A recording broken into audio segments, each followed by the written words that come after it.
Hello, hello. What's up? Oh god, I'm hearing myself. Uh, Yo, Rogue Spectre, how's it going? Hopefully you can hear me. It's been a bit, so I hope my settings are all good.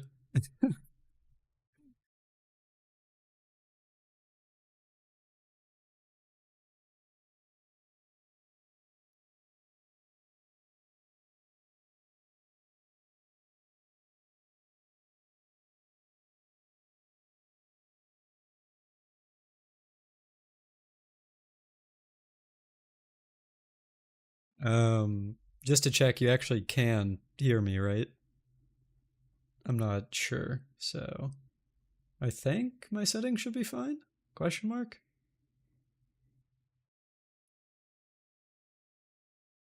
Yo, Avery, what's up? All right, cool. Good to hear, Rogue Spectre. All right.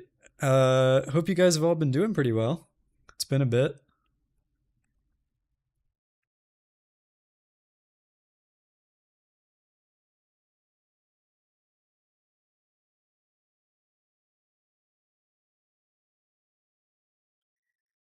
Yeah, it's I got back from vacation yesterday, so kind of just getting back in the swing of things and yeah. Yo, Celestial, what's up? Hope you're doing well.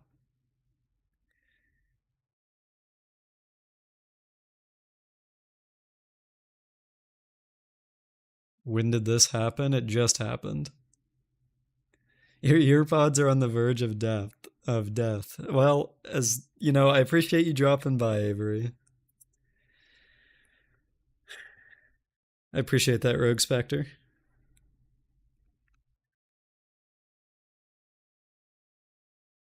I'm streaming just as the MSI for League is going on. Is that like a big tournament? I'm not familiar with League at all, so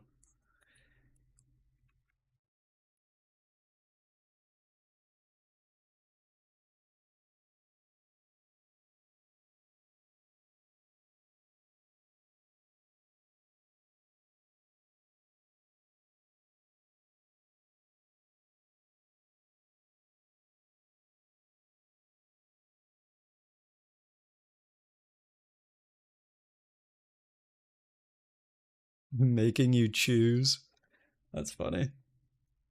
I mean, listen, do whatever you want. I mean, I appreciate you dropping by to say hi, but if you want to watch League, go watch League, man. It's all good. I'm just here to hang out.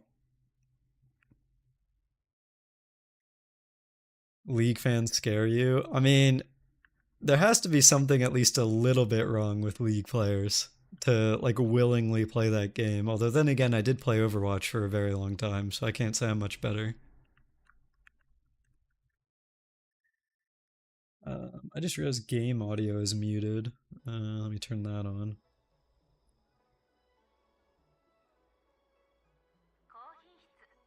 Dude, I'm actually quite excited for the upcoming patch. There's not too many days left, so what, it'll be Tuesday night. I think that's the normal HSR patch time.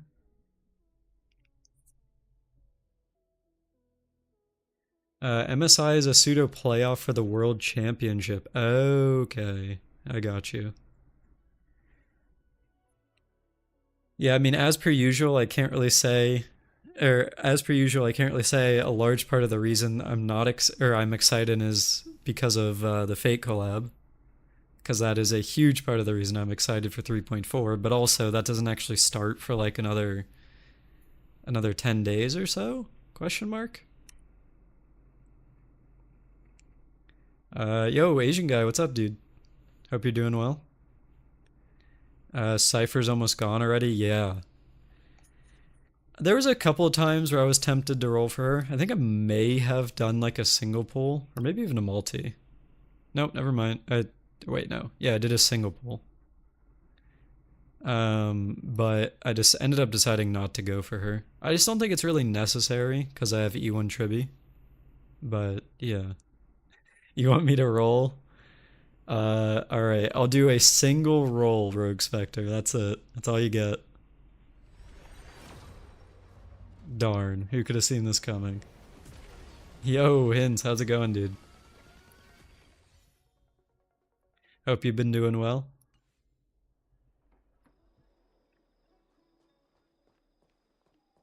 It's summer for you now? Okay. I'm assuming you mean like you're off school or something like that, Asian guy. How is Skirk and Genshin? Pretty fun, although, or well, I should say pretty nice, although her gameplay is kind of basic. It's pretty much just normal attack spam, which I don't have a problem with personally, but I could definitely see a world where other people get bored with that. Um, yeah, I've been doing alright, Hints. Just got back from vacation yesterday, so just chilling. Recuperating, I guess, which is weird to say after vacation, but yeah. Been off school for a while, I see.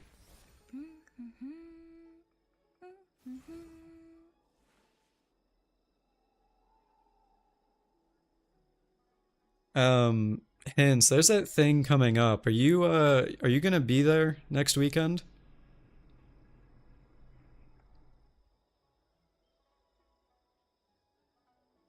Also, I greatly appreciate that super chat. Thank you very much, Hints.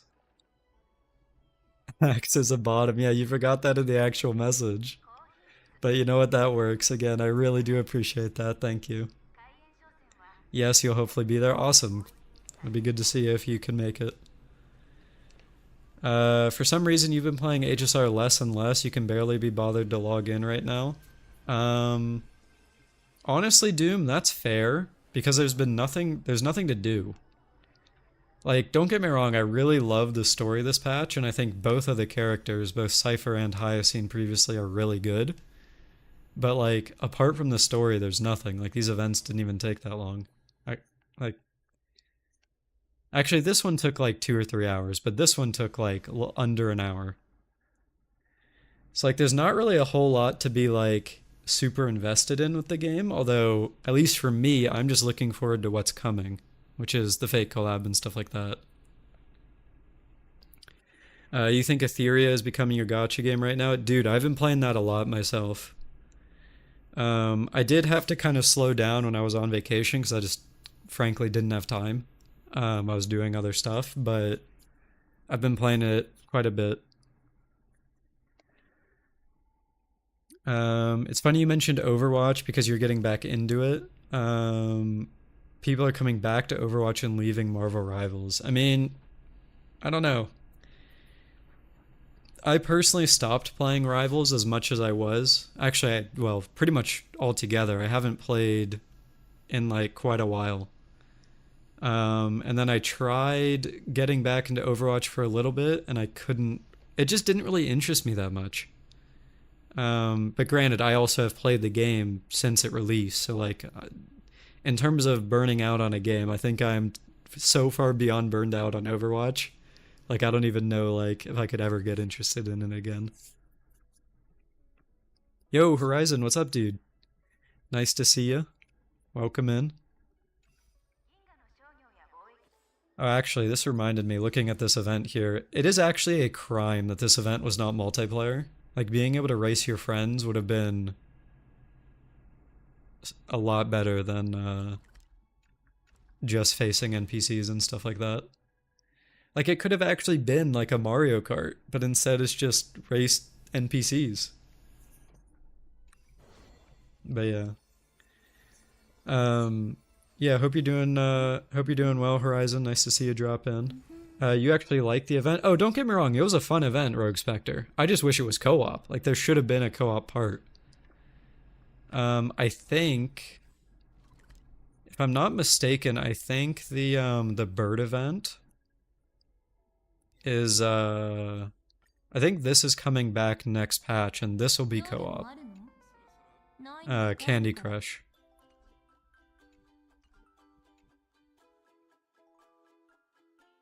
My video came true. I got 2 events in Penacony. What do you mean, Celestial?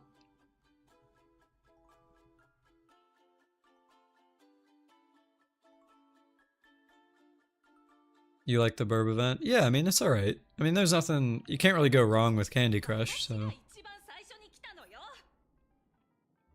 They keep recycling events, but not Ethereum Wars. It would honestly be nice if they did. I mean, I'm just thinking of the old events. So we had, like, the really good ones, in my opinion, was the museum management, Ethereum Wars, and then the ghost hunting event. And I think out of all of them, I like ghost hunting event the most, but I also don't think the ghost hunting event will I don't really think that event would make much sense to be reran, because like how would you like iterate on that, because we kind of solved the problem, I guess. Are E6s needed to clear MoC and HSR? No, absolutely not. I've been clearing MoC for quite a while, and while a few of my characters have Eidolons, you definitely don't need them. Like my Herta's E0, she can clear. My Yun Li is E0, she can clear. My Firefly is E1, but doesn't have light cone or anything, she can clear.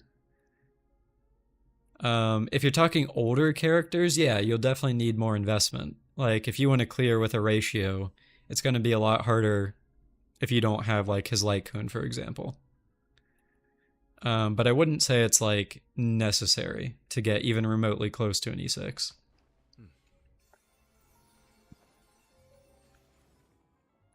You think they could... excuse me. You think they could do a 5-star Su Shang if they did ghost hunting too? I mean, that would be interesting, but I also don't know if, like... I don't know if it makes sense to do, like, a alternate Su Shang, or Su Shang, however you say it, when, like, she hasn't done a whole lot. Like, would there be a reason for her to have an alt? Yo, Wiz, what's up, dude? Nice to see you. Hope you've been well.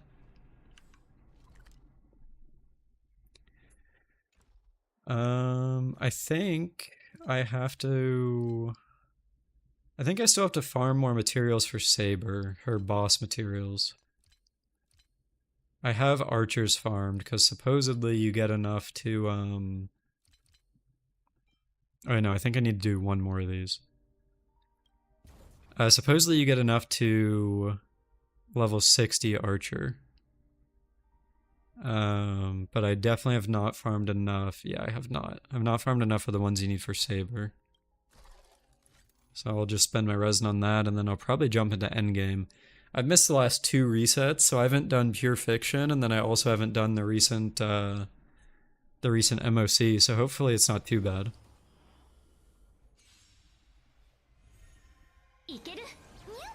You think a tag unit of Sushang and Gunaifin would be sick? Oh yeah, that'd be kind of neat. I mean, we've yet to do, like, a real tag unit. I mean, technically Tribby, but, like, I don't know if that's, if that really counts.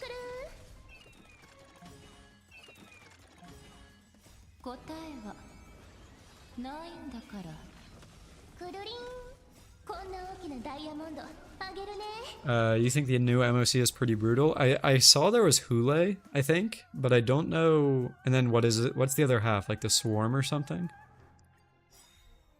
I mean, at least for me, Hule shouldn't be bad because I have a really good Yun Li, but the Swarm is always kind of annoying.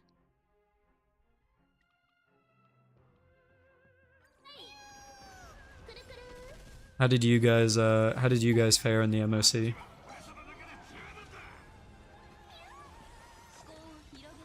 I mean, again, I don't really think I'll have a problem with it, but always good to know what I'm getting into before I go in, I guess. You saw Hule and rage quit? Okay, well that's fair. Without the right characters, he can definitely be a bit annoying. I mean, what could you run against Hule? I mean, Yun Li, obviously, Fei Zhao. You could probably brute force him. Like, if you have like, Res Pen, you could do it off element. So either Tribby or Robin. E1, that is. You haven't been able to try it yet because of your injuries? I don't know what that means, Wiz, but hopefully everything's alright, dude. Did you get hurt or something?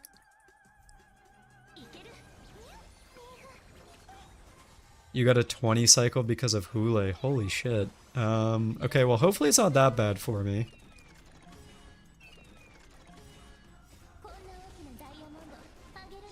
Long story, but yeah, you're recovering. Well, dude, hopefully things, are good. I mean, yeah, never good when you get hurt or anything like that. Hule and you got beef. Wait, don't you have Cypher Rogue Spectre? I'm sure you'd be fine.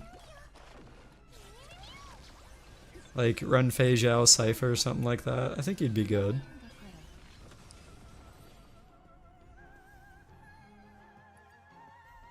Oh, you didn't get her. Oh, I'm sorry. Are you, did you miss a 50-50 or are you saving for something? Oh, you haven't gotten her yet. Okay. The two elites on wave 1 of that side are harder than Hule himself. Oh, right. Isn't it like the sun and moon enemies that, like, give you weird debuffs? Those were annoying, when they were in the last MoC. Or 2 MoCs ago? Whichever one they were introduced in that had, like, Kafka and the Flame Reaver.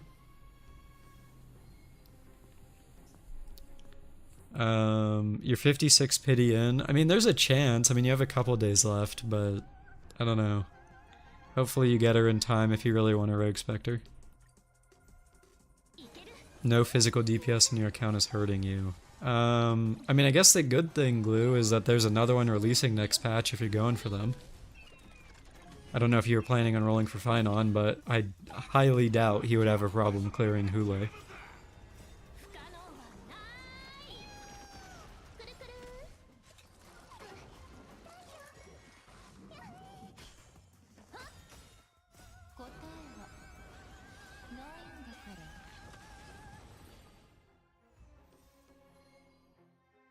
Alright, that's Resin done. So what have you guys been up to in the last, I guess month since I've streamed? Any new games you're playing? Anything like that?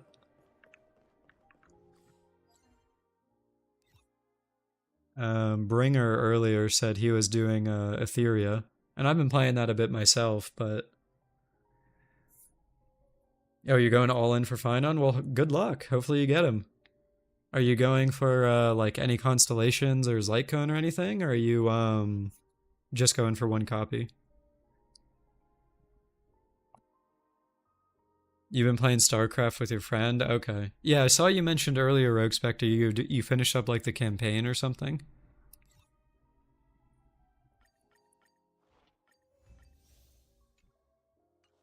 You've been, or you rolled and got Cypher. What account is that on Wiz, since you have so many of them?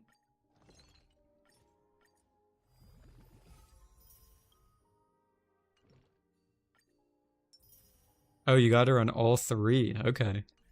Bro is down bad for the cat. Oh wait, sorry.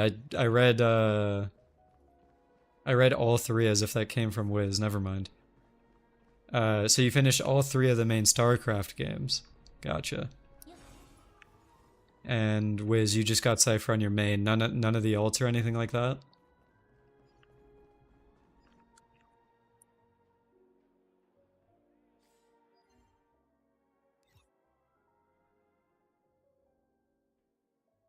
Oh, you're alt saving for Finon. Okay. That makes sense. You're going for Finon and his Light Cone, and then you're saving for his supports? Okay. I mean, Tribby isn't a bad pickup, but also supposedly the, Saridra, or whatever, however you say her name, is gonna be quite good for him in 3.5. So, that might be more worth it than going for, like, Eidolons on Finon or something like that.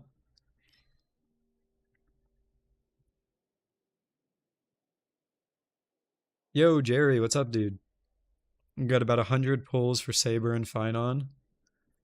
I, hopefully you get lucky then. I mean, I don't know if that's enough for both, but one can hope. I've got a decent amount saved for the collab. I mean, it doesn't seem like a lot here, but I have crystals. Um, so kind of just saving for the collab myself. Um,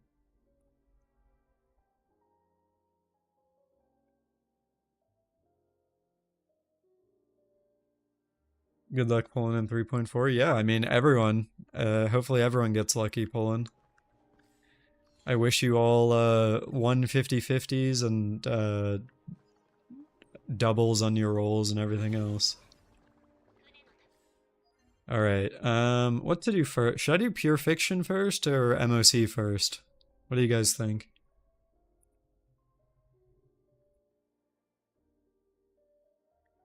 All right, Wiz. Hope you're feeling better, dude. Or hope you end up feeling better. I don't know what's going on, but hope things are good. Take care, dude. You're 65 pity on the limited banner, so if you win on Finon, you can dump the rest in Saber. Okay, that's not bad.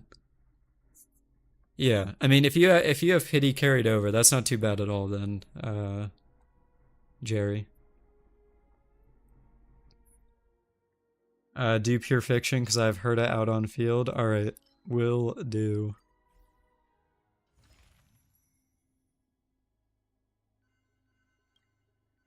I don't know what to expect. I can't even look at the fourth stage because I have to do 3 first. So I don't know what the bosses are.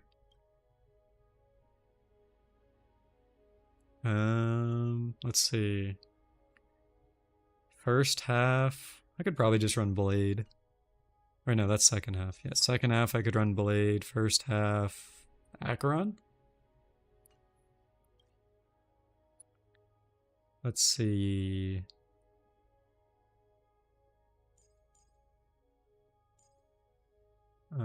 Sparkle, and then this half I can just slap in. I mean, honestly, I could just run DPS Hyacine. That would probably clear better than Blade does.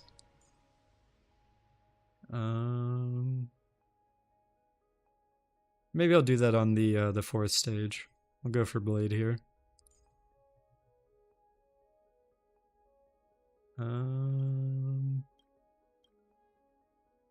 Tribby.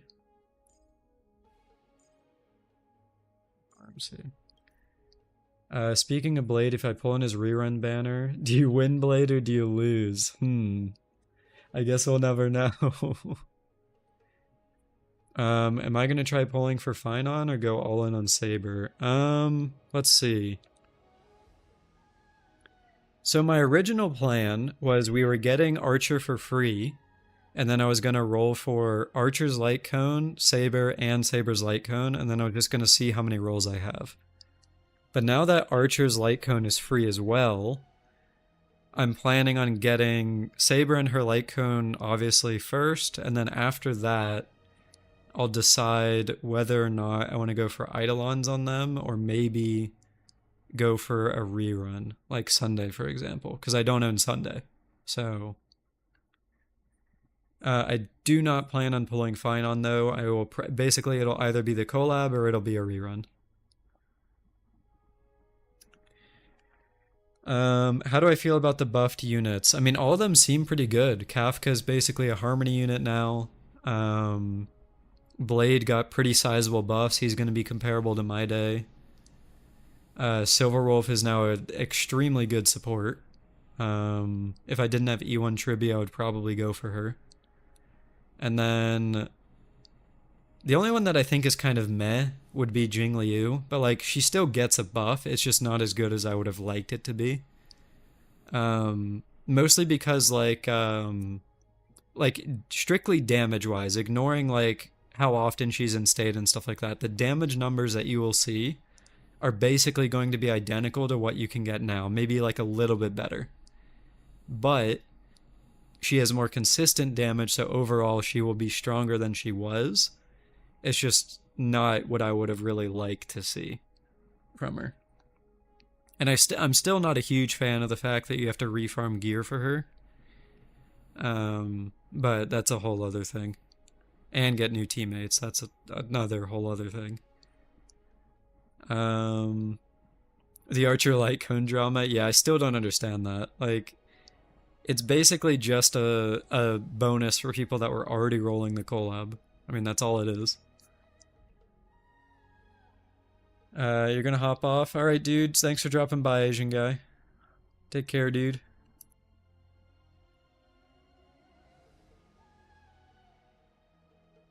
Alright, after consuming Resound to deal damage, is that like a special buff? What is resound? Uh...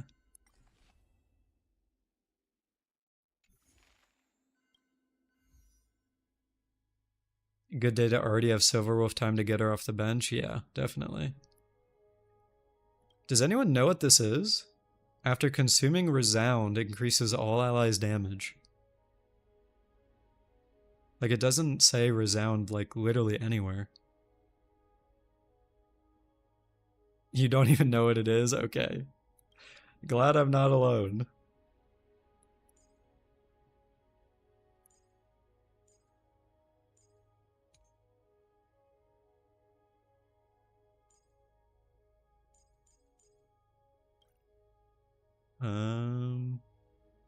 I mean, the speed isn't bad. All allies reduce toughness equal to 50%. That's not bad. It's hot as heck today. Yeah, when I was on vacation, it was like pretty much in the hundreds or close to it every day.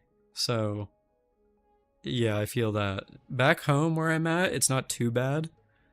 Today was kind of cool, but it's going to heat up throughout the week, so. If you save pools already, then you're winning for the Archer Light Cone? Yeah, definitely.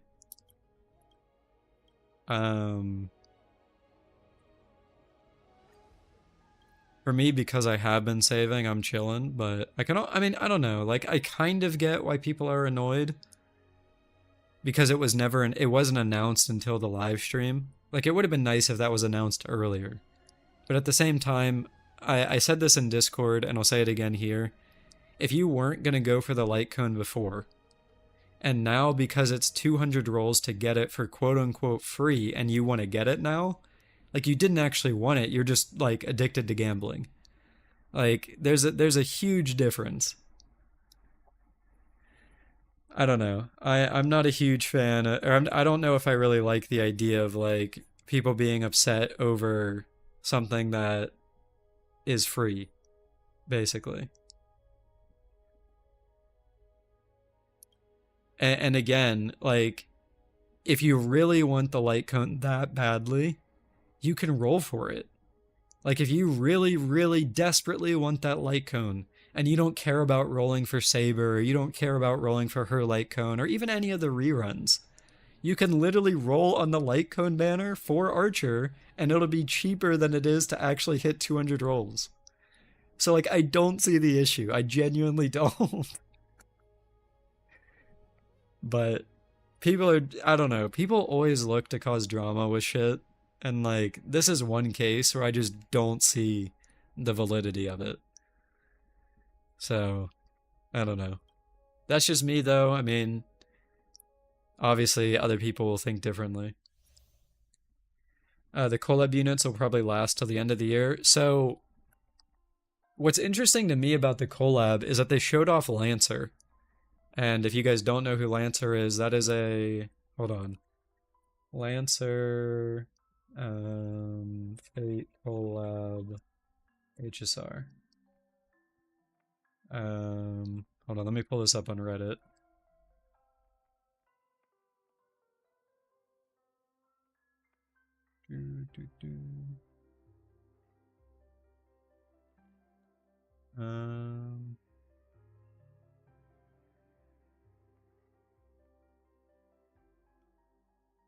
Yeah, so they actually showed off Lancer with a model. So, like, if he is going, he could potentially be the second free 5-star, like Jerry said, or alternatively, he could be another Fate banner that you roll for later. So, like, yeah, I could very easily see the collab extending, like, potentially past when Archer stops being free in 3.6. And then at that point, there's like a Lancer banner, and you can get him for free or whatever it will end up being. So, I don't know though. We'll see.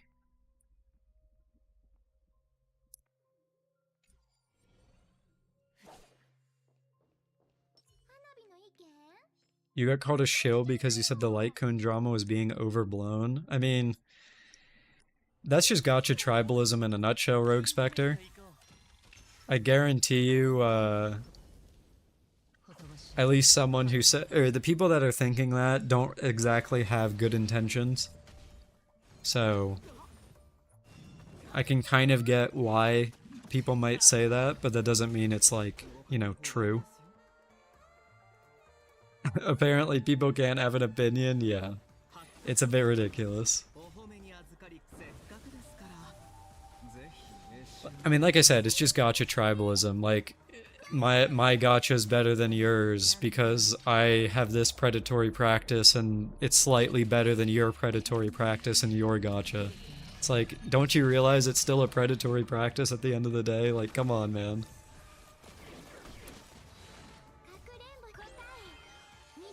If he's playable, he'd be the only logical choice. Yeah, definitely. Like, I don't know that it entirely makes sense for them to just throw out, like, you know, a random Chrysos heir and be like, that's the next free character, guys. Like, yeah. I feel like the only one that makes sense would be Lancer. Or, I guess there is one other thing. We're supposedly going back to Penacony, right? In 3.8? So I guess there is a world where they give us a free Penacony 5-star. But, like, does that make more sense than using a model they've already made with Lancer? Like, I don't know. That's why you stop paying attention to the gacha community. Yeah, and honestly, that's probably the way to do it. I don't think it's really worth, caring what too many other people think at this point. You think it'll be a free March 8th? I mean, maybe. That's a hard maybe, though.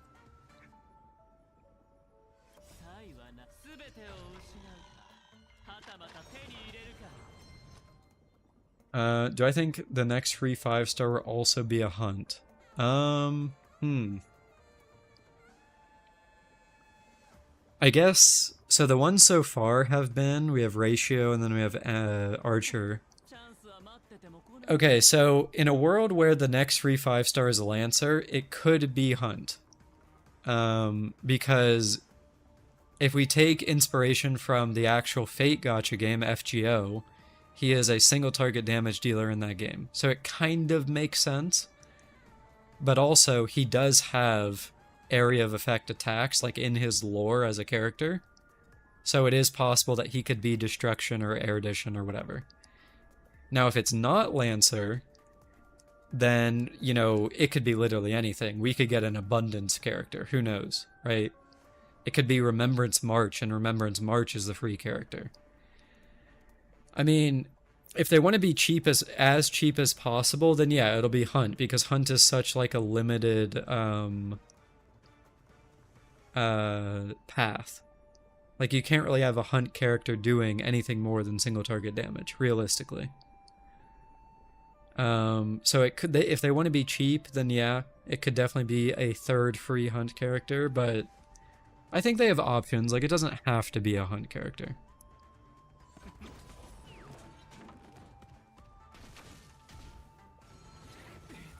You have 3 characters that all want the boat light cone? Yeah. It would be nice if we got another one. Honestly, I really wish they would update the Herta store, the Herta store at some point. Because, like, I have so many of those tickets from, like, doing weekly, the weekly resets. I think I have, like, close to 40 of the Herta store tickets. Like, it's about damn time that we get something to spend them on.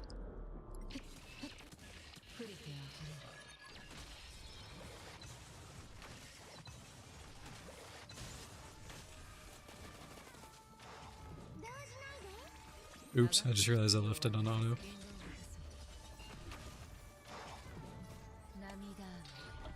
It needs more light cones or something? Yeah. I mean, this is something that doesn't really... I don't know. Something else that could be neat that I've kind of been mulling over for a bit now is, like, I wonder if there's a way for them to, like, add in something new for you to collect.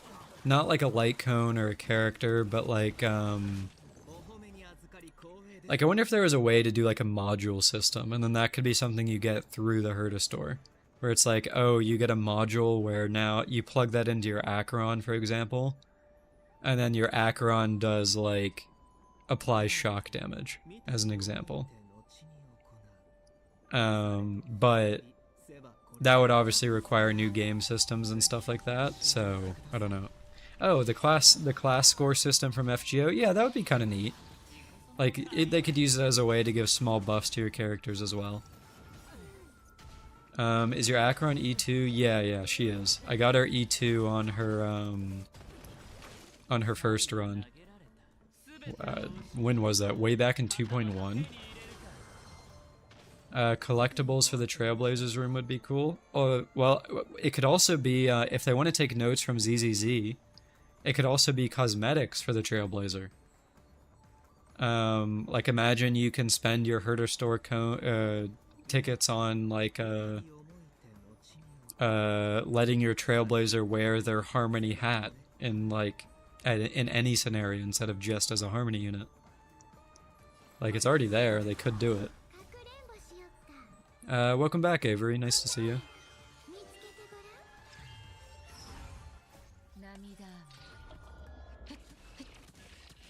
I mean, really, I think there's a lot of options they have that they could be doing. It's just a matter of whether or not Hoya wants to, and for now, I mean, I don't know. Is E2 Acheron worth it to pull in this economy? I don't think so, no. Now, in a world where she gets buffed eventually in like 2 years, sure, yeah, maybe, but right now, no, I don't think so. If there's any pull that I regret in this game, it's E2 Acheron. Because she does her job perfectly fine at E0, and E2 is just a bonus. So it's like, instead of spending all those pulls to get a bonus, it would have been a lot better to just spend them on, you know, 2 other characters. But hindsight is 20/20. At the time, everyone thought it was crazy, so... And I mean, don't get me wrong, she is one of my favorite characters in the game. So like, when I say one of my only regrets is that would be if I had to choose a regret. Like, at the end of the day, it's still nice to have. It's just an unnecessary nicety. So, yeah. You got the Herder Store light cone for Hyacine only to not get her. There's always the rerun, Rogue Spectre. If you really want to get her, there's always that.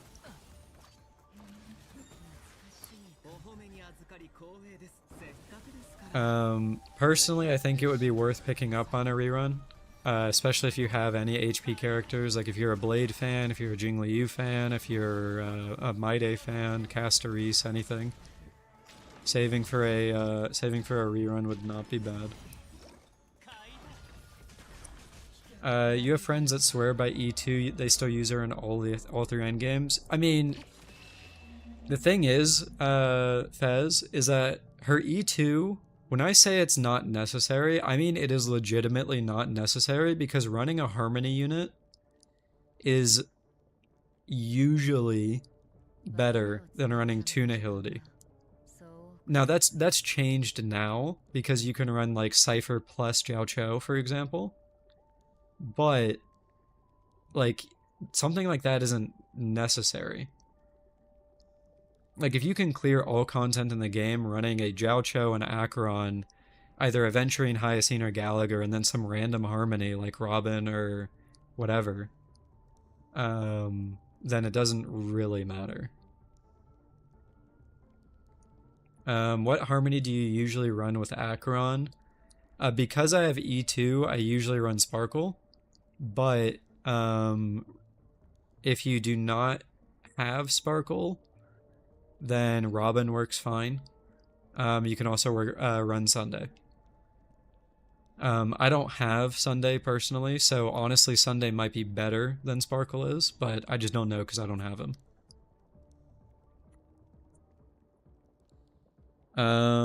Has Acheron fallen off? She has if you don't have either Jiao Cho or Cypher. Like, if you're still trying to run like Gwenifin or Silverwolf actually after a buff. Like, if you have Silverwolf, Jiao Cho, or Cypher, your Acheron's chilling. But if you're still trying to run like the Cope Nihility units, then yeah, she's not going to be nearly as good as she was. You pulled Acheron's best in slot only to realize that Cypher is her new best in slot. Well, little do you know, Silverwolf is her new best in slot next patch. So it's just like it's just the it will, it won't meme. Like, I don't know, man. As long as you make her work, it doesn't really matter what support you have. Like, you can just run any of the three. Never mind, you're winning, yeah.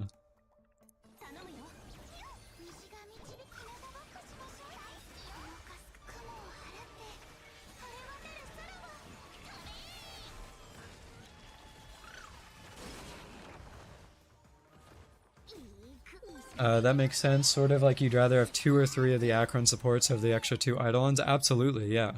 So like think about it this way. You can have E2 Acheron, and then what do you do for her supports, right? You have Gallagher, sure, he's your free sustain, and he's still fine for Acheron teams. So then your supports, you have 2 cope ones. Now maybe you're someone that already rolled Silverwolf in the past, so you don't have a cope support, you have just 1, right? But you're still missing your action advancer, whether that's Robin, Sparkle, or Sunday. You're missing a potential Tribby if you want to use that. And then alternatively, you could just run not E2 Acheron at E0, and then you have a Jiao Cho, and then that makes Acheron very good in stuff like Pure Fiction, for example. Or maybe if you don't have Jiao Cho, you get Cypher instead, and she's really good in like Apoc Shadow and MoC and stuff like that. So it's like, it really depends on what you want with your account. At least for me, I would rather diversify with how the game is right now, with power creep and everything else. If I was able to start over with my account, I would rather diversify my account as much as possible so that I have a variety of units and a continuous chain of units, like I guess, chain of new units that come out, rather than investing in Eidolons. Like, I have pretty much fully converted into the horizontal investment department, but I don't know. This MoC is really testing the people who don't pull the wheelchair team. It'll be interesting for me. I don't plan on running that on Yoon Lee. I'm just gonna run like an old team for Yoon Lee and see what happens. So, we'll see. If you were to restart your account, you would never pull a light cone. See, I don't know if I wouldn't pull light cones. Because I do think light cones have value. Like, Yoon Lee and Acheron, for example. Both of those are still insane. But yeah. Did I see the new Genshin robot character? Hold on. Enefa or something? Yeah, hold on.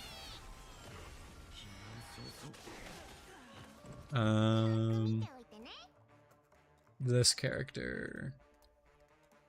Yeah, I did see this character.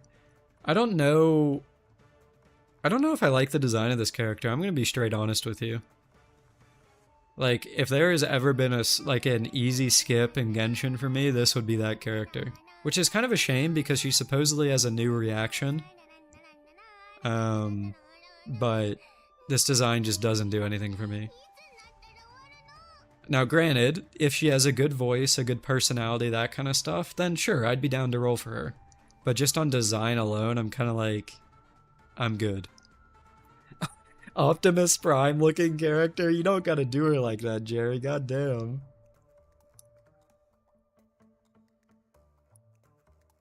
Dragon Ball Z villain? Yeah, I guess it could be like one of the androids, right? So... You're so out of it with this design, like how did we go from Fontaine to this? I'll be honest with you, Celestial, I don't actually think this is that much different from Fontaine stuff. Like, is it a bit weird that she has like a normal face compared to like the clockwork stuff we saw in Fontaine? Yeah, sure. But also, it's a waifu collector game, waifu husbando, right? Like, they're not gonna give you a clockwork enemy. So, or sorry, a clockwork playable character. Like, everyone's gotta be at least somewhat attractive. Like, why else would a robot have boobs, you know what I mean?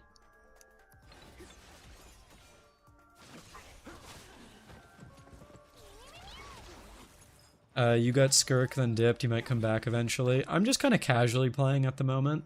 I have zero attachment to Genshin at this point. I mean, I quit for multiple months during that one. Like, for me at least, right? The game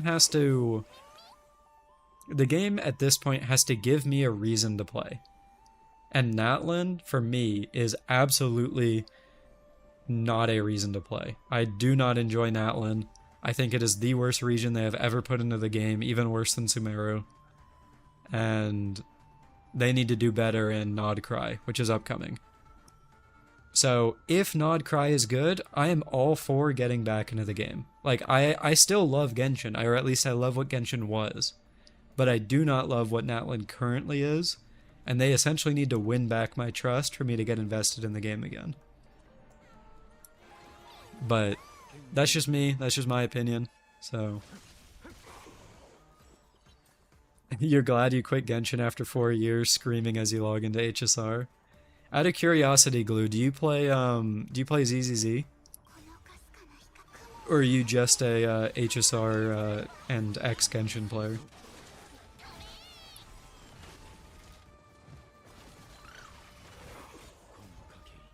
Because if you're doing the Hoyo trifecta, then that's a bit different from just doing 2.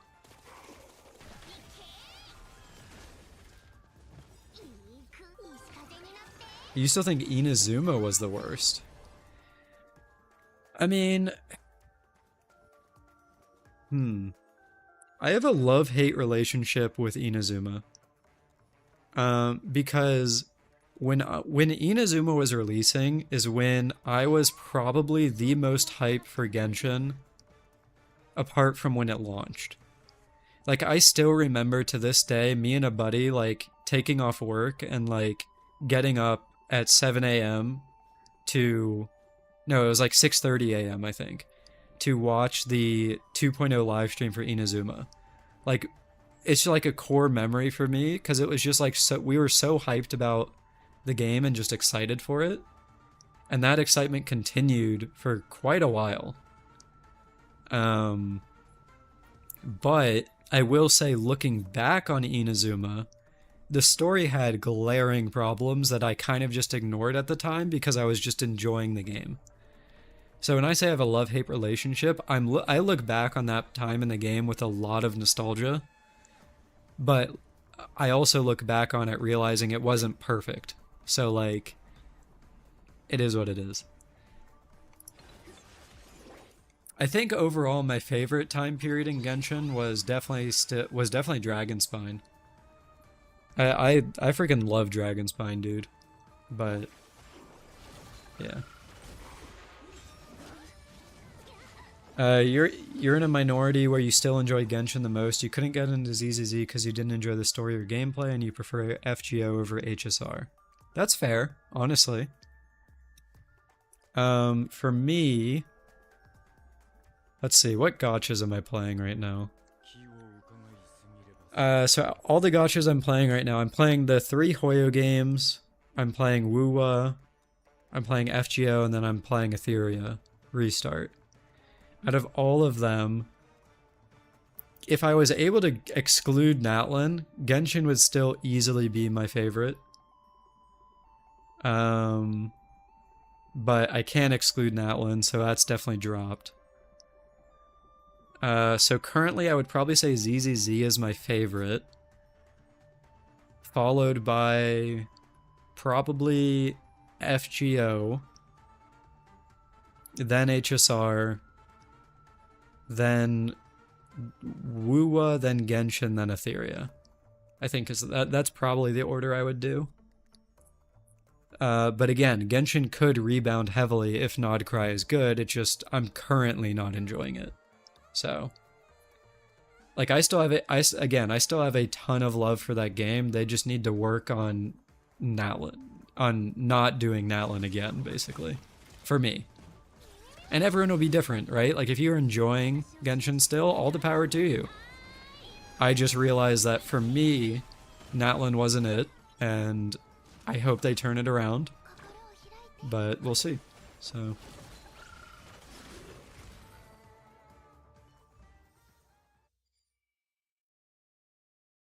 Um, the only gacha games you play are HSR and Blue Archive, and just those two are enough to satisfy your crippling gambling addiction. That's fair. Um, I did play Blue Archive for quite a while. I think I actually have it in my Twitch bio how long I played that game. I played Blue Archive from August of 2023 to January of this year. And then I quit when I hit 400 pity on a fest banner without getting either of the rate up characters. And I said, all right, I'm good. I'm done. So that was, what was that? That was Shiroko Terror and Hoshino.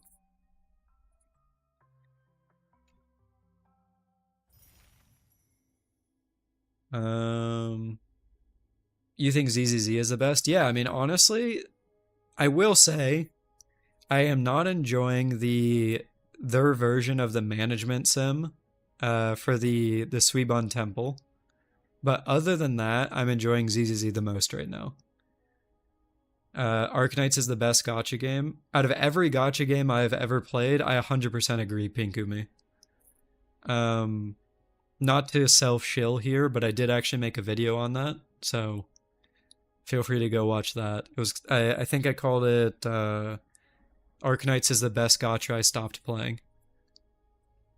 I don't know if you've seen that or not, but that is easily one of my favorite videos that I've ever made, and also, I mean, I made it on my favorite gacha game, so you'll go watch that. Yeah, I mean, I mean, not to self glaze here, but I really do think that is a good video. That's one of my better ones. So, do I have mains in the game I play, or in the games I play? Yeah, I do. So let's see. FGO, you can't really have a main, but I mean, you can have a favorite, I guess. And my favorite in FGO would be Medusa. If you don't know anything about Fate, Medusa is this character. Hold on. That's Medusa and Fate. In Genshin, my favorite character is Chiori.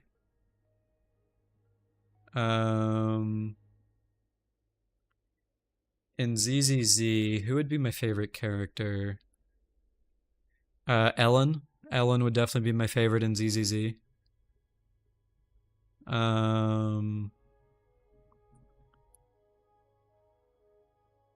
Let's see, what am I missing? I did ZZZ, Genshin. Oh, HSR. Who's my favorite in HSR? I would say I'm tied for favorites in in HSR. It would be Jingliu and Blade. Those are my two favorites. And then I would say that is closely followed by Hyacine and probably Yun Li.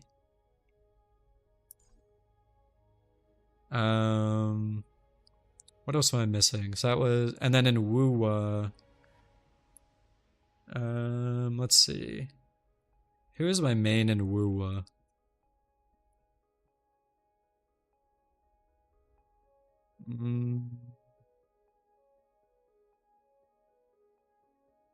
I guess Carlotta? No, Peeb.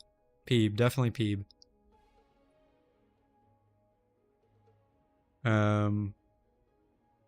And then Etheria, I don't really think I have a main. You can't really have a main in a game like that. But yeah, those are the five. So Phoebe in Wuwa, Medusa in FGO, Ellen in ZZZ, Blade and Jingliu tied in HSR, and then Chiori in Genshin.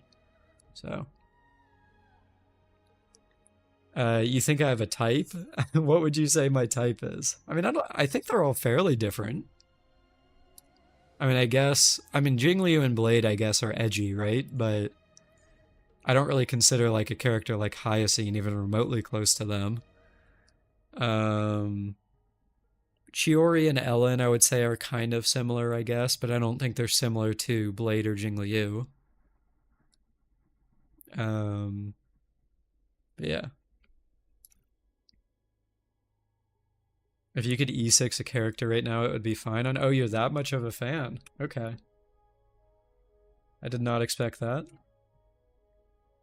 Chiori is your third favorite character in Genshin, but it's very close between her, Yelan, and Clorind. Yeah, Clorind. I do like Clorind quite a bit, but that's mostly design and voice because I play on JP, and her voice actor is Yui Ishikawa, and that's one of my favorite voice actors. So, personality-wise, I think Clorind is all right. I just wish she was in the story more to like actually, develop her.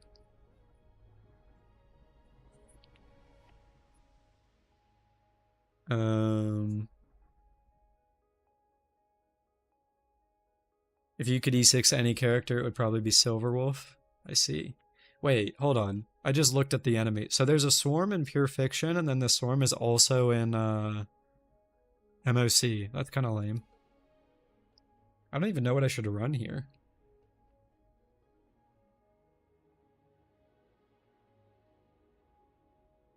I mean, I could just brute force with someone. Like Herta. Herta would probably be fine. But then that kind of leaves the first half open, and I don't know what I would run here. Your top pick would be E6 My Day. I'll be honest, I don't even know what I would E6 in this game, if anything.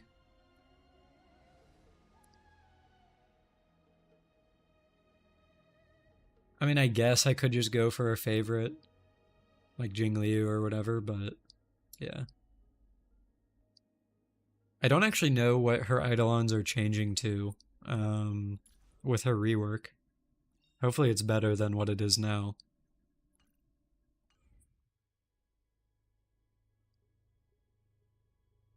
You would go for E6 Fugue based. Fox Girls are always nice. Yeah, I don't really want to run the same teams. Just don't know what to run. I could just brute force. I don't know.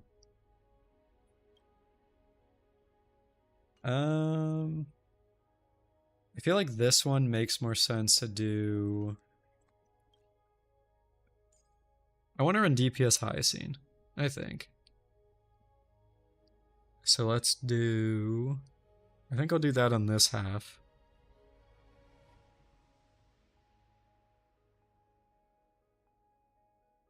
I don't think I need to run May, but I will go for Tribby.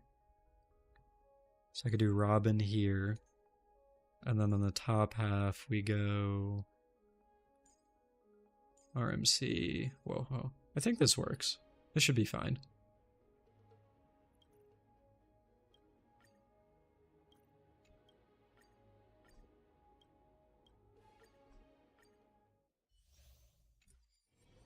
Boot Hill's the play, yeah, the single target. Actually, I think I remember. Hasn't Boot Hill zero cycled Pure Fiction before? I swear I've seen that. Hold on. I don't remember if it was with Eidolons or not, but I swear I've seen a Boot Hill zero cycle in Pure Fiction.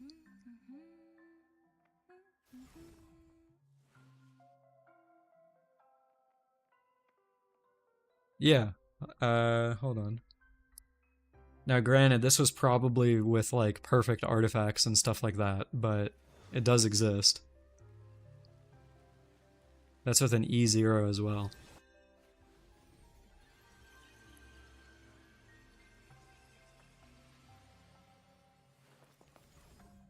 Yeah, I mean, this is definitely on a private server. They have the UID covered and stuff, but yeah.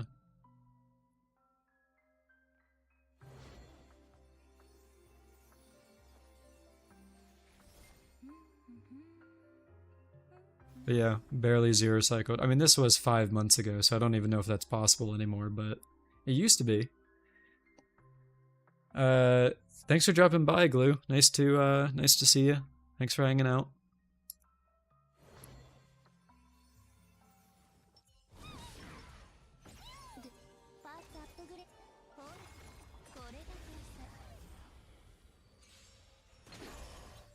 You want to go for E1 Rappa Rogue Spectre? Wait, actually thinking about it, Rappa hasn't had a rerun yet, right? So, yeah, that's actually been quite a while.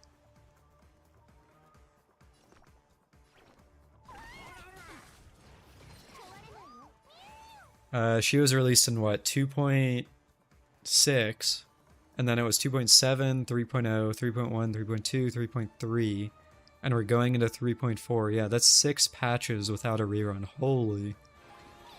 She must have been like one of the worst selling characters then. You want to get Eidolons for Rapper as soon as a rerun drops? Well, I mean, who knows when that rerun is going to happen, but when it does, good luck. Well, I didn't like Rappa's patch, like with the Banana Monkey stuff. I did like Rappa herself, so I am all for Rappa enjoyers getting what they want.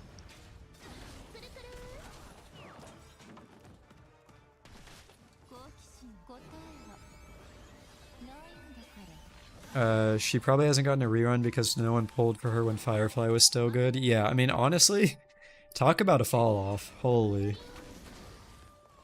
Firefly's fall from grace needs to be studied. See, what's actually crazy to me about Firefly is that imagine a world like a year from now, right? When Firefly is the one getting buffed. Or maybe Acheron is the one getting buffed. Like, isn't that crazy to even, like, say out loud, considering how broken they were in their patch cycle? And I mean, of course, granted, they were being shilled, right? It was a break meta. And also an AoE meta that Acheron could... or not an AoE meta, the shared HP stuff that Acheron could take full use of. But, like, it's still just crazy for me to think about that these characters that used to be just insane are going to be the ones getting buffs eventually. Imagine an adventuring buff, yeah.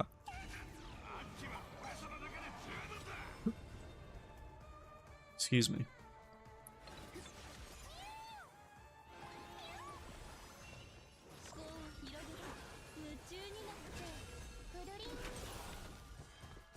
Yo, Wiz, welcome back, dude. Firefly was originally the reason you got into HSR, but once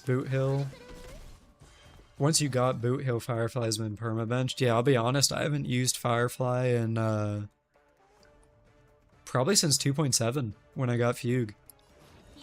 I think that was literally the last time that I used her.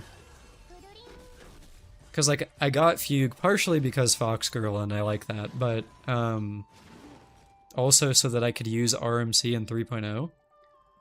And then, literally, I used her that patch, because obviously I just rolled for her, and then I literally don't think I've used her since. You went from installing the game for Firefly to calling her a waste of Jade? I mean, I don't know if it's that bad. Like, Firefly is still usable, but it's, definitely not what it was.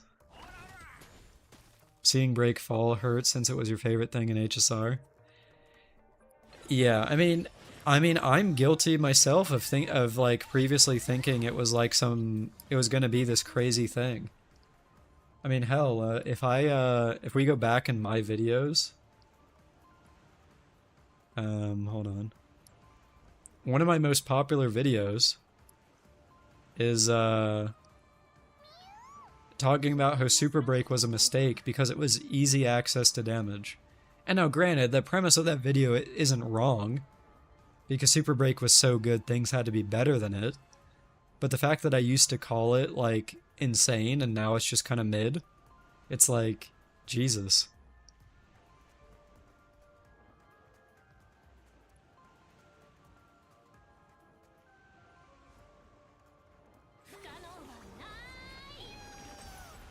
That's why you went straight for E2 Firefly, because it can still E2, or it can still zero cycle? Yeah, I mean, with investment, Break is still going to be more than fine.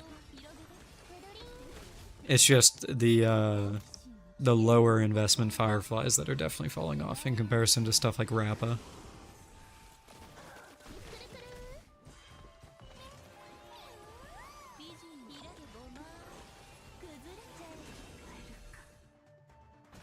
Super break should have been how break worked in general and not tied to specific units. That would have been nice.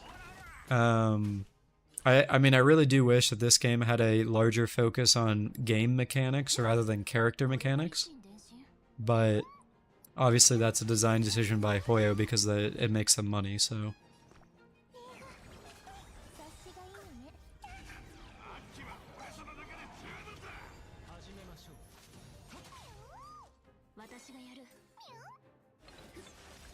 Also, I just realized I am not getting good points here, probably because I'm half paying attention. I should probably pay a bit more attention.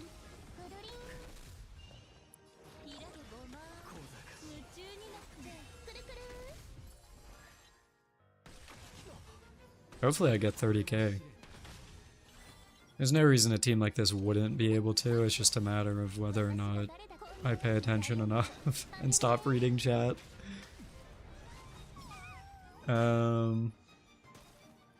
Let's see. Who am I pulling in 3.4? So previously the plan was,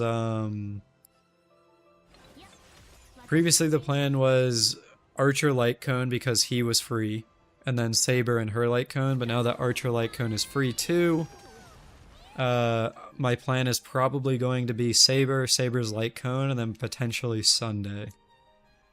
I say potentially Sunday because it'll depend on the leaks for the 3.5 characters. Like, if the Saridra, however you say her name, if that character ends up being better than Sunday, yeah. Spend 200 pulls to get the light cone, parentheses, or quote-unquote the light cone is free. I mean, it's free for people that were saving, is the thing. So, for someone like me who has been saving for that, yeah, it's free. But for people that don't want that, yeah.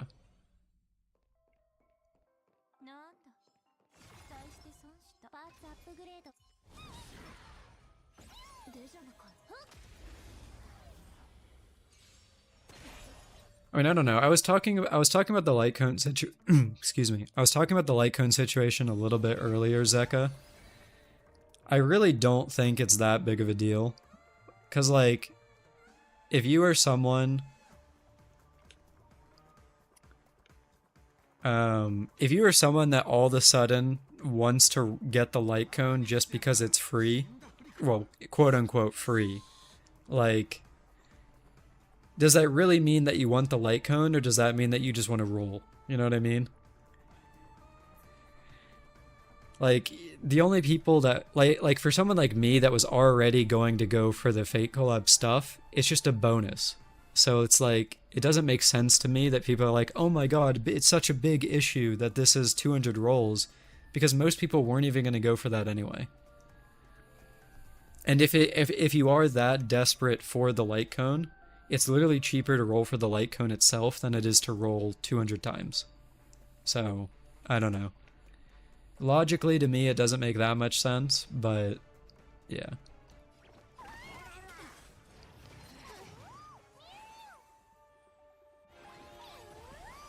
You can actually just use the Herta store light cone. Yeah, that as well. Cruising is perfectly fine on Archer.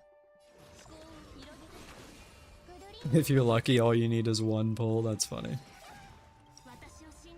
You're chilling, you have 500 pulls saved. I think I have like, I want to say I have 400. So, we'll see.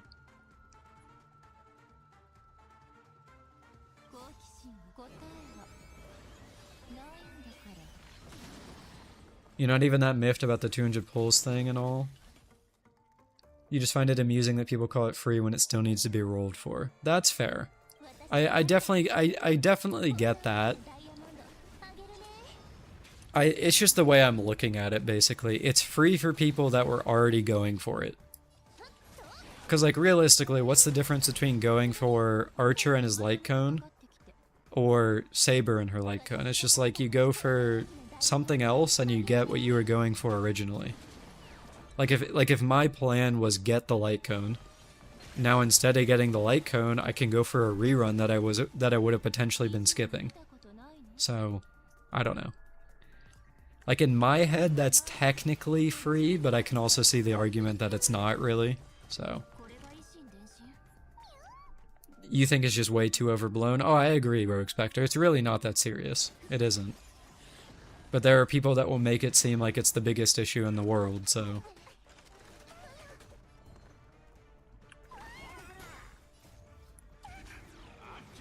It's as free as buy one, get one free? Pretty much, yeah. That's kind of how I'm looking at it.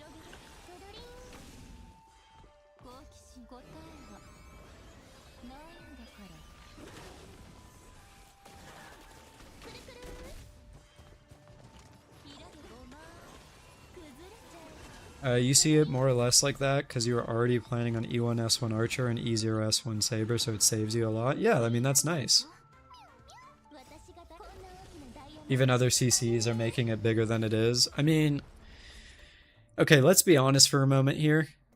There is a business in making things bigger than it is. And there are some creators that make their creator job out of doing stuff like that. So it is literally profitable for some people to do that wherever possible. And while I don't personally enjoy doing it unless I feel it is necessary, I can kind of see why they do it. It's just the reality of YouTube. So, yeah.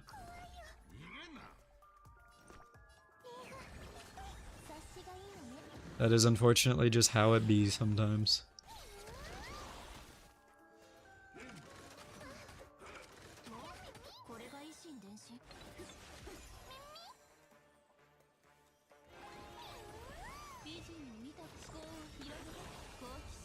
It's a way to make money at the end of the day, yeah.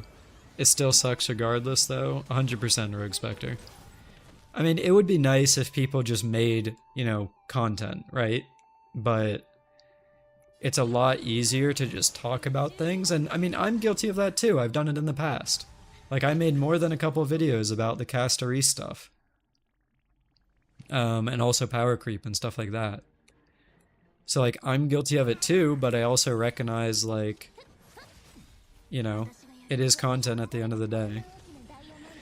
Would it be nice if everyone was able to, you know, generate unique and interesting content 24/7? Yes, but also there's an audience that enjoys slop, so, like, you know. What are your thoughts on the Jingli Yu buff? She'll be viable in endgame content again? I am happy that she will be viable in endgame content, but I wish the direction was a little bit different. Because if you look at the buffs as a whole, if you look at her buffs in parts, right? So there's two parts to it. There is consistency of damage, and there's the damage itself. Her damage itself didn't actually change all that much. You can get the exact same damage numbers that you get right now with your attack scaling version as you can with her HP scaling version. But there is also now consistency in her build, where you can basically permanently stay in her state as long as you have the right team for her, which basically means Hyacine and her light cone. So, like, is she better? Yes. But could she have been better in a different way? Also yes. And that's what I don't really like. Because at the end of the day, if her damage is exactly the same, it doesn't matter how long she stays in her state, eventually she will get power crept again down the line. Because there will be she has a cap, essentially, if that makes sense. Like, if you do 500k right now, and you will always do 500k, then a year from now when characters are doing 1 million, that 500k doesn't matter even if you always do it. But that's just me. That's the way I'm looking at it. How about Wuwa or other gachas you play? Are you excited for anything specifically? Actually, there's a lot to be excited for in the other gachas right now. So let's see. In HSR, I'm really excited for 3.4. Fate collab, obviously, but also just the story. I'm genuinely excited for the story right now. In Genshin, I'm excited for Nod Cry because it gets me out of Natlin. And now, granted, that's 2 patches away, but 5.8, which is the next patch, is supposed to be a teaser for Nod Cry. So that should be nice. In ZZZ, the story in 2.0 was kind of meh, but I can see it getting better. So I'm hoping that the 2.1 story will be nice, and I'm also looking forward to Yuzuha in that game. In FGO, the anniversary is actually in less than a week. And FGO anniversaries are usually pretty good, so that'll be nice. What am I missing? And then in Wuwa, Lupa is releasing this week. That'll be a new character, and I really ended up liking her in the story, so I think I'm going to actually roll for her. I don't have enough to actually get her with the currency I have right now, but that might be the first time I swipe for a character in Wuwa because I actually just really liked her. So there's actually there's something to be excited for in every gacha I play right now. And then on top of all of that, the NTE, which is Neverness to Everness, that beta is starting soon. And I might be getting into that. So I'm actually kind of excited to try out that as well. That's just anime GTA if you don't know anything about it.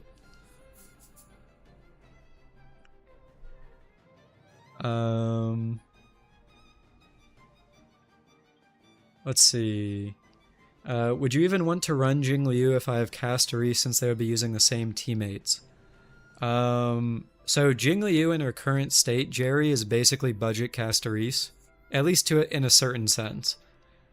So if you really like Casteris and don't care about Jingliu that much, then yeah, you keep running Casteris. But like for me, I like Jingliu, and granted, I do also like Casteris, but I haven't used Jingliu in like months. So it'll be nice when she releases to be able to use her again.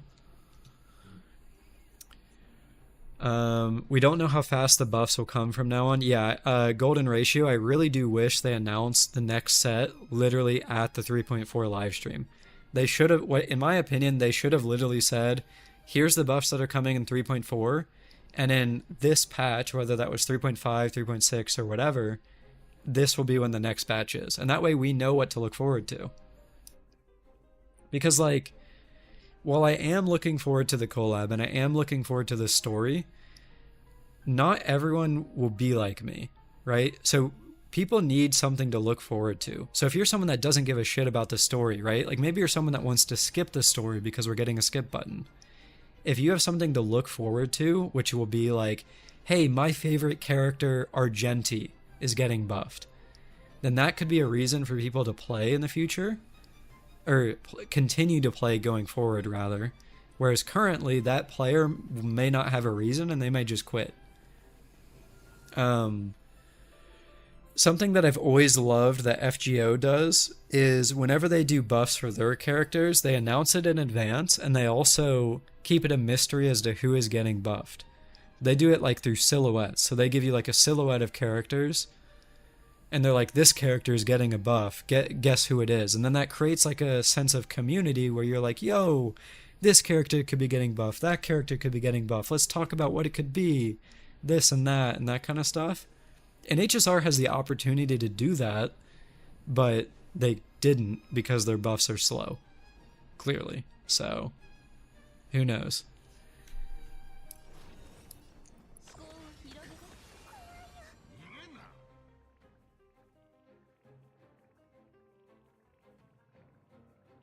You think the buffs for characters will be like a league case where only popular characters get buffs? I shouldn't have ulted here. I could definitely see that, Celestial. But also, like, I wouldn't necessarily say that Jingliu, Blade, and all them are like the most popular characters anymore. Like, if you ask a 1.0 player, sure, they would probably still say those kind of characters. Like, if you ask someone that started in 2.0 or 3.0, I mean, probably not.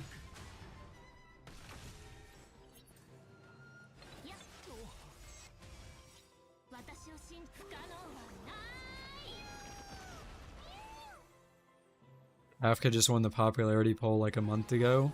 I mean, where was that though? Was that in NA? Was that in JP? Because there is a difference. Regions are completely different and that kind of stuff. And let's be real here, the NA region isn't exactly the biggest. CN, okay. Wow. That's kind of surprising. I guess I'm wrong then, alright. I mean, half getting a buff then, sure, that makes sense, but I would be shocked if there were characters like Jingliu and Blade still being like said as or being lauded as like the most popular.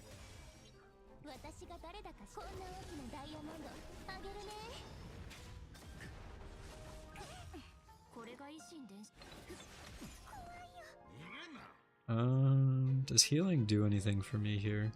Not really. Might as well do it just in case.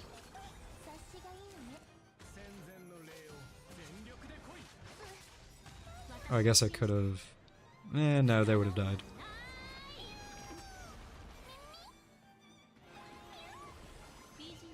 Hopefully this works. No, I was like 1 energy off. Also, I just realized, I'm pretty sure my Herta may not have boots. Huh.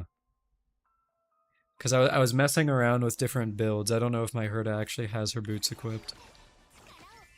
Surely she does.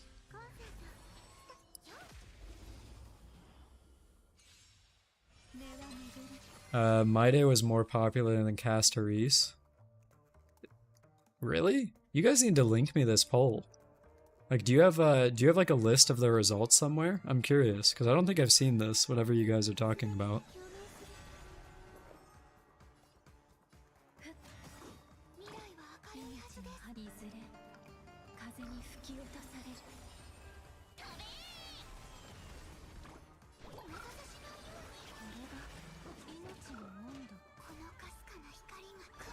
Cass was hated because she had a global passive, though. That wouldn't surprise me if that was just an NA only hate, though. Like, she was definitely hated in NA by a bunch of content creators and stuff like that in their communities, but I would be shocked if anyone in JP or CN actually cared about that.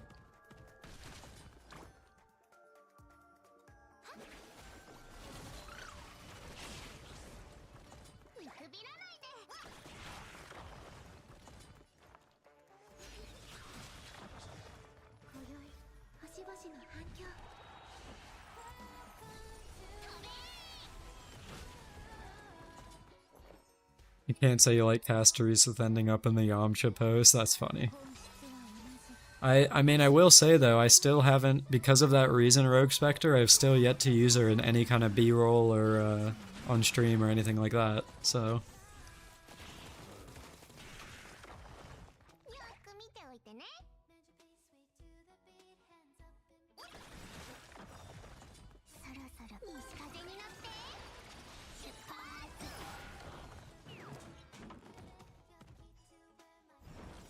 She's your best built break unit. Wiz. You know what? Sometimes you cook a little too hard, that's all I'll say.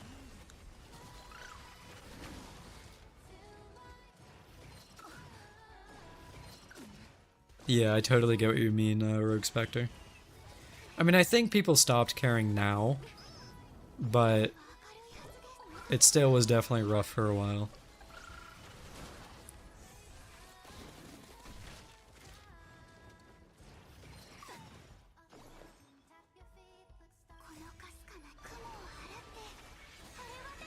You sent a link in the HSR channel in Discord. Alright, let me take a look.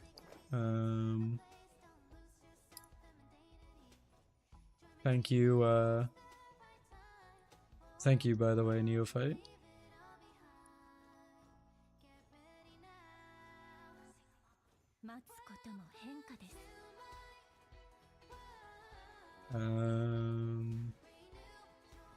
Alright. So this is the popularity poll. Is this like mascots or something?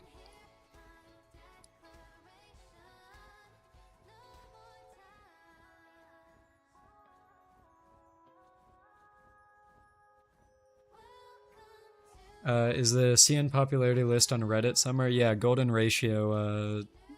Neophyte got it to me in Discord. I can put it in chat here for you if you want to look at it yourself.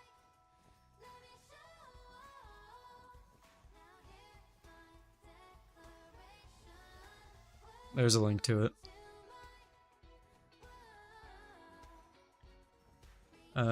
So let me see. Okay, so this is like mascots. This isn't really important to me. So let's see. Okay, so this is characters. So when Dan Hang got number 1, unless that includes both. It probably includes both. So just Dan Hang in general got 1. Oh, this is males. Okay, okay. So this is most popular male characters and the most popular female. Okay, so it's split up. Mascots, male, female, and then general. Alright. Let's see. So Dan Hang, Jingyuan, Aventurine Sunday, Anoxa Blade, Maide, Boot Hill. I mean, I definitely get Jingyuan being up there. Jingyuan is definitely one of my favorite male characters in the game, apart from Blade. I don't agree with Sunday, but that's just personal bias. Let's see. Okay, so of these 8, what would I rate? I would probably go Blade, Jingyuan, Maide, Anoxa, Boot Hill, Aventurine, Sunday. I think that would probably be my my list.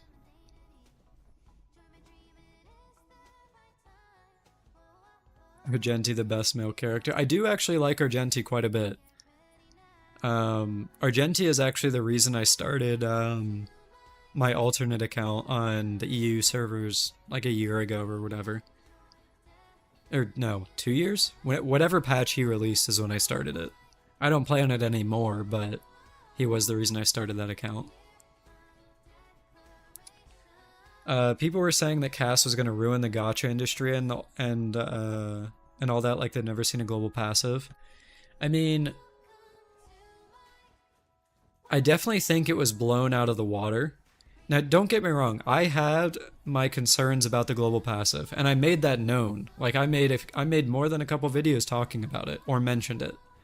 So I was definitely part of the people that were saying it is a potential problem, but saying it's going to change the gacha industry and, like, this is going to affect so many different things, like, that's too much, for me at least. I didn't necessarily agree with that. I do think that I still stand by the fact that it did set a potential precedent that global passives could be introduced in the future, and I still stand by that. But I also do recognize that I think they're going to be for special characters only. For example, like anniversary characters. So, or they might just never do it again because of the backlash. I mean, who knows? So. Alright, let's see the female. So Kafka, Robin is second. That's surprising. That's actually really surprising to me. Okay.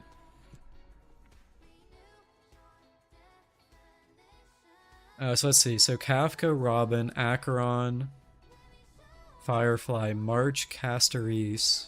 I think that's Herda, and then Fei Zhao. Okay. Apart from Robin, none of these are like super surprising to me.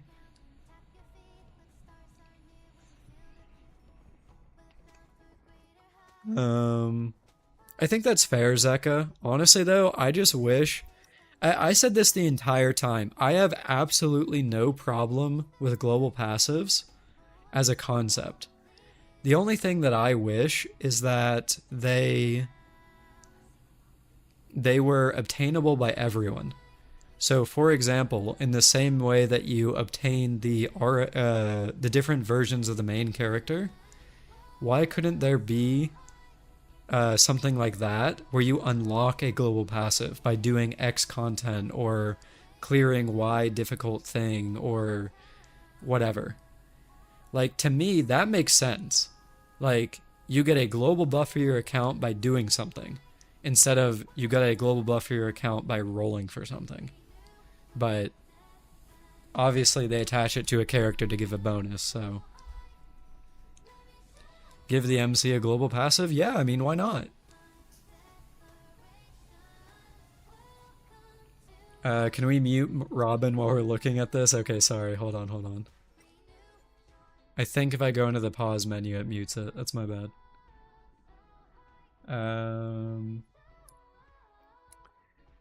Let's see. Okay, so in order of this for me, of these 8, again, just like how I did the males, I would probably go Acheron, Fei Zhao, Herda, Castorise, March, Firefly, Kafka, Robin. I think that would be my order of the 8. And I guess I am biased. That's I guess why I was surprised that Robin was so high, because personally she was just okay for me. She wasn't like someone that I was like, oh my god, I'm crazy about this character, or anything like that. Speaking of drama, what's kind of stupid is the Firefly skin drama. Hold on, let me see if I can pull that up. Firefly skin HSR. Oh, that's leaks. Can't look at that. Surely it's here somewhere, right? Yeah, here we go. Okay, this is the official stuff. So the stuff that I was seeing with this skin is that it's not too different from her default outfit. Which I don't think is entirely false. Like, this is already basically a sailor outfit. And then the second complaint I was seeing is the color palette. And then the third one was that Sam isn't changed enough, which I 100% agree with. I don't necessarily agree with this part being that bad. I think this is fine. Like, could it have been better? Yes, but I think it is fine. What I don't think is good is this. I think this is terrible. Like, they could have done so much to make this Firefly skin better. Or, sorry, the Sam skin better, and they just did not do enough. Like, unironically, I think this actually looks worse than her default Sam outfit. Because he's got like like right here, there's like cool, on the normal Sam, there's like cool accents here where it's almost like rib cage, like a rib cage. And that entire accent is gone because they just made it cyan. And I just don't understand why they did that. Sam in-game HSR. Let me see. Yeah, like, it's blurry, but you can kind of see what I'm talking about here. So there's like these kind of like rib cage kind of things, and it's like energy tubes or something. And then if you look here, it's literally just a flat metal plate. Like, what's the point of that? It doesn't make sense. So like that's my only issue. I think this is fine. It could be better, but it is okay. For the people that really like Firefly, they're gonna like this. And that's okay, there's nothing wrong with that. But this is something that I think everyone should have a problem with, whether you like Firefly or not. Like, this is just way too freaking basic. But that's just me.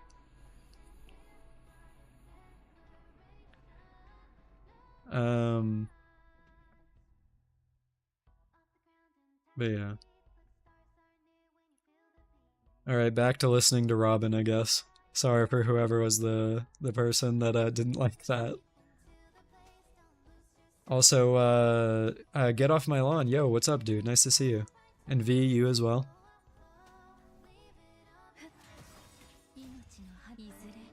Basically nothing changed for the Sam part. Yeah. There actually was one more thing. Hold on, let me pause this. Let me see if I can zoom in on this. So you see this like signature here?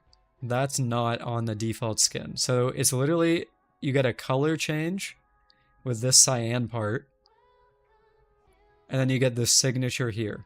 And that's basically it. Like, Come on.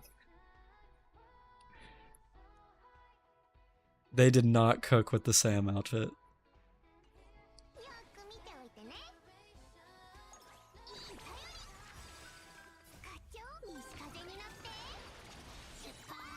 You still agree we should have gotten a Firefly plug suit though, but you're not a huge Evangelion fan? I mean, it could have been that, but it also could have been the, her suit outfit.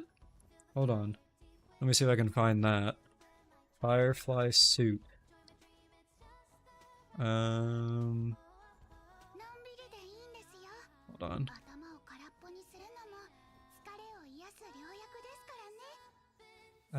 Yeah, this. Hold on. I'll pull up the images in a second.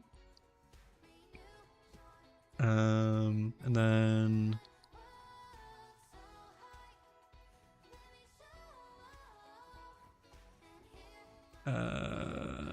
there's one more. Sam in a coat, HSR. Yeah, this. Okay. Have to zoom in here. Okay. Alright, so that for one, this is the plug suit. This could have been something. This also could have been something.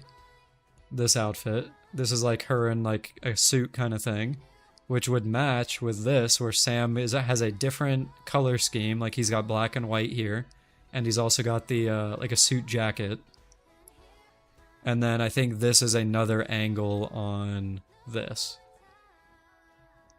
But like they have all these things, and then they decided to do a school outfit. Like, don't get me wrong, again, the school outfit is fine, but it could have been better. And again, I think Sam is the worst part.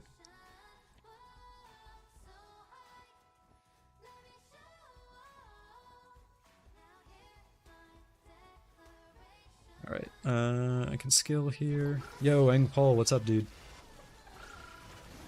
It's because Firefly fans are, or at least can be bloodthirsty Vikings when their beloved gets attention. I mean, that's fair. I mean, realistically, she could have worn a paper bag and the Firefly fans would have celebrated. Like, let's be real here. Like, but I also do kind of wish, or I do think there could have been other things they did, but yeah.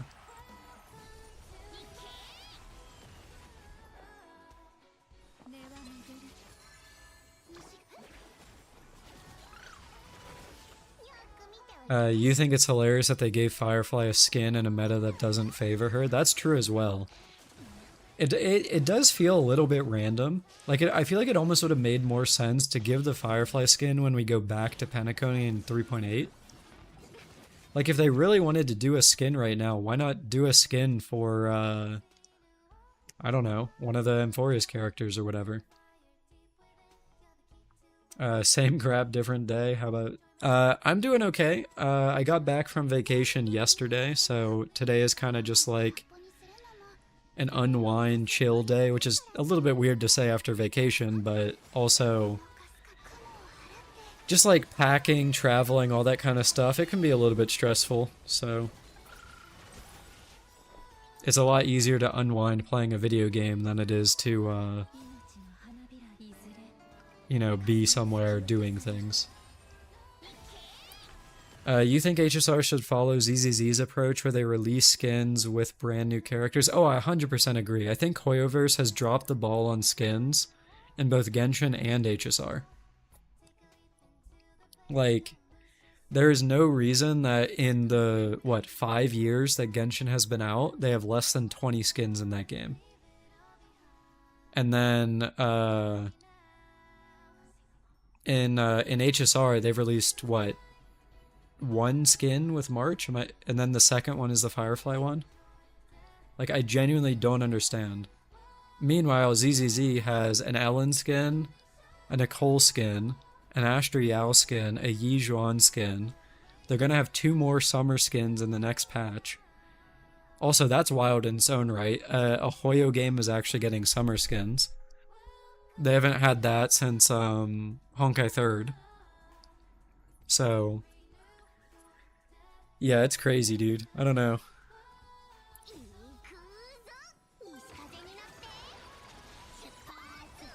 There were leaks about a Kafka skin, but thanks to the whole who you choose in 3.0, they gave Firefly a skin. Oh, you think that's why they did it, Jerry? Like, so many people picked Firefly that they gave her a skin instead?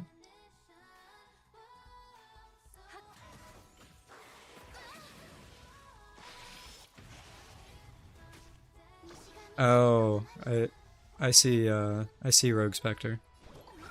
I mean, hopefully things are alright for you, man. Um, as per usual, if you need to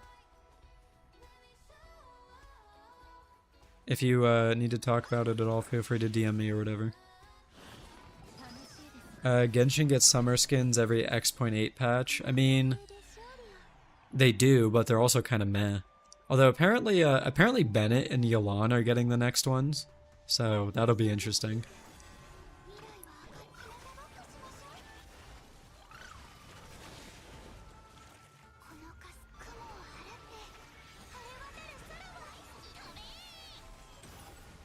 There have been leaks about a summer skin for Honkai 3rd. Maybe they're slowly going back to doing skins. Didn't Honkai 3rd recently go to 9-week patches, though? So, like, I almost feel like they're not necessarily looking to continue going hard on development for that game.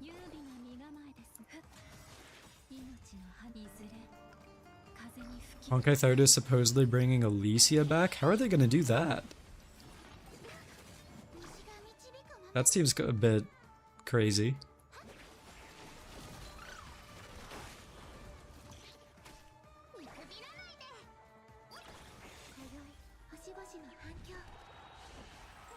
You heard that CeeLo is gonna get a summer skin at some point. I vaguely remember seeing that, Zeka.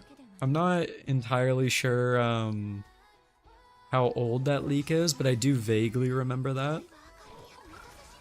But I also don't expect them to do anything like that anytime soon. Because, think about it, if the Fate collab is starting this patch, and we already know nothing is this patch, 3.4. And that collab is apparently running until 3.6 at a minimum, because that's when Archer leaves. And then supposedly it could be longer if Lancer ends up playable. I don't really know if there's going to be any time soon for like a summer event. But who knows, maybe.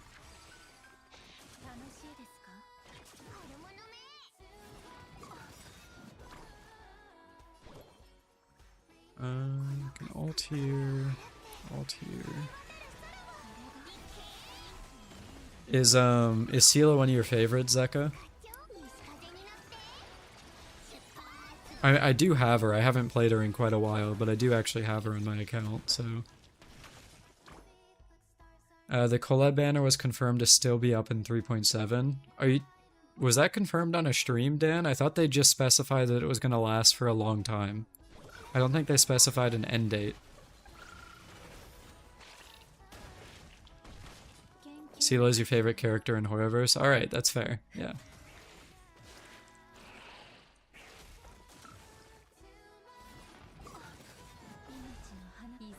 There's not many Seela mains left, so pretty cool to see pretty cool to see a Seela main in the wild.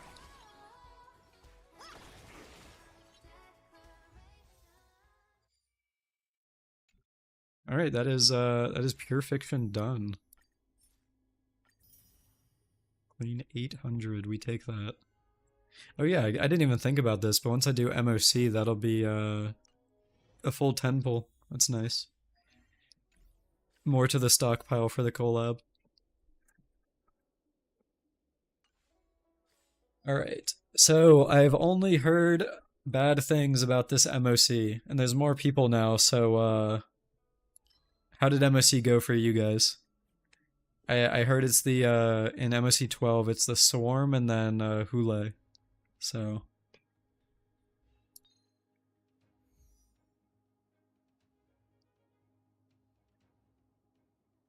MoC went fine for you, easiest in a while.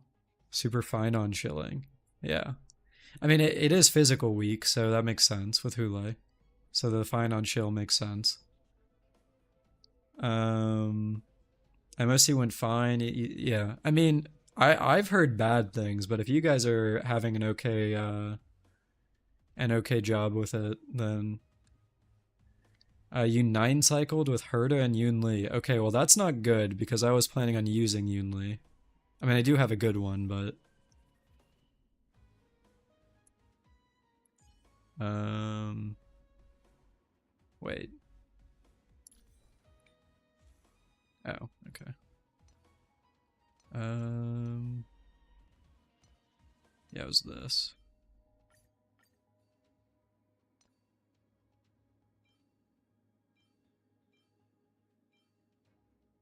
I think the attack is more worth it.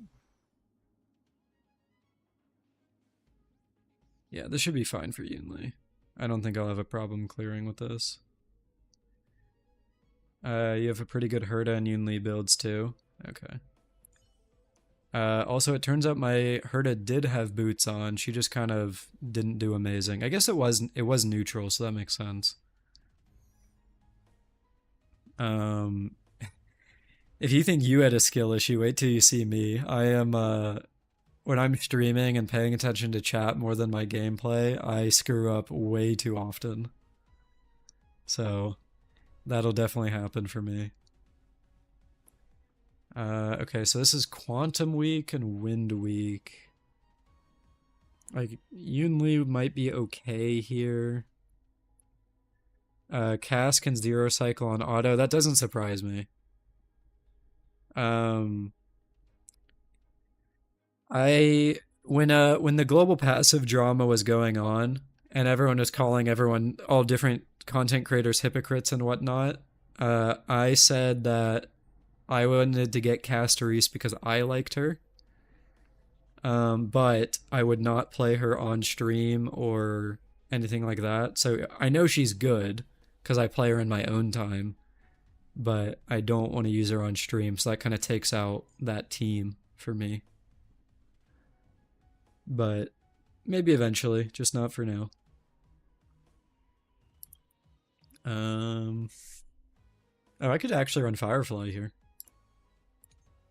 We were talking about it earlier, now I actually have the chance. Where's Ron May? Gallagher. You have no shame pulling Casteries? Yeah. I mean, it is kind of different, though, because I was one of the people that did call out the global passive as potentially being an issue. But, I mean, at the end of the day, it's not that big of a deal. It's more just kind of something I am sticking with. This should be fine. I'm not worried about it. It's only floor 9. You 7 cycled with E2 Firefly and a Noxa. Yeah, I have an E1 Firefly, so I don't have high hopes.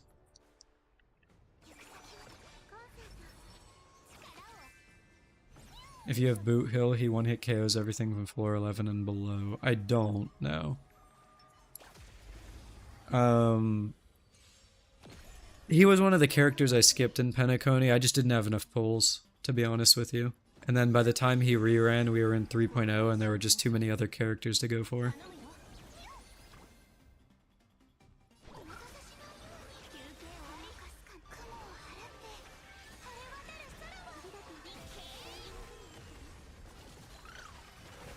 You 8-cycled second half with a premium Fei Zhao team with E1 Topaz, and the first half you 0-cycled with a premium E1 Cass team. Wait, so you 8-cycled in total, and the only reason you cleared is because you got the 0-cycle with Cass. Jesus. I was actually planning on trying Fei Zhao after I clear it with Yoon Lee, so that'll be interesting.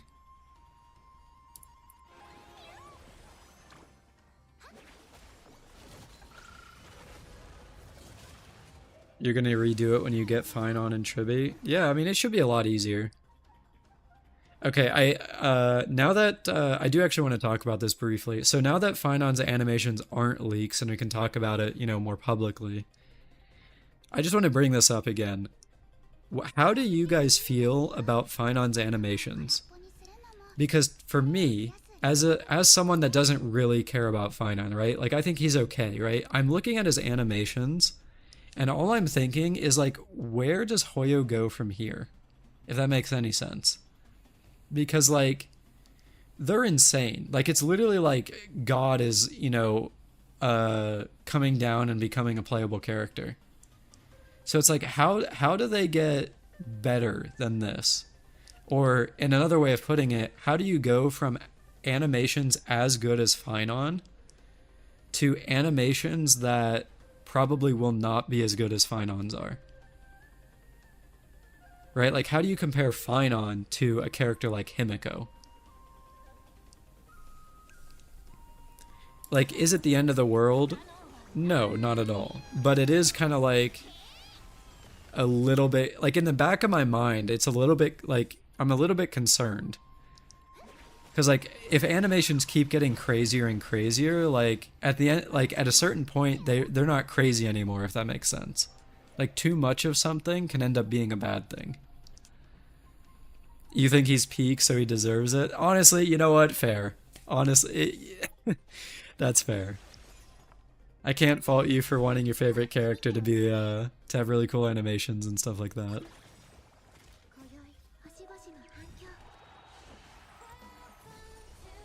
He's a boss character with those animations. That was kind of what I was thinking. Like, it's crazy. Isn't that better? Steven, what do you mean?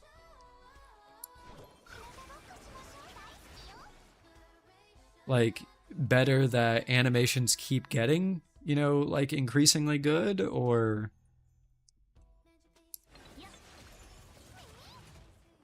It's peak Cypher's thighs? True. Hold on, I gotta bring this one back. Where did I pin it? Actually, I gotta bring two things back. This one's hilarious.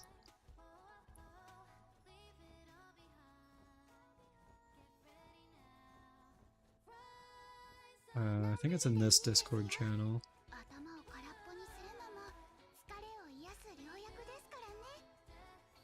Rogue is just trying his best to emulate the biggest Cypher Gooner I think I've ever seen. This is from an old stream. I don't think Sin is here today, but very funny. And also there's this, which I think is also really funny. For all of you guys that are fine on Sims, this is for you.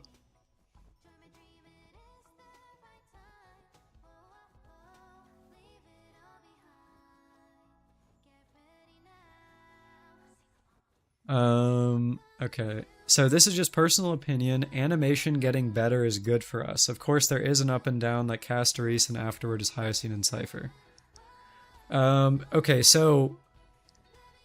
But, to be clear, Steven, from what I was saying, I don't think animations getting better is bad.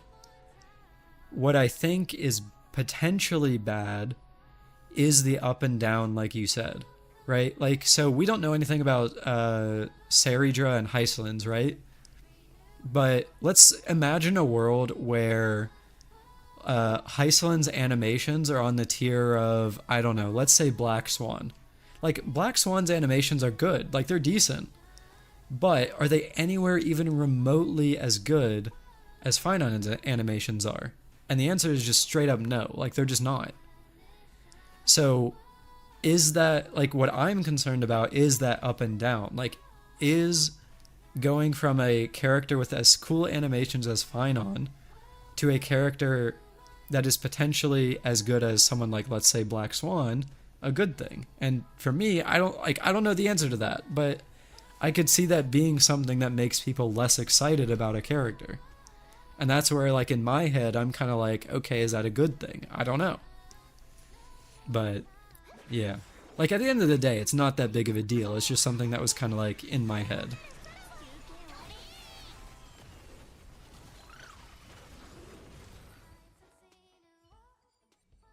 You think lore-wise the animations make sense depending on the character? That's fair as well. I mean, there isn't necessarily anything wrong with that, especially if Finon is, like, with all the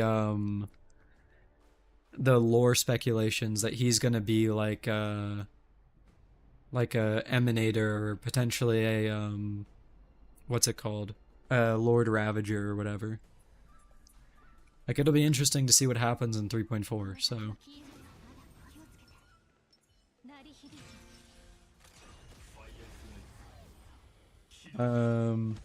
You think it should be a norm? There's nothing that can always be up and up, because this will bring up, it'll essentially be, it'll essentially end up as power creep animations. Yeah, that's fair.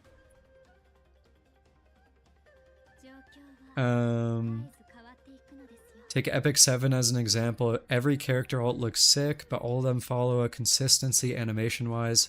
If HSR keeps trying to break reality, then... Okay, yeah, I get what you're saying, Neophyte. At the end of the day, like, I don't think it really matters. Like, they could very easily, like, curb animations becoming, like, power creep if they only do it for special characters. It'll just all depend. I guess the other way to look at it is like, let's say, to use the exact example I just gave, if Heislin's animations are as good as Finon's animations, and then Serija's animations are as good as Heislin's and Finon's animations, then that could be a problem too. But realistically, I think it'll be fine. But yeah. Pull up the picture of Goku holding Ika. Wait, did you DM it to me on Discord, Rogue Spectre?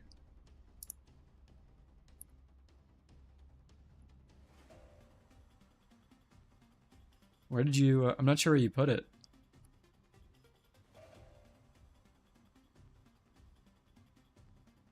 Oh, a while back. Right, I remember. Okay, hold on. I thought you meant you recently said it, so I have to scroll back. Wait, was it in DMs, or did you put it in it was not in our DMs. You might have to find it again, Rogue Spectre. I'm not sure where it is.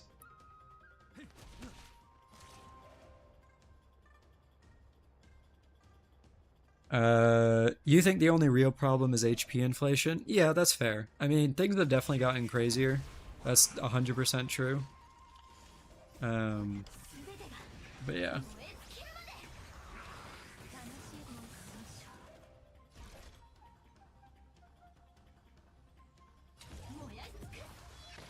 Genuinely, it is so weird playing Firefly right now, just because it's been so long since I used her.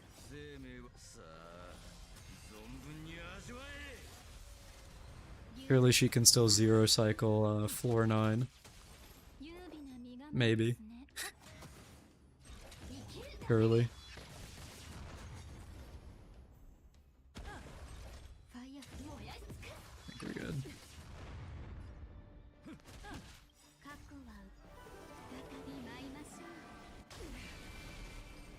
You really hope they slow down with HP inflation because you have a feeling they'll need to rebuff the characters. Yeah, so that's actually something that I thought about a while ago, V. It's not even necessarily about HP inflation. That's the thing, right? The other part of it is character creep or feature creep that characters are getting, right? So, like, look at the difference between Sunday and Sparkle. Right? So, right now, neither of those characters have gotten buffed. But in a world where Sparkle gets buffed, does that mean that Sunday needs to get buffed to be better than Sparkle again? At which point, does Sparkle need to be buffed again? So it's like, HP inflation is only one part of it, because the characters are the other half that is just as important. Right? Like, you could also look at it in DPS terms, right? Like, Blade's buffs that he's getting make him roughly equivalent to Maide, like roughly around the same tier, right? But a year from now, when Maide gets buffed, Blade is going to be dog shit in comparison to Maide again. So does that mean Blade gets a second buff? Like, it's a slippery slope. So there's, I mean, it really, who knows what will happen, but yeah. Thanks for sending me it again, Rogue Spectre. I'll pull it up here.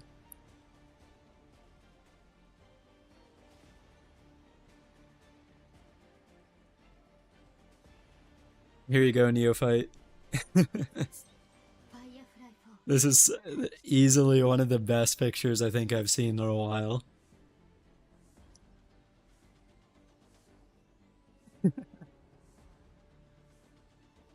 All credit to Rogue Spectre for finding this one. This is too funny.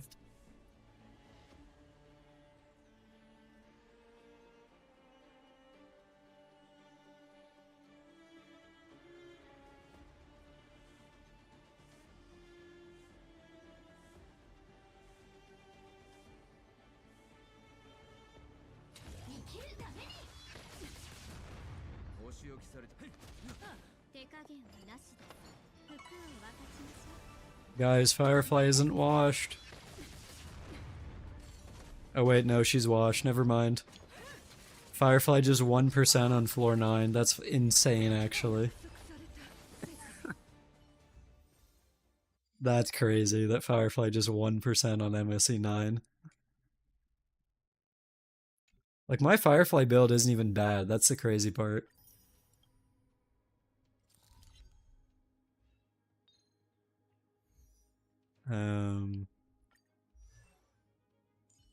Like 2.7k attack with 208 break effect and 154 speed, like, and E1 for that matter.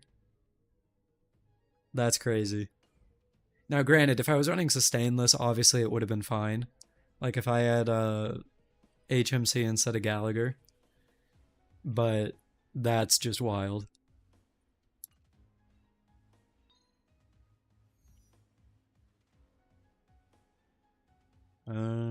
I can run Herda on this half.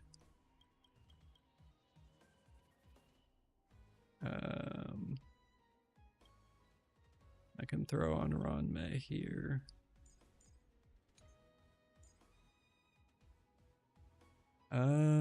Actually, you know what? I'll run Fei Zhao. Where's March? I think my March still has gear. Yeah, we're good. And then this half, I can throw in Tribby, RMC, and H2O. Oh wait, no. I need small Herda.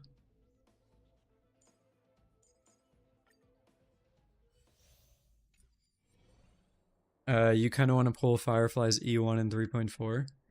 I mean, it is a nice quality of life, but I wouldn't say it's necessary, is the thing.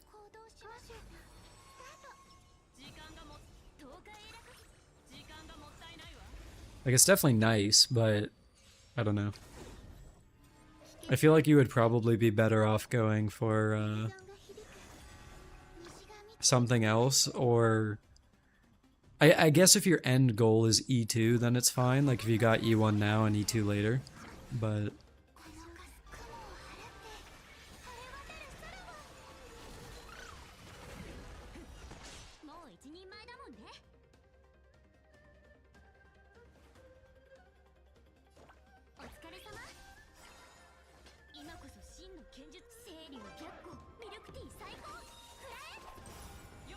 you really regret not getting Rappa's light cone?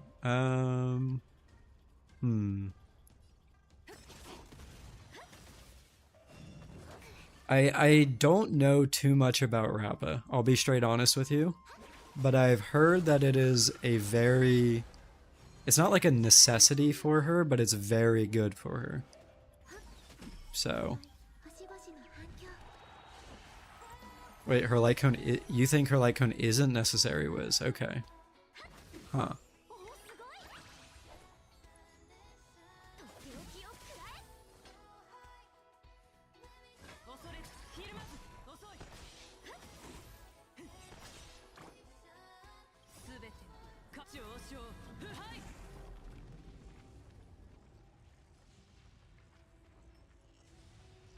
I'm getting a bit of conflicting information here. Rogue Spectre thinks it is, Wizmaster thinks it isn't.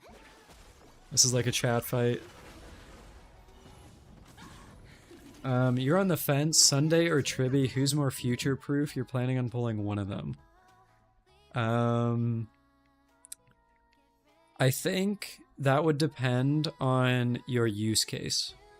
So I think Tribby is generically more useful, but I think that Sunday is better for your account than Tribby is if you have a direct use for him. If that makes any sense. So like, for example, if you have Eglea but you don't have Sunday, or Jingwan, or not even Eglea. Eglea is kind of with Sunday because speed. So like if you have Jingwan and you don't have Sunday, that's a better example. Then I would say Sunday. But like if you want someone that is generically useful in almost every team, then Tribby. I will say that also does depend on whether or not you have Robin, because Robin does slightly lower Tribby's usefulness. But yeah.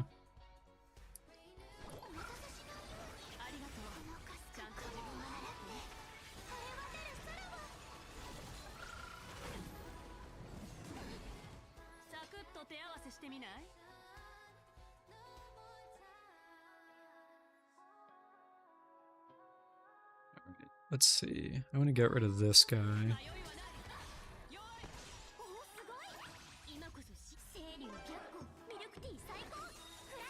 I don't actually care. Yeah, I mean, I don't actually care about this guy on the left, I think. Isn't he just like... I don't think he does anything special. Yeah, just damage. Oh, he can actually do this. That's not important, though. This guy actually has CC, so he needs to die. And then this guy will just die to phase ults.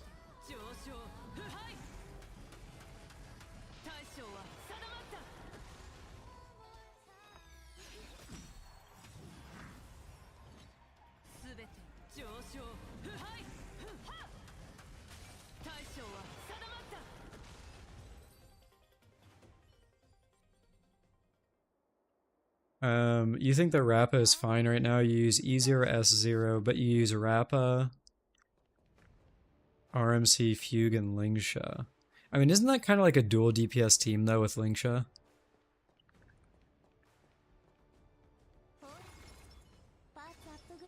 Like, I feel like if you have a budget Rappa team, that it might not be as good, and you would probably want to invest in Rappa more.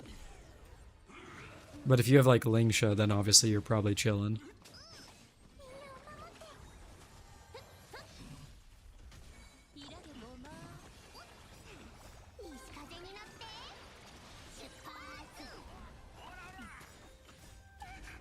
Oh, I just realized I left it on auto. Oops.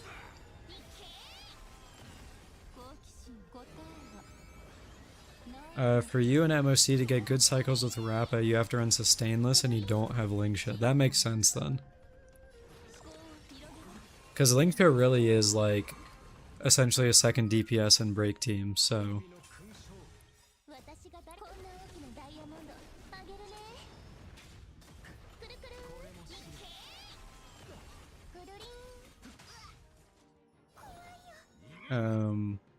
But yeah.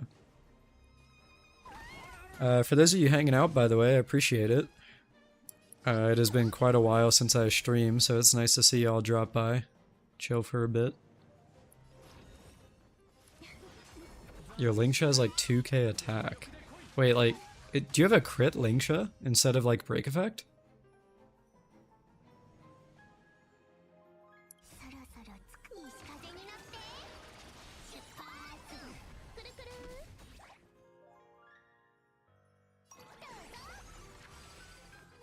No, it's just a bad build. Oh, well.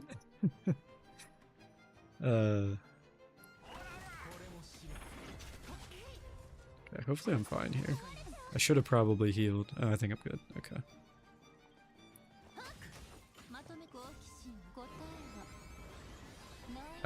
Link's healing scales with attack. That's true, yeah.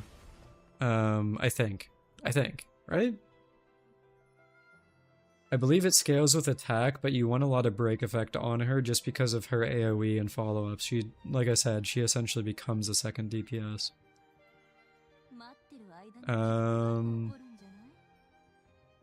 Yeah, it is based on attack.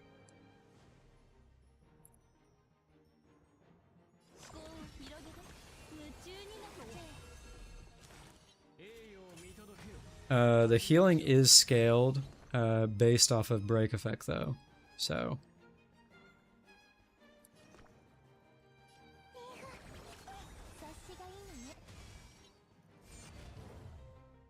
Oh, that's annoying, the barrier.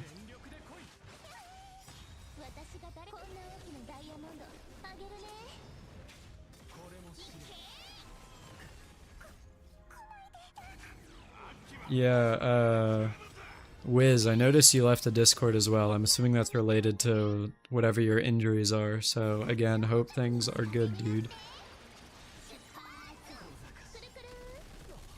And speaking of Discord, by the way, I do have one if you guys haven't joined. It's linked down in the description below, but you are always more than welcome to join. I'll toss a link in the chat here as well if you care to.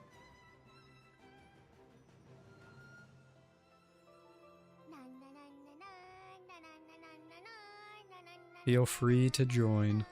We have a nice, decent community in there, so.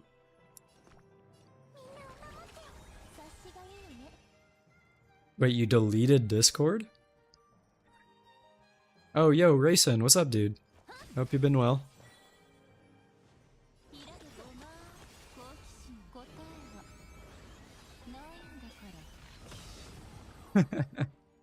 Neophyte. You've been in there for months, but yeah, you'll join again, all good.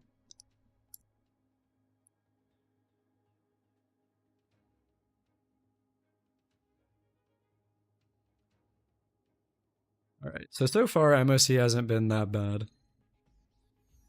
You momentarily deleted all your social media apps. Okay. That makes sense. I've done that before, so I totally get that.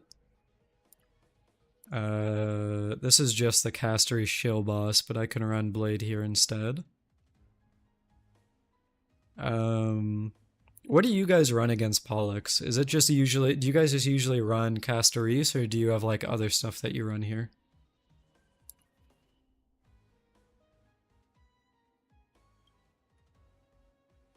Tribby can go up here. And then RMC. Oh god, they brought back Sam. Huh.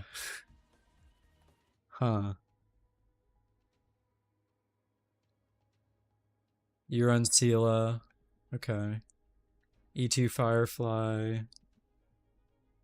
Maide or Anoxa. Okay. Oh, I could see Maide working pretty well with it, because he has HP manipulation too. I forgot about that. Firefly deletes the dragon. Oh, I guess she has HP manipulation as well, so that makes sense. Sam was the hard one, but you brute forced with Herda. Yeah, I honestly... Sam is a weird one. I really don't know what to run here.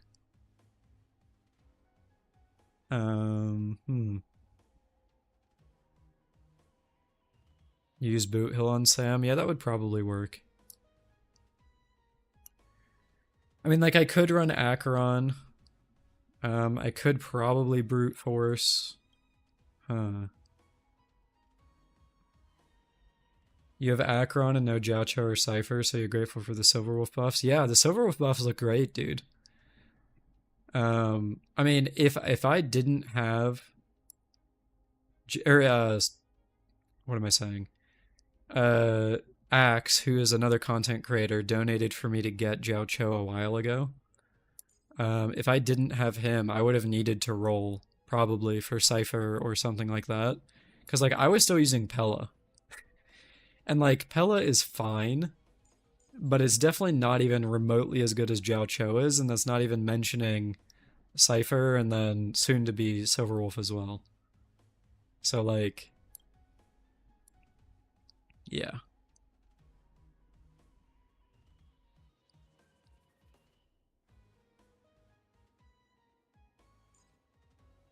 Pull the Cypher thighs. I gave you your one pull earlier, Rogue Spectre. I can't really do more. I have to save.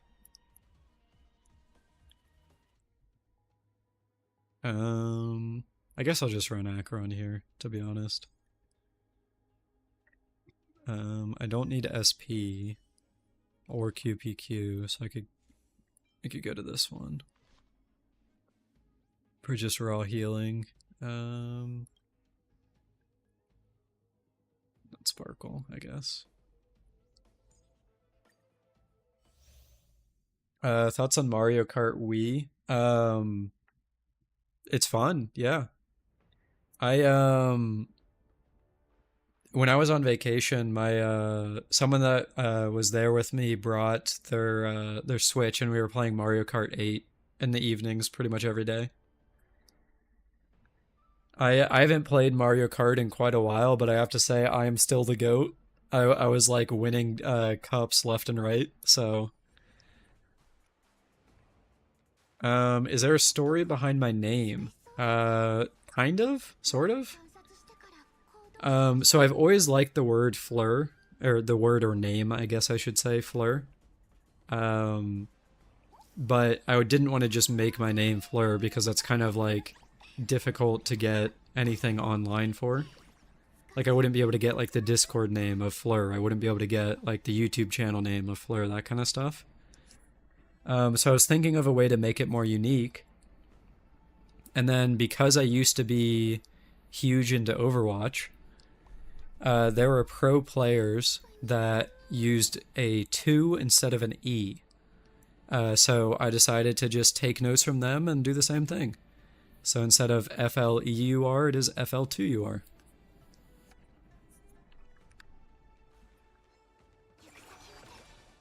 Oops, I should not have done that.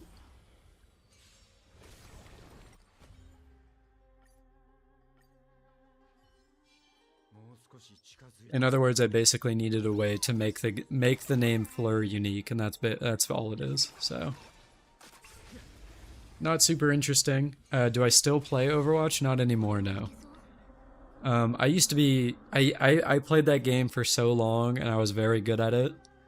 But after a certain point, I stopped playing myself because my team disbanded, and then I moved over to coaching. And then I stopped coaching a couple seasons before Overwatch 2 launched. And I kind of just casually played Overwatch 2, and then I ended up moving away from it to other FPS like Apex, and then more recently Marvel Rivals.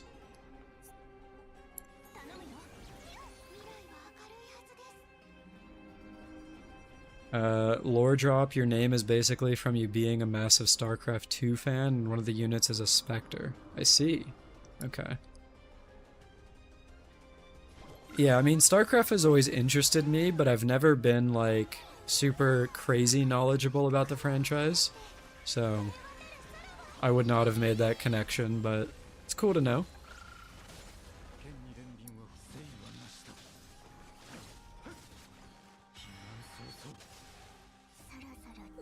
I should do an updated review of your account. That would probably take quite a while, so I think I'm good. Account reviews always take way too long. I mean, if you want me to do it in... I mean, if you rejoin the Discord at some point and you want me to do it on there, just DM it to me or whatever, that's perfectly fine. But on stream, it just takes quite a while. Oh god, I have a Twitch bot. Go away. Get banned.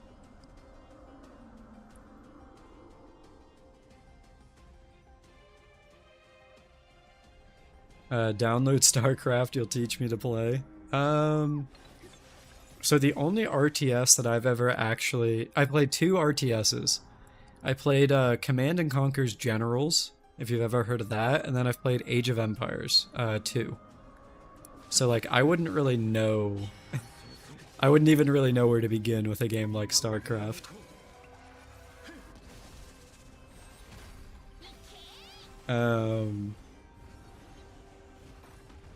You're about to expose how much of a gooner you are, but Pollux looks like he's humping the egg. He is kind of gyrating. I mean... that's kind of fun. Oh god. I did not... I'm gonna think of that every time I fight this boss now, thanks. I did not need that imagery in my head.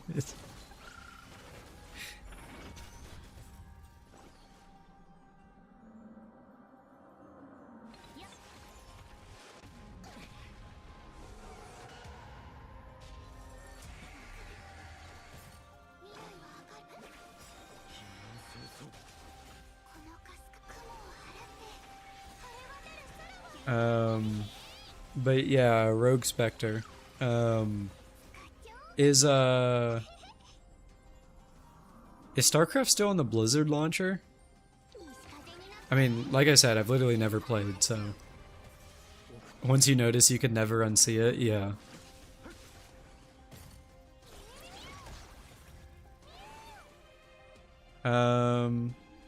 Yeah, I mean maybe sometime Rogue Spectre. I'm not like opposed. So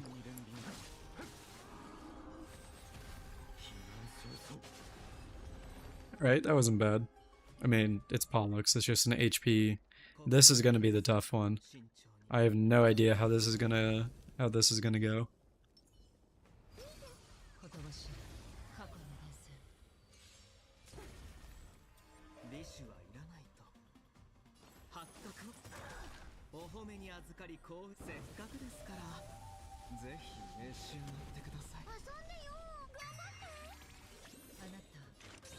It's actually kind of crazy that I'm more concerned about how this MoC 11 will go with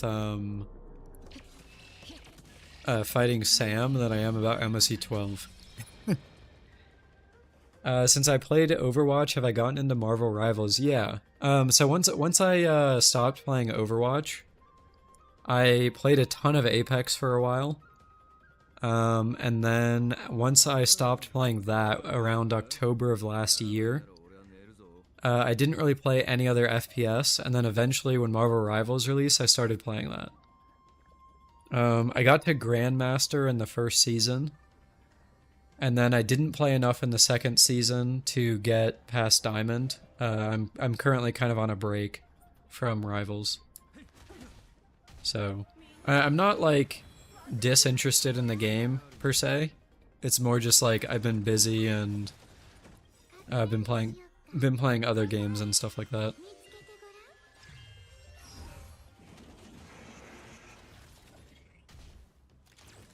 The StarCraft 2 campaign is also free and you'd recommend playing it? Yeah, I mean, maybe sometime. Like I said, I'm not opposed to it, so...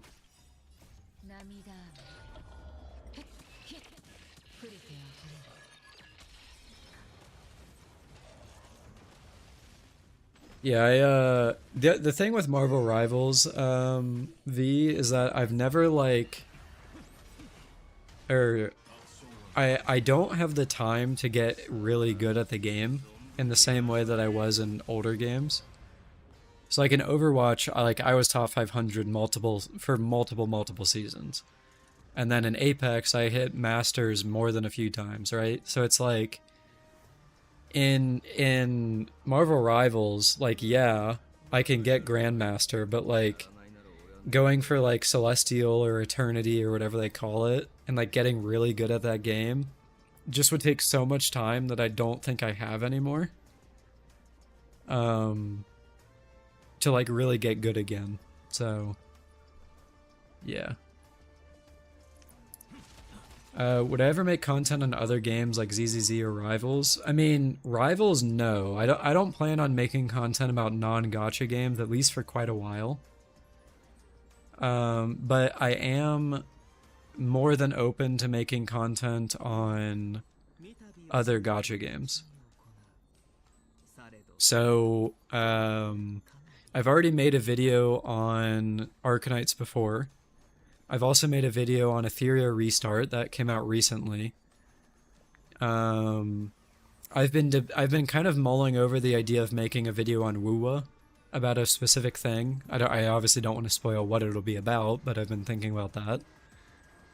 One of my second video ever was actually a Genshin video. And then I plan on potentially making content on future gachas as well. I'm currently looking at NTE, which is having its beta soon in like under a week, and also Arknight's Enfield when that releases. I mean, there's some other ones on my radar like Ananta, Silver Palace, and stuff like that, but I don't think those are releasing anytime soon, so they're kind of like back burner projects, if that makes any sense. To be completely honest with you though, the biggest content that I've been kind of mulling over recently isn't necessarily like specific to one gacha.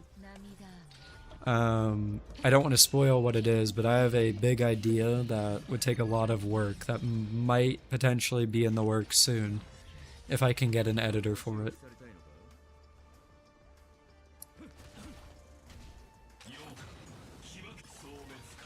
Your favorite game that isn't a gacha is Ultimate Admiral Age of Sail. I am not familiar with what that is, Zeka. Is that like, I mean, based on the name, is that a sailing game? I'm not entirely sure what that is. But yeah. What game am I playing right now? Hold on, let me open Steam. So recently on Steam, I've played, I played Monster Hunter Wilds when that released. I have, 60 hours in that game. I got through all the main content. Me and some friends were playing Supermarket together. That's like a, for lack of a better way to describe it, that is a friend slop game. It's just like you literally run a supermarket. We pretty much finished that game and we've been playing Chain Together recently. And then I also picked up a game called Peak, which is pretty fun as well. And I've been playing that with some friends too. And then other than that, it's just been like gacha games, so. Yo, Tails, what's up, dude? Nice to see you. Hope you've been well. Age of Sail is a naval warfare history game. Oh, okay, okay. I know some people that are into games like Total War and stuff like that. So I totally get the history nerd part of it. Do I play any chill games like Minecraft or Stardew Valley? Yeah, so Minecraft is actually my most played video game probably ever. I used to run servers in that game. So I shit you not, I probably have, if I had, like minimum, if I had to guess, probably over 5,000 hours in Minecraft. But yeah. I don't play it that much anymore. The vanilla version, but probably a couple times a year, I would say, like once or twice. Me and some friends do modded Minecraft. We do like a playthrough of a mod pack, and then that's how I still play it. So, I have played Stardew Valley in the past as well, but every time that I have actually played Stardew Valley, one of two things have happened. Either A, the person I am playing with has quit, or B, they stopped talking to me. So I kind of look at it as a curse game at this point, and I don't really play it that much anymore. Or I haven't really tried to play it. If I were to play it again, I would probably just try going through it solo, because clearly I can't really get someone to play through it with me in full. But maybe someday, who knows?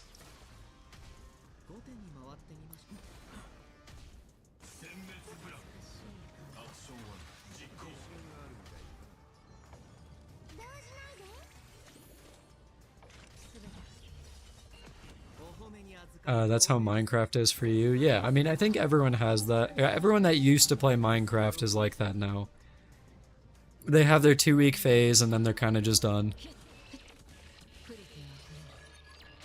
I will say that vanilla has changed so much recently that, like, it's basically an entirely new game if you're someone that hasn't played in a long time. So I don't even necessarily know if you need to do, like, a modded playthrough anymore. You could literally just not play for, like, a year, come back, and it'll be a different game. Like, that game has changed so much from when I used to play it a ton, the vanilla version, so I don't know. It's not really the same game that I fell in love with back in the day, but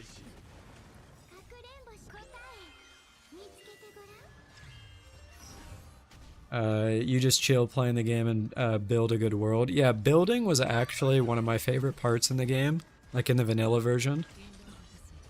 I used to be, not to toot my own horn here, but I think I used to be a pretty damn good builder in that game, so.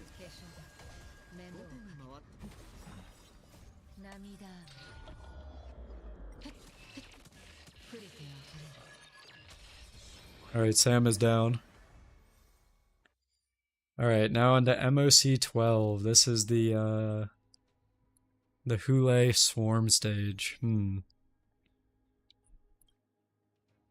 Okay, so I definitely want to run Yunli. So H2O. Where's Yunli? My blind Yunli. Robin Tribby, maybe?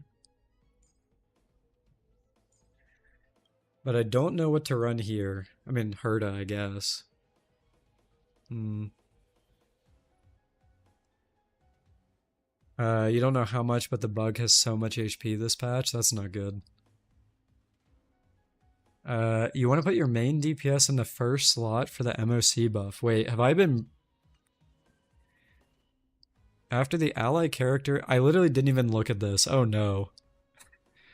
After the ally character in position 1 uses their ult, both they and their memo sprite gain memory imprint. Oh my god. Okay, wow. So I've just been missing 40% damage this entire time? Huh. Good to know, alright.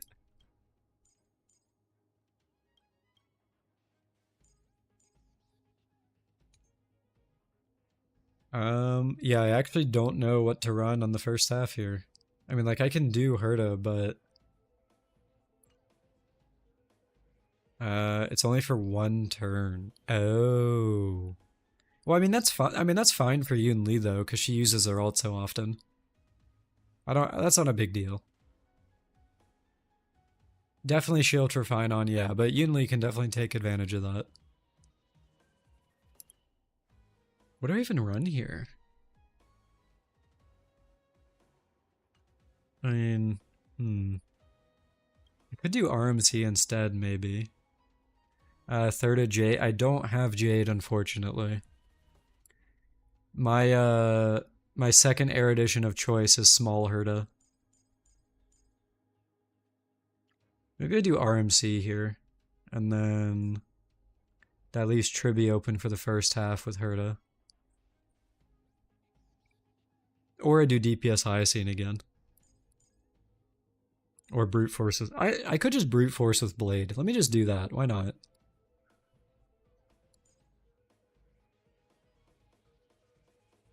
Hule hits like a truck, so you might want to consider Aventurine. Maybe, yeah. I mean, I'll see how it goes. I mean, there's no harm in trying Ho-Ho first. Let's just try this, see what happens.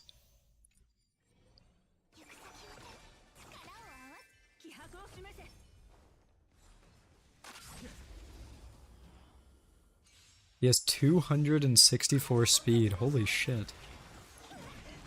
Okay, good to know.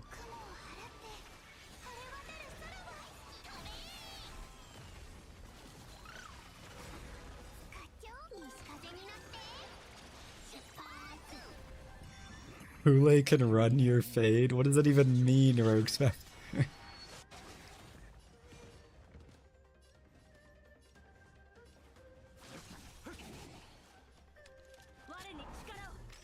Oh wait, I just realized I don't know if I'm gonna have enough SP on this team. Yeah, surely it's fine. Oh, welcome back, Celestial. Nice to see you. I'm definitely gonna have to basic on Hyacine. That's okay, though. I can basic on Tribby. Basic on Hyacine again. MSI for League is over? Okay. Was the team you are rooting for, did they win, Celestial? Again, I know literally nothing about League, so...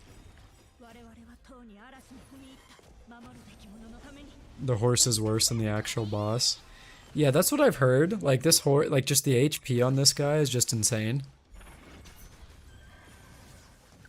Also, I just realized I did not put Blade in the first slot for that buff, but, whatever. It should be fine.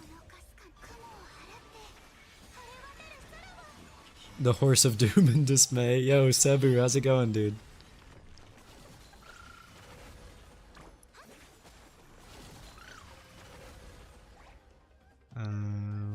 I can ult here.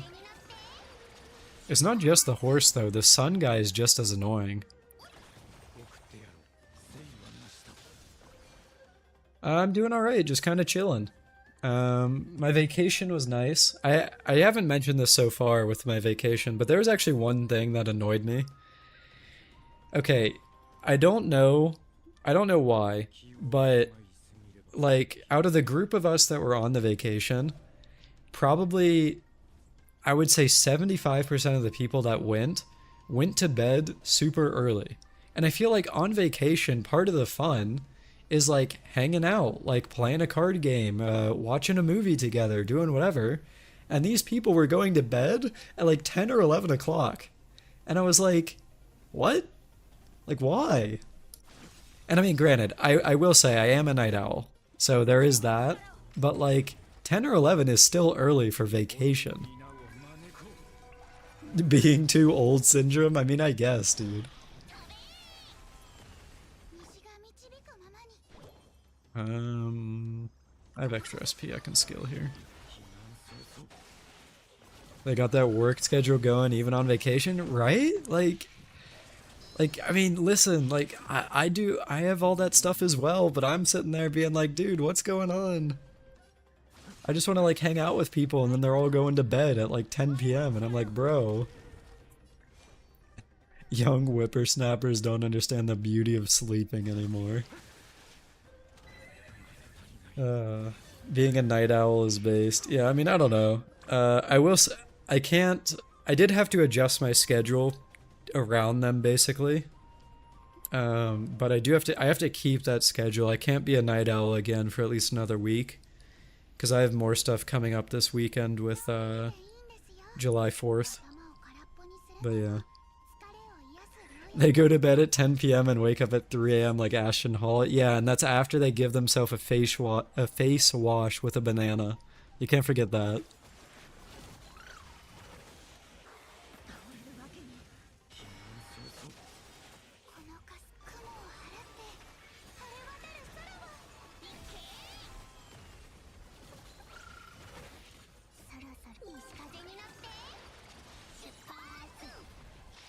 Okay, I'll be honest, this doesn't seem too bad so far.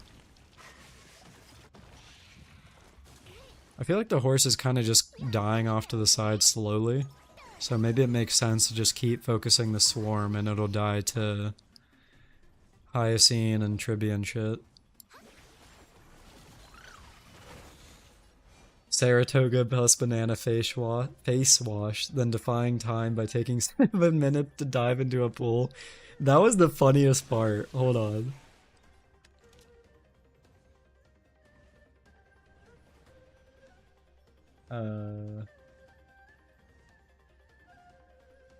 Yeah, hold on.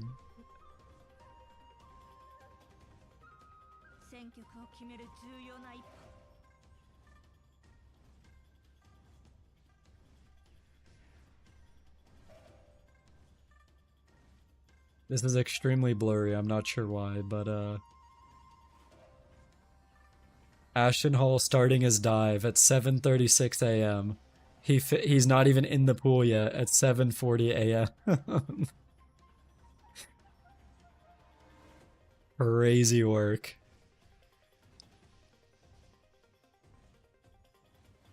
Why are the first two bugs tweaking? I think that's just what these ones do, isn't it? Yeah, it's the propagation thing.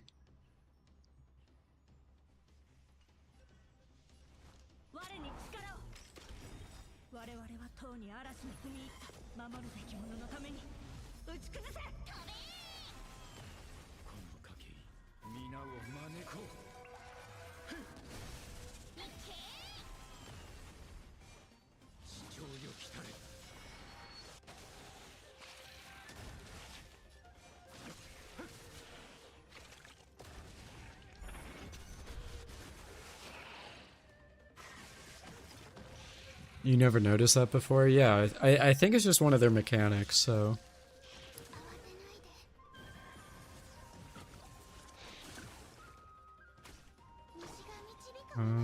I can use basic for SP. Double ult here. Re-ult is Tribby, so now that she gets her follow-ups back.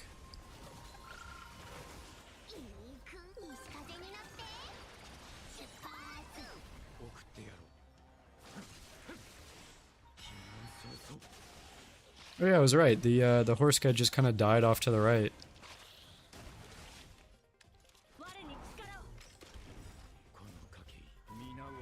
Rebuff Blade doing work. Yeah.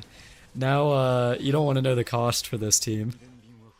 This is E1 S1 Hyacine, so that's 3. This is E1 S1 Blade, so that's 6. And then that's E1 S0 Tribby, so that's 8 cost. It's an 8 cost team just to make Blade work.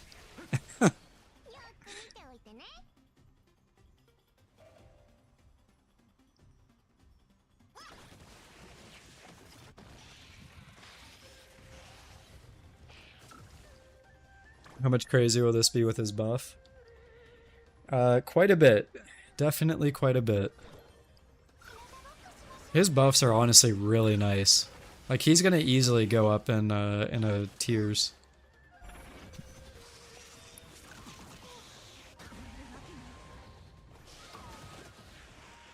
Sadly, it's HP scaling. All the HP scaling supports is from 3.0. Yeah. I mean, you basically need an entirely new team for the HP scaling meta, but it ended up working out for me because I ended up liking Hyacine a lot, so yeah. Do I plan on pulling for Blade on the rerun? I don't know. I think he's fine with E1, S1. I don't think he needs to get more. But if if I lose to Blade, I would not be sad, basically, is the way I look at it. It's like if I pull for Saber and I get Blade, like, that's fine with me. Like, I like Blade enough that I don't mind that at all.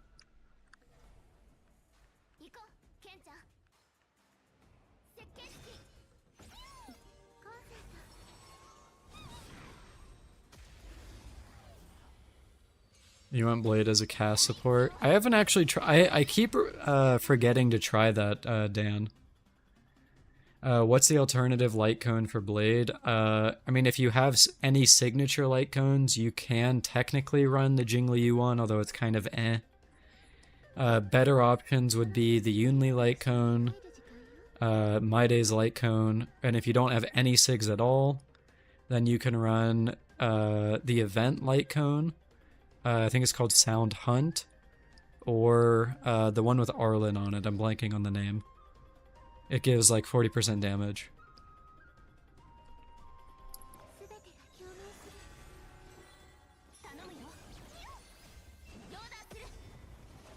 Secret Vow, yeah.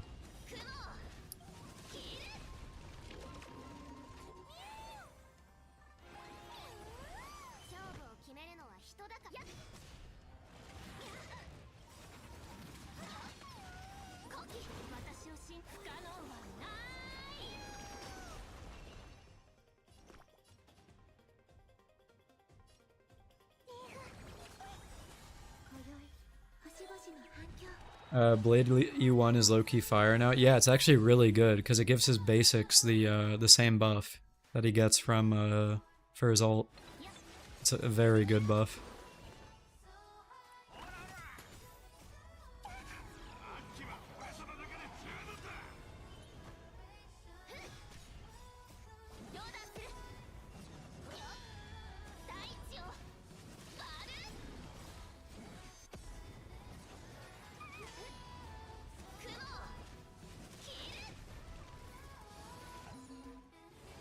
The power cuts out from the heat if you have more than one AC on. Oh right, you mentioned you live in the desert, right? Yeah, that that does not sound fun. I'm sorry you gotta deal with that, man.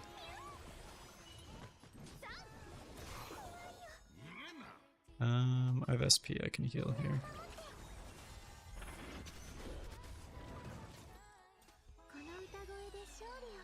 His rework gives him more aggro than anything else in the game. I think I heard that, Dan. I'm not positive about that, but yeah. E1 Blade is pretty comparable to Maide. Yep. Blade is going to be very, very good when he gets his buffs. And I could not be happier. You hate deserts? Yeah, I mean, I imagine if you can't have AC and stuff, that would not be fun. It was when I was at the beach for my vacation, and it was I think it was in the 90s the entire week, 90s Fahrenheit, which is hold on, 32 Celsius. But the feels like temperature was it like at 105 for a couple of the days, and I was like, holy shit. And 105 is 40 Celsius. Not very fun, to say the least.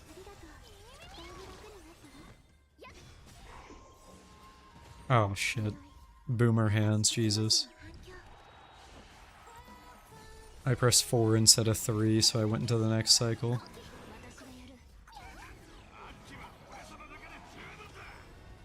Argenti buff. Yeah, that would be really nice, honestly. I'd love to see that.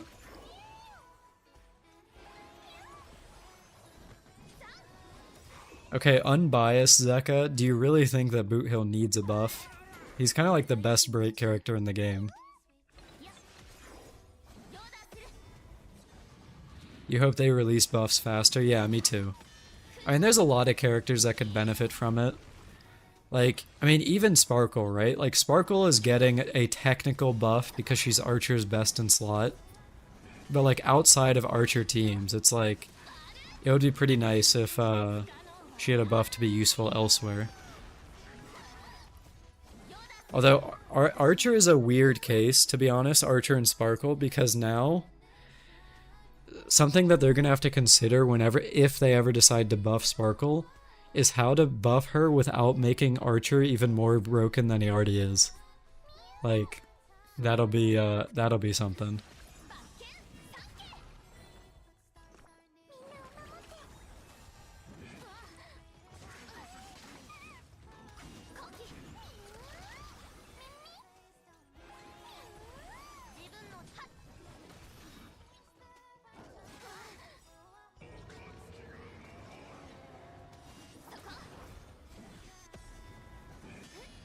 When do you think they'll announce other buffs? I mean, I wish it was...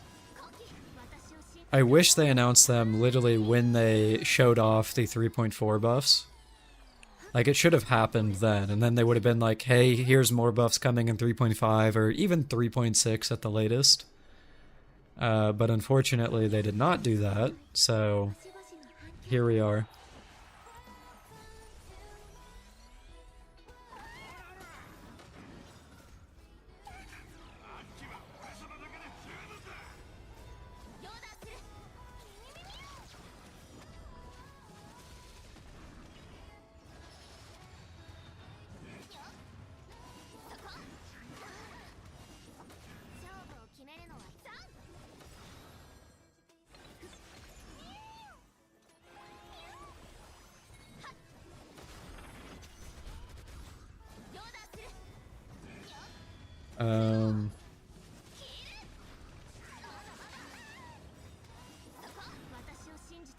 If they ever buff Argenti, they just have to put all of his Eidolons into his kit. His E6 for 30% Def Shred is insane. Yeah, I mean, Argenti's E1 is a...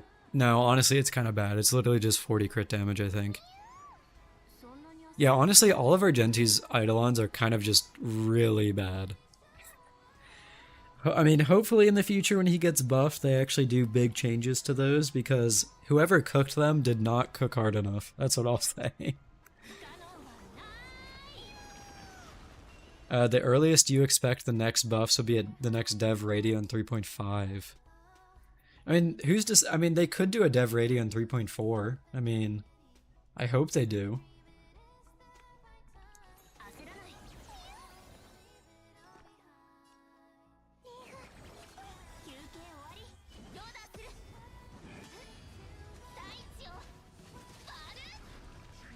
Alright, one more Yunli ult and I think we're good. This wasn't too bad.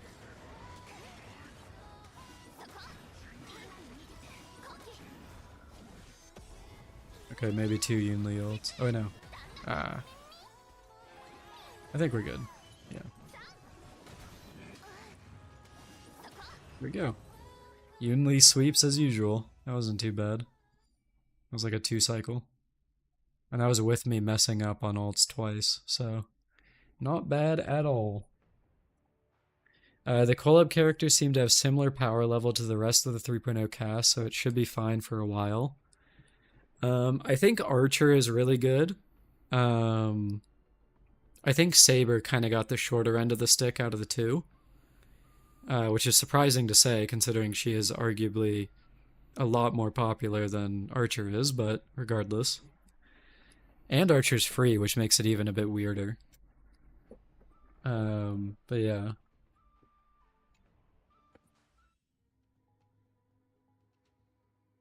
The next PF update having Hule, that would be kind of neat.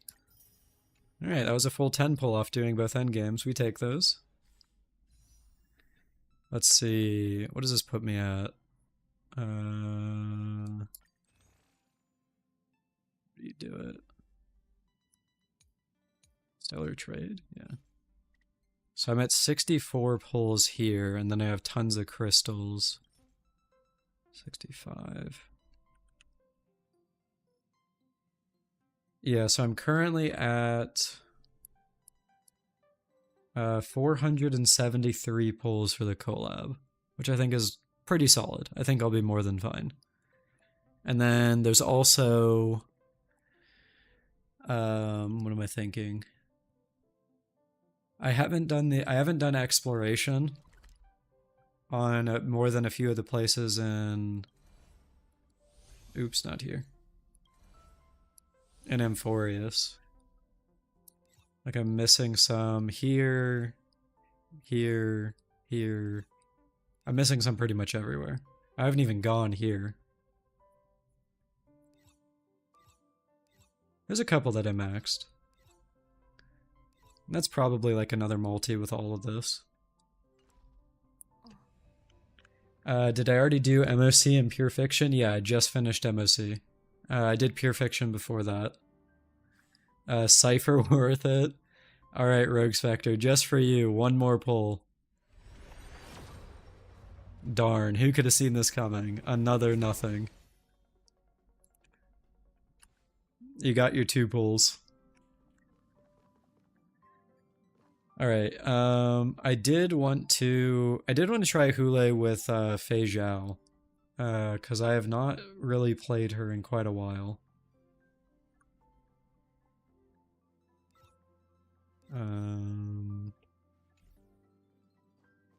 Databank.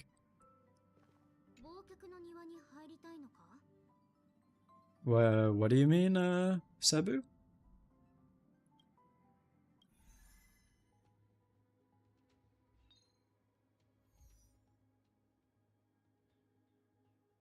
Databank, the light cone. Oh, the 3-star light cone. I was like, what is bro talking about? Oh, that's funny. Alright. Is Fei Zhao's best team still just Robin? It probably is, right? Robin, Aventurine. I mean, I could run Hyacinth instead. Hey, Robin, Aventurine. Alright.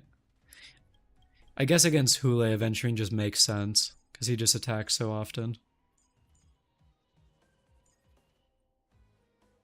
And then I'll just go with March. Then first half, I can just keep the same. Robin, Topaz, March, Mose, Aventurine, Haya. Yeah, okay, so it hasn't really changed any. I was mostly wondering if people like ran Tribi or anything like that over Robin.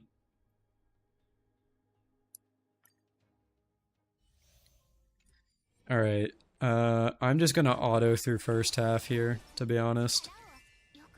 Because I've already cleared this once, and I just want to get to the second half.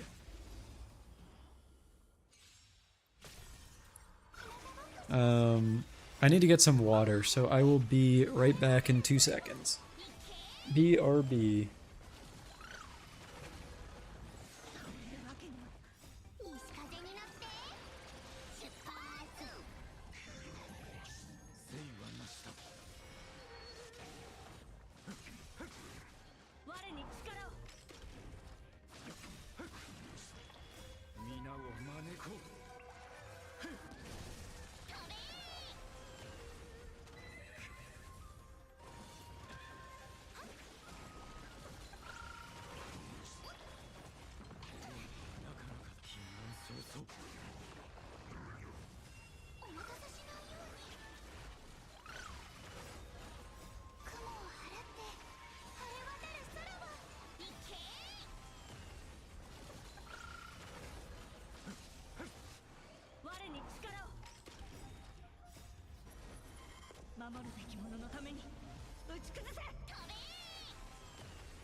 Alright, I am back.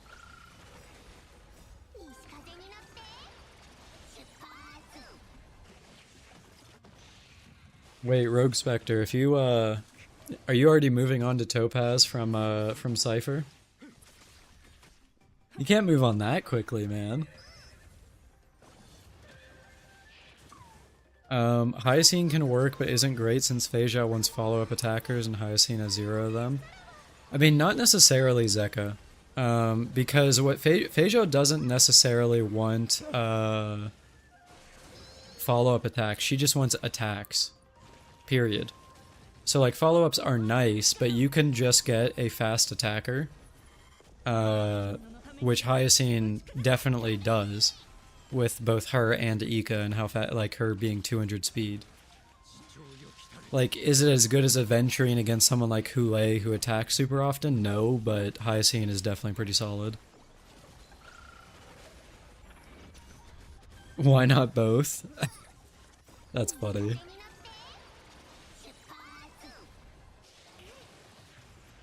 Only E2 Phasya wants follow-up specifically? Yeah. Alright, I'll be honest, I'll probably clear this faster if I play it myself than the auto, so let me do that. Let me swap over to actually manual.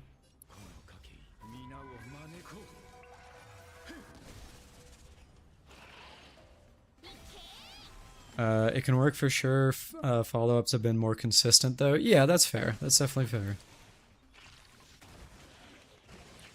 Yeah, the auto messed up.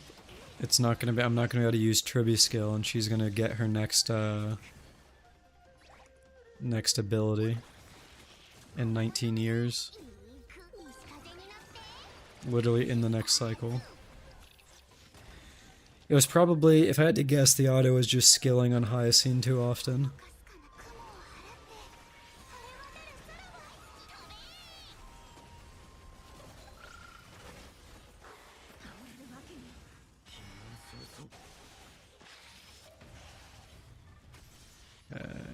Basic here, that kills 2 bugs.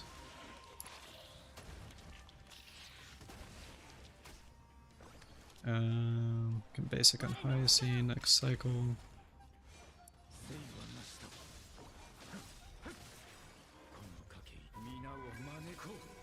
The paradise is unreachable. That's funny. Tribby finally gets her skill back up an entire cycle later.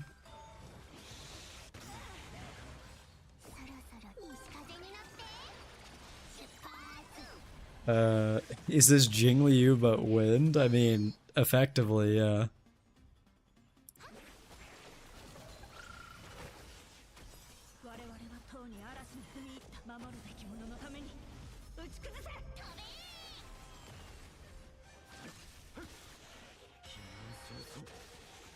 Alright, there we go.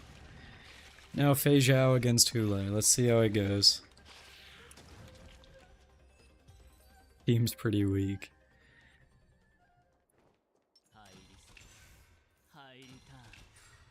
Oh, well that's awkward. Alright, I need to reset.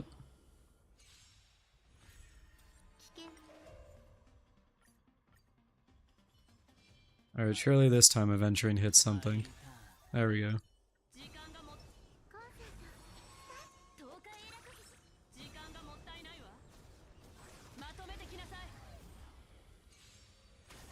You scared yourself because you thought you had another snake. What do you mean by another snake? Is snakes getting into your house a common occurrence? Like what? What does that mean?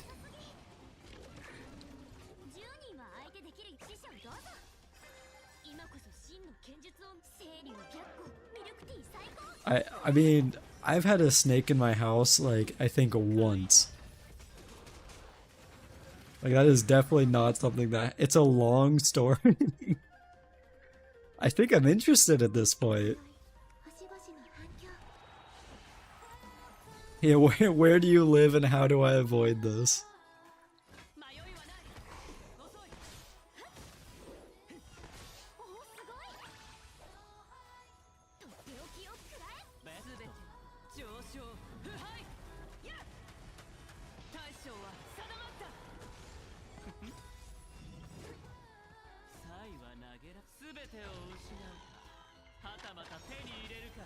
I'm not gonna lie, I think the harder part is gonna be getting to Hule. Not actually fighting Hule. I think I have to skill on Aventurine. Just relying on his follow-ups isn't enough. I'm taking way too much damage.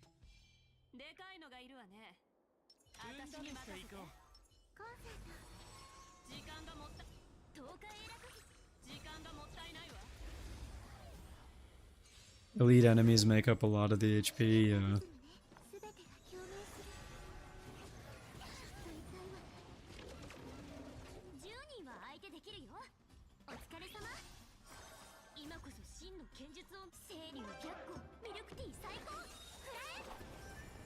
Definitely gonna take damage here. Oh, I actually targeted Venturine. Okay, that's good. That's less good.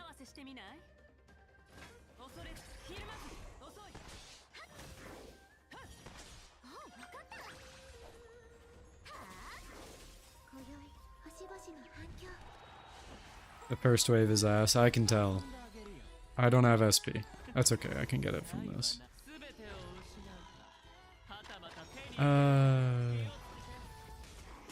Does he get another turn? No, it's in the next cycle. Well, that's not good.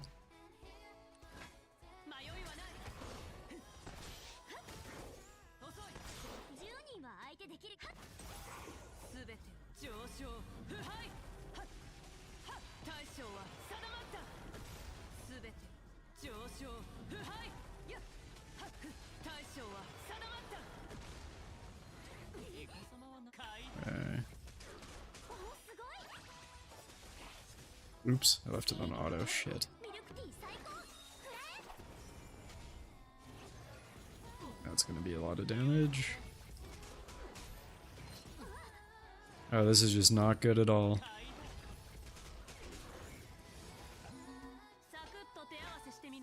Yeah, I kind of screwed myself. I think I have to restart again.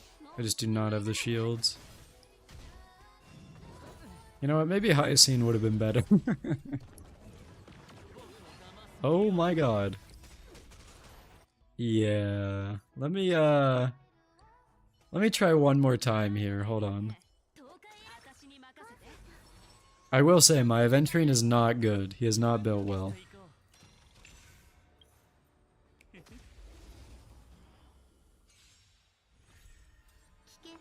What did I think of the animated HSR video? Do you mean the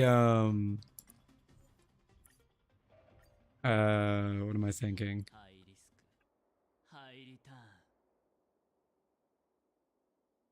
Do you mean the Myriad Celestia? Fables of Stars, yeah.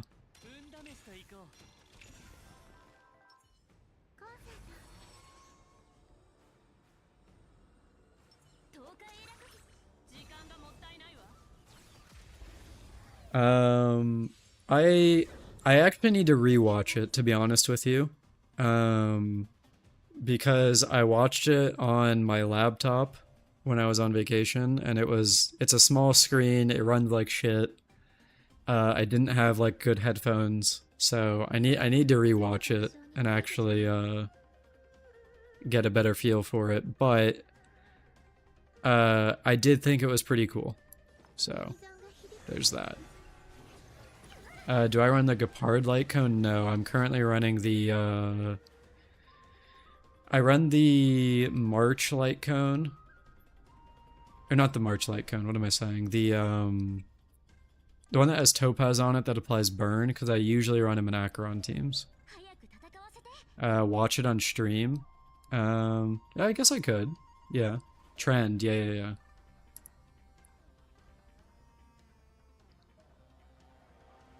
Yeah, we can watch it on stream if you guys want to.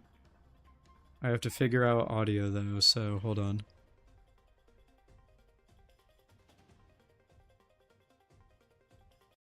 Let me mute HSR real quick.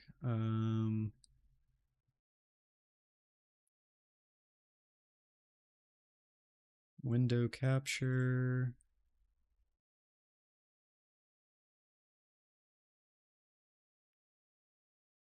Blind. There it is.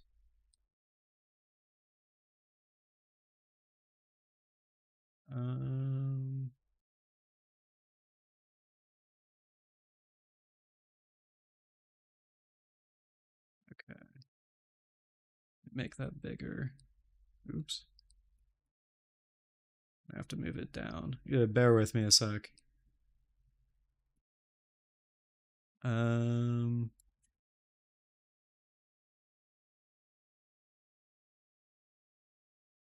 Hey guys, look, that's you. 37 watching.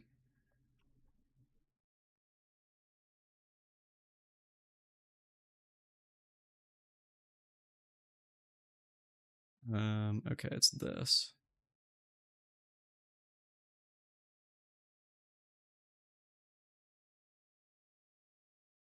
Dude, why is... Hold on. Opera is lagging, like a lot. Why are you lagging? I think you can see it. Like, what is going on? Hold on.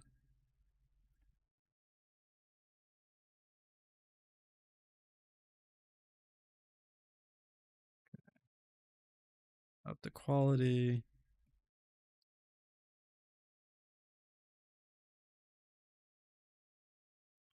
Okay. Now I need to figure out...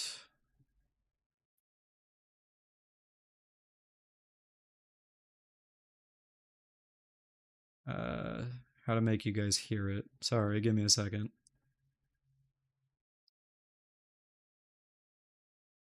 Okay, I think if I do this, you guys will hear it. Let me play a little bit of it, and then let me know if you guys hear it.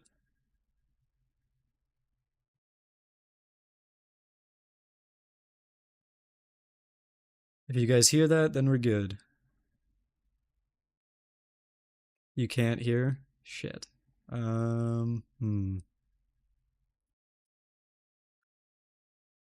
Let me try this one then. Alright. Do you hear it this time?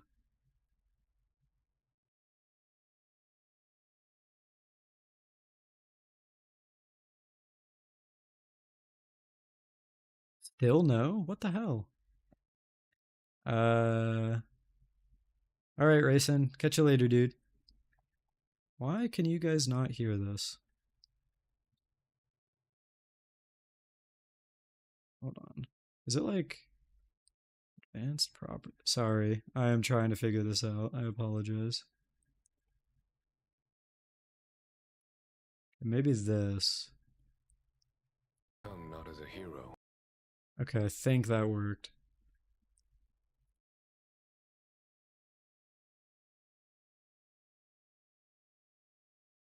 Alright, do you hear it this time? You do. Okay, cool. Awesome. And then...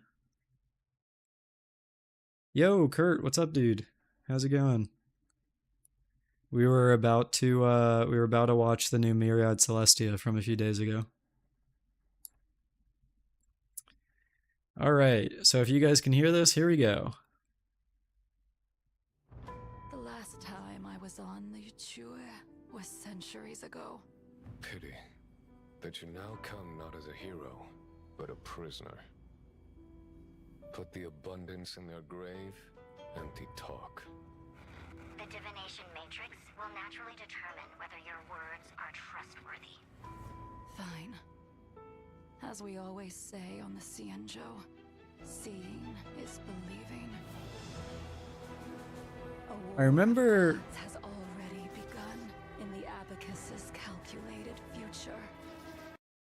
Now, I remember there being something that, like, a while ago where, like, Jing Liu is supposedly being gazed at by, like, a unknown emanator.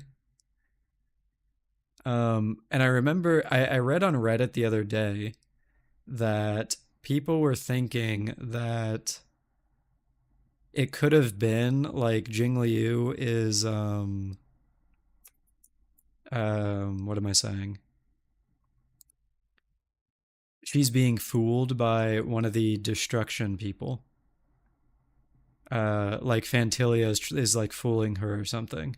So like she might believe this, but that doesn't mean it's necessarily true or going to happen. But that was just like a Reddit theory that I read. Lord Ravager's wish will be fulfilled, and an eon will fall. This is a chess game between gods, as each piece falls to count. It is kind of crazy seeing like everything just getting destroyed though. Like the Alliance already has the Swarm Author's remains to kill a god. We just need to temper the Hunt's arrowheads with Ruin's golden blood. seeing Iron Tomb there is kind of crazy too. Also, blind Jiao Cho, now he just needs a wheelchair so he can drift.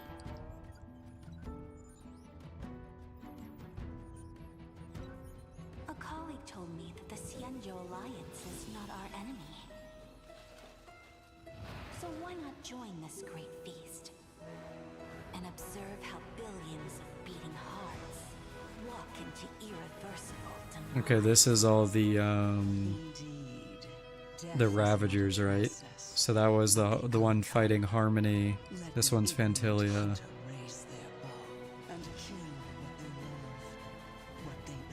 We got AK-47s and HSR before GTA 6 released. So, what's the point in this process? Just for it to feel like a ceremony? Well, it's not like I have a right to complain about ceremonies. Yeah, it's definitely a bit weird, Sabu. Do you still remember what happened? Oh, hello, wife. I saw a spot of light that dimmed the star. This guy's crazy. I forget what his name is, but he's the one going after Nihility. Enveloping both entropy and time. Yeah, Zephyrio, right, yeah.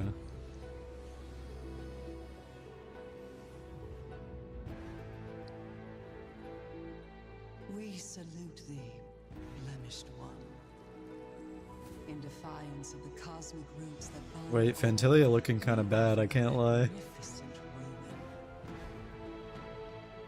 Together, beneath your gaze, we bear witness to a colleague's end. Be it coronation or Wait, was that supposed to be... the end of Sorry to go back here. be it end. That's not supposed to be like Castrace's dragon, is it? Like that, they can't be connected, right? That doesn't really make sense. But like it has like the same kind of like eye things that Castrace's dragon does.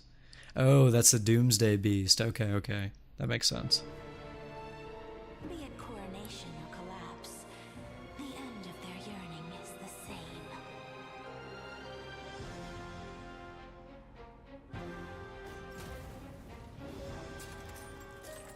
Just to witness? That feels like This guy's cool. I remember his design.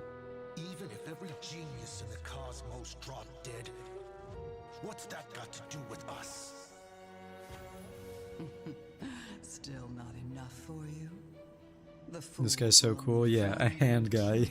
after the wise have been buried. That's true, Sabu. Unfortunately, he will never be playable.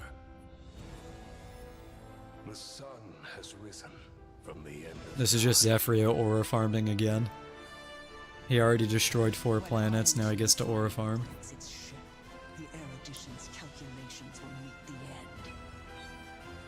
But who could say that Akavili on a new journey won't bring another salvation? Trailblazing always ends up igniting something, no? Then, they'll achieve an even more majestic ruin. Yeah, it's a very cool trailer. who picked up Starfire. If you are to become the first spark, then Alright, this is Lygus at the end. He starts mogging on us. Hold on. fable about the stars. Holy moly. Destruction. Bro's got it in him. We'll tend the prey. Crazy jawline. Aeon of Mewing. True. Look at that jawline. Holy. Of destruction. They showed Zephyrio a lot. Yeah. I mean, it's a very interesting trailer. Cause like on one hand, right? Like it's interesting seeing all of the Ravagers and stuff like that. But on the other hand, they kind of did this already, if that makes sense. Like think back to what's it called? I forget the name of it. The group that Acheron killed. Well, didn't kill, forcibly disbanded and turned into a relic set. Like they basically have done this before, except it was a bait and switch then, where Acheron had just Knight of Everflame. Yeah, the Everflame Mansion. Yeah. Right. So who's to say that something like this isn't just a massive bait and switch again because of this line here? Who's to say that the Trailblazers won't bring another salvation, right? So like they're making the Ravagers out to be this big bad, and then they show Finon at the end, like as if he's really involved and stuff like that. But then it'll be us as the Trailblazers that end up changing what happens, and like the Ravagers don't get what they want. Like Iron Tomb doesn't get revived or anything like that. You think excuse me. You think the beginning is showing what will happen if we fail to stop Finon from becoming Iron Tomb? That's fair. The other thing is that we don't necessarily know if Finon is the one that will be Iron Tomb, because I've seen theories being thrown around like, what if Cyrene is the one that's actually the Ravager? What if Lygus is trying to ascend to become the Ravager? So it's like they have options. It just kind of depends on how it plays out.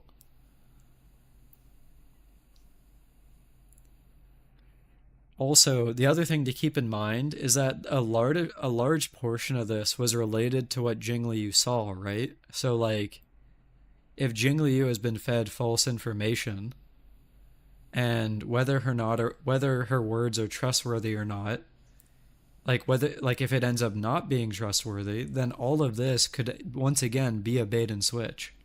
Where like this isn't actually going to be relevant, or something entirely different happens. Jingli was told how to kill abundance. I mean, maybe, but like, I mean, she did say that, right? But like, the fact that we went in the way the animation goes, where it's like we go into her eye, and then we start seeing all this, it makes you think that this is what she was shown too, at least to me. So, I don't know if it was just how to kill the abundance. At least that's not like the vibe I'm getting, basically.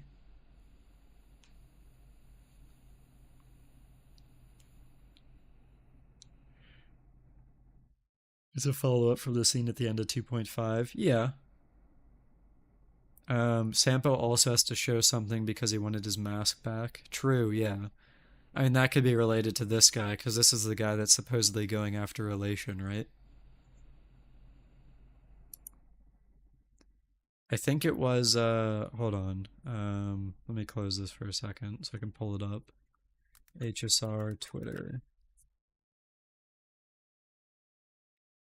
I think they posted, the information about the different Ravagers. I have to find it.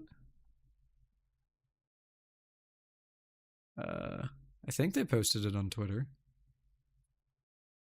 Maybe not. Hold on.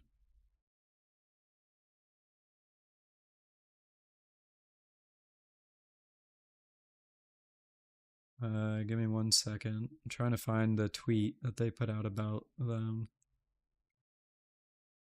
Maybe it wasn't a tweet. Did they only... Oh, here. I think this is it.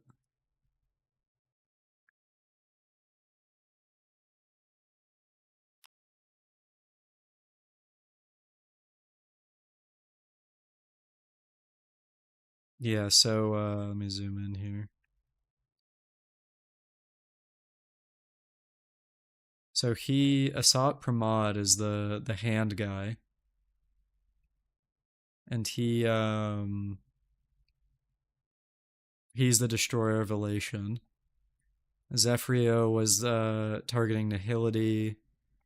Selenova was targeting Harmony. Luxbane is targeting... Who is he targeting? Doesn't... Veracity? Or Permanence? No one knows, I guess. Forger was Preservation. Fantilia is... I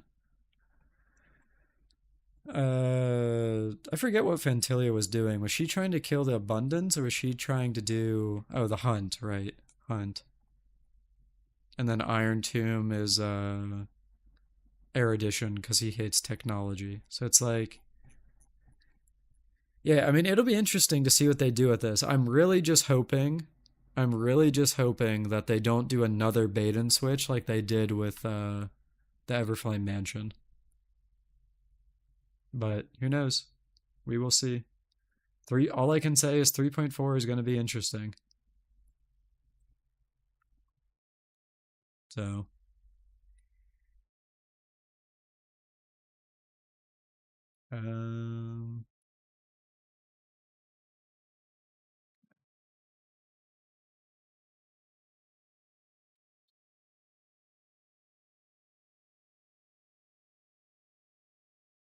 just to check, I'm playing a little bit of music right now. You guys can't hear it on YouTube, right?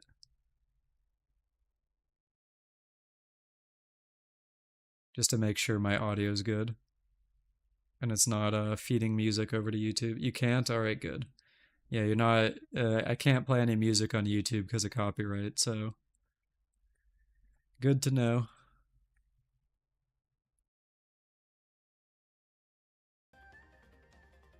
Alright, so...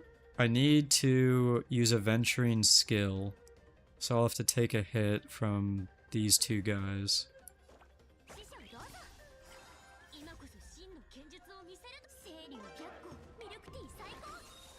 You think this is all structured as a parallel to Everflame if they were Destruction followers? Okay, I could see that.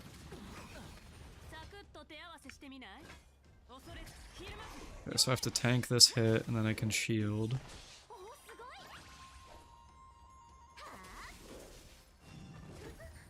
Okay. So, he doesn't have SP. Wait, what did I do to not have SP? I skilled on Fei Zhao. I have to basic on Fei Zhao. Oops. Not paying attention. Yo, big man. What's up, dude? Oops. I messed up again.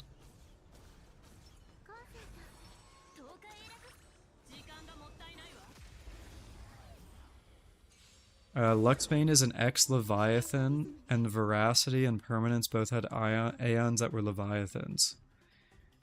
Cebu, what are Leviathans? I'm not entirely sure.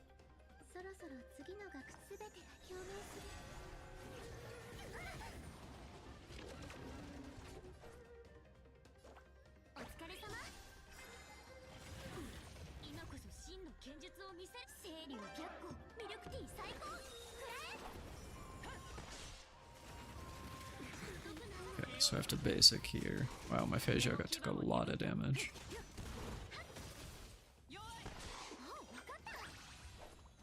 Leviathans are space dragons big as planets. Oh, okay, so... Gotcha.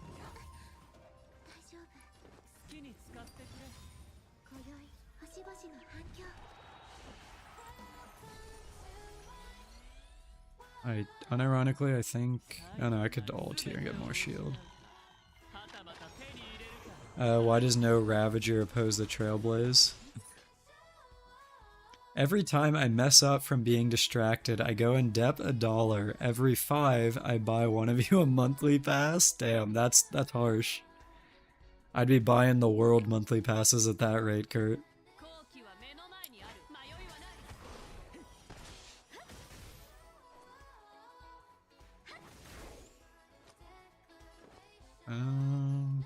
Honestly, I'm gonna shield again.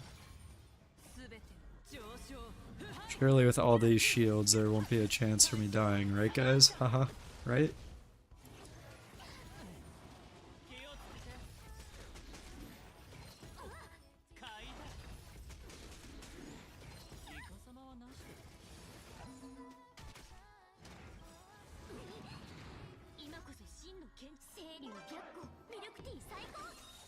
You want me to buy you a monthly pass, Rogue Spectre? I see how it is. I need to be funding everyone, I guess. My YouTube pennies will take me far. Dude, I already need to skill again. Aventurine Shield is literally paper.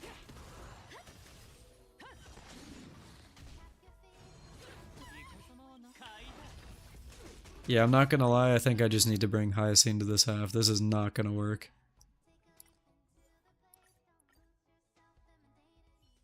I mean, I know I could get better, I could get a better Aventurine, but Jesus. That first half is just a pain in the ass.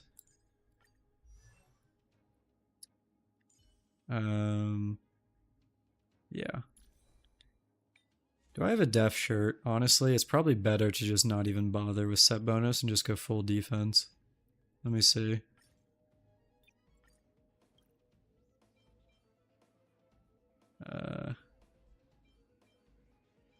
Sure, why not? I do not have a lot of fodder. I already did 2 pulls for sight. Yeah, I did. Rogue Spectre is like, you gotta pull, do it now. He forced me to. Rogue Spectre's a bully. Holy shit. What is this piece?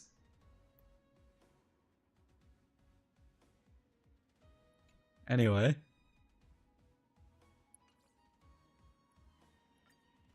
Okay, how high is my defense now? Okay, I got 500 defense from that. Surely that was worth it. That's already def. That's already def. Yeah, you bullied me into pulling, Rogue Spectre. That was all your fault. I don't have Gepard Sig. This is what I got. I have this one, which gives me 24% def, which is actually worse than this. I have Fujuan's Light Cone, which doesn't help, and then I've got the Herta one, which doesn't help either.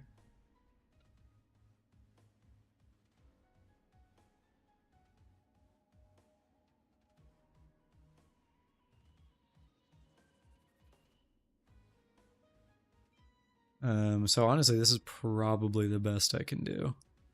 I mean, there's Landaus, I guess. But that's not leveled. Use the Herta Store one? Okay. I mean, this should be fine, right? Surely an extra 400 or 500 defense will be enough. I want to give it one more shot with Aventurine, and then I'll swap Hyacine after that.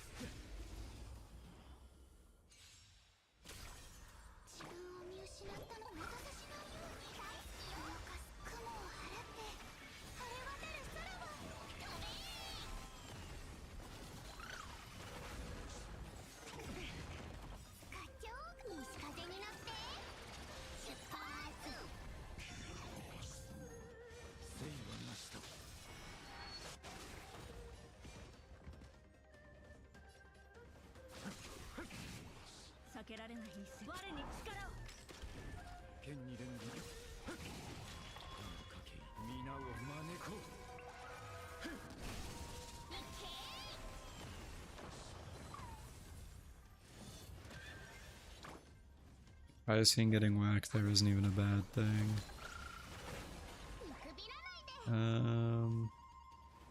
Basic here. Basic again on Hyacine on our next turn.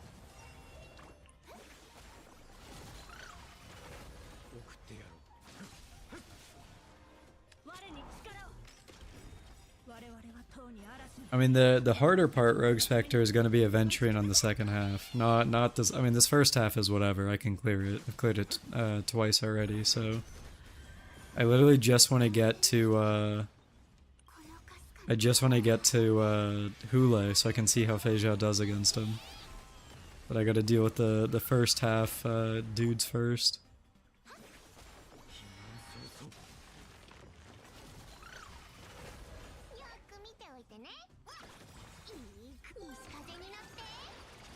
Fei Zhao does fine versus Hule. Yeah, I mean, I'm not, like, worried about it. It's just, like, I need to get there. That's the harder part.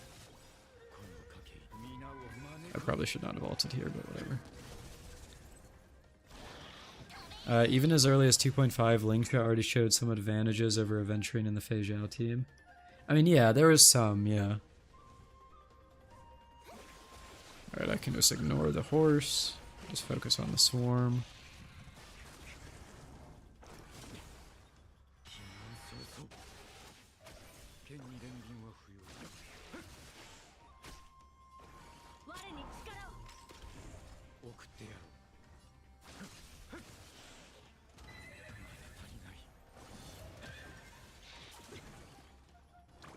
Blade gets his follow-up here.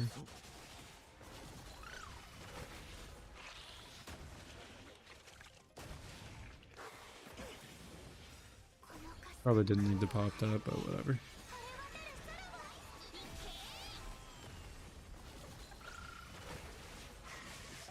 Yeah, I do need SP for Tribby. I have more than enough.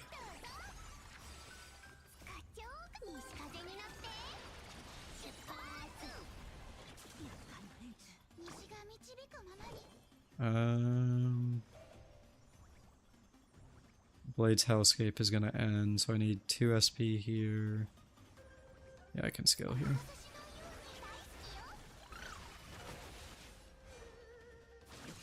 Oh, okay, I needed it next turn. Alright, let's see. Can Blade reach 300k? Will it be reachable for him?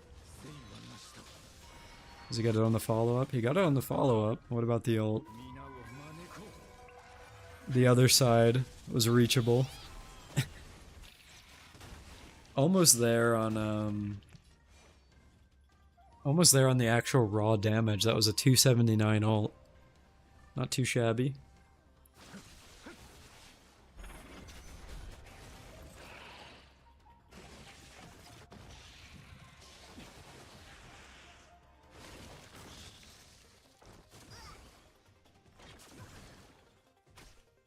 So, what are your guys' polling plans next patch? I know there's a lot of people here rolling for Fine On, but anyone other than me saving for the Fate collab? You miss when side 1 bosses didn't have 2 bars of HP? Yeah, that would be nice.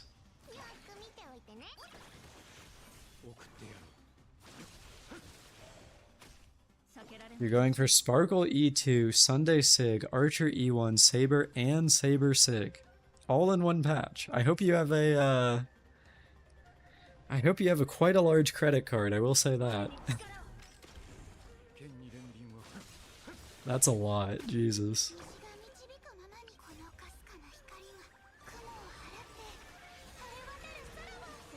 You're the wallet main, fair enough.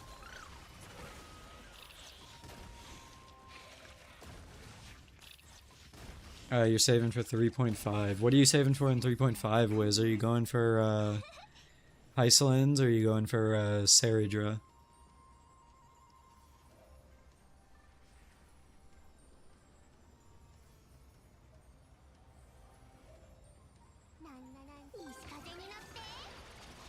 You're going for Sunday Sig and then Tribby. Okay. I'm still unsure if I want to get Sunday or not. I think it'll really depend on what Saridra does. I think there was an early leak that that she's going to do a lot for attack scalers, but considering we're in an HP meta, that seems a little bit far-fetched to me, so I don't know how true that is. But yeah.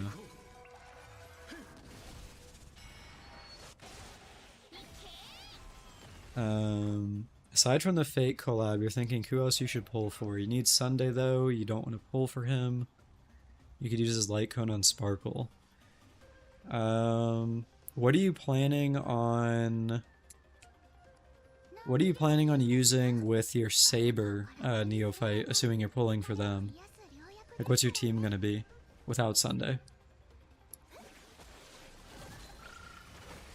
Because, I mean, that's something that I've been, like, going back and forth on. Where it's like, do I really need to get Sunday for Saber, or can I, like, cope with, like, RMC or something?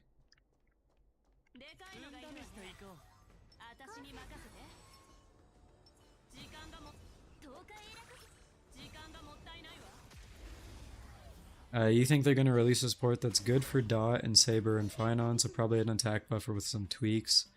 Maybe, yeah. I guess I didn't think about that. We're kind of technically leaving the HP meta if we're getting both a Dot character and Finon, an attack scaler. So that does make sense.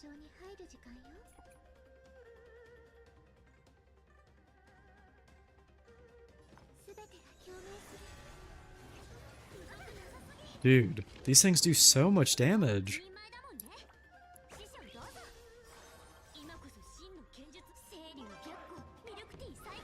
It makes you rethink if you should pull for Saber because you just need so many other things. Yeah, I mean, that makes sense.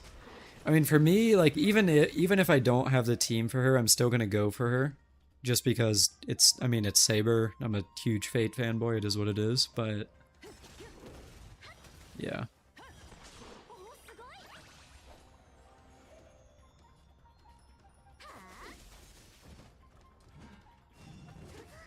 Oh my god. That's just a restart. My Robin cannot be that weak. Saber's best in slot is literally the same as Aggie's. I mean, yeah, it's just gonna be it's probably just gonna be what? Robin, Sunday, Huo.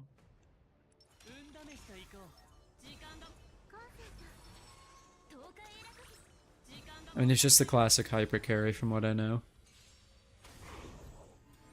And then Archer is the interesting one, because you get to use Sparkle, and then Gallagher is the best sustain just for SP purposes.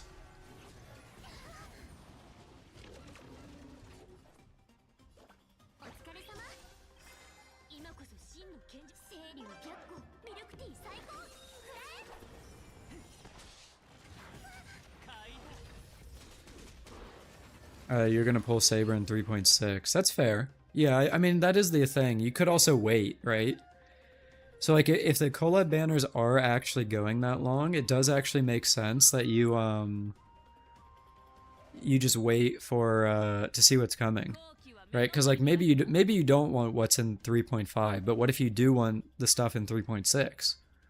It's like, at that point, you just wait, and it's like, okay, if there's still nothing you want, then it's like, alright, yeah, go for the Fate collab, why not?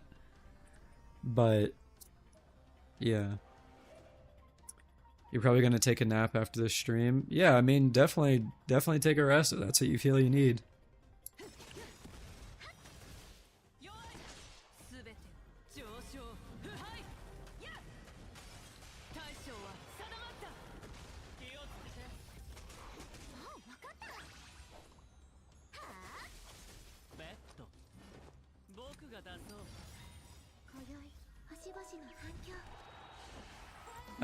Archer, Sparkle, Cypher, Tribby, buff Silverwolf, Gallagher. Yeah. For me, I am just gonna use E1 Tribby.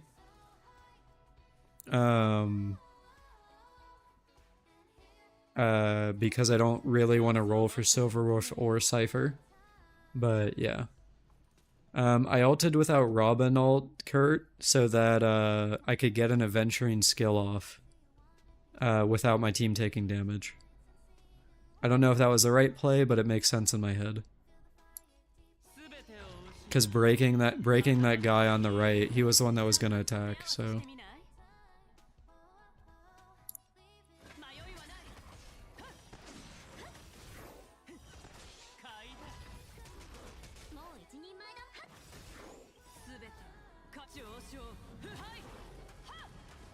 yeah, Rogue Spectre, feel free, dude. You could wait for a character you actually enjoy and also make Saber stronger. Yeah, definitely. Okay, I think my shield is good for now. I say that as I take a shitload of damage. Dude, these things are ridiculous. Here's even more damage. I'm waiting for it. There it is. Okay, my Robin only got hit once. That's good. Okay, I get more shields back here. I'm about to get nuked. Okay, I do live it though. Jesus, dude.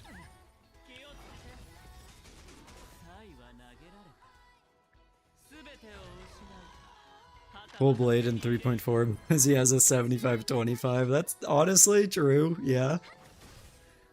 Didn't think about that.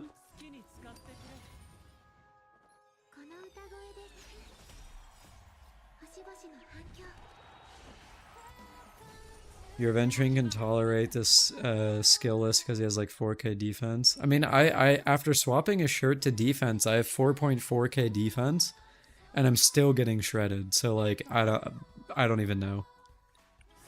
This is insane how much damage these things do. Talk about HP creep or HP inflation. What about damage inflation? Have you thought about that? Anyone? Like Jesus.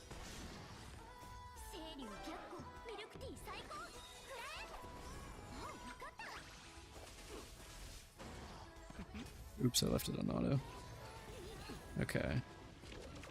Still alive for now. I say for now as I just take another massive chunk of damage. Stop hitting me, please, God. Oh, brother. Please.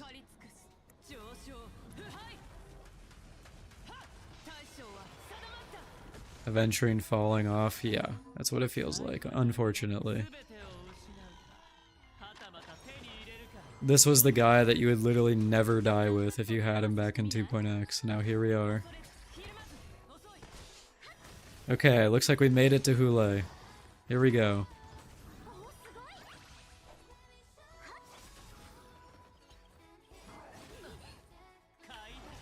This should be more manageable. March Hunt is also bad with Aventurine. How do you figure? March action advance makes her lose the shield. Oh, I mean, I guess, yeah. I mean, that's not... I don't think it's that bad, though.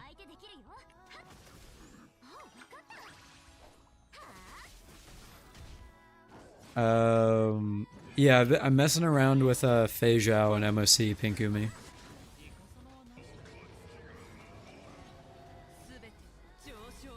I cleared it with Yoon Lee, and then Blade first half, and then Yoon Lee on the second half earlier.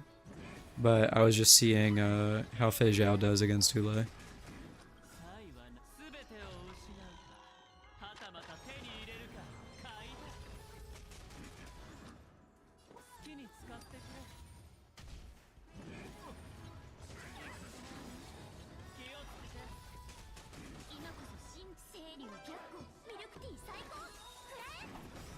The harder part, honestly, has been getting to Hule because the first wave on this this floor is ridiculous.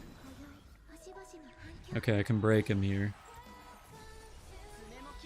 So let's go for basic for SP. No, I can basic on March and Aventurine. I don't need the skill. Okay, then basic here. Basic here, alt.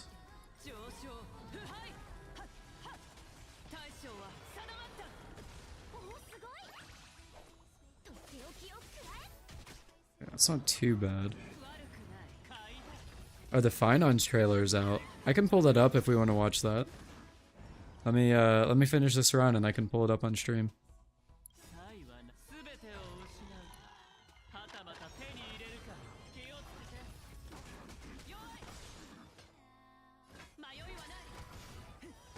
Okay, does this kill? No. I don't really want to waste an ult here, so I'm going to try to just kill this here. Alright, there we go. I don't think I need to skill again. I think it's honestly, Aventurine still feels decent against Hule just because the amount of AoE hits. But yeah, first half, that's definitely rough.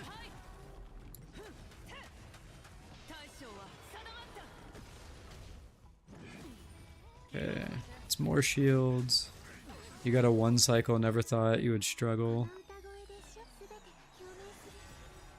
Oh, I see, Kurt. I mean, when I was running Yoon Lee, it wasn't a big problem. Also, I just realized my Fei Zhao doesn't have the right rope because I took her rope for Yoon Lee, so she is missing stats. I never gave the rope back, so that doesn't help, but it shouldn't be that big of a difference.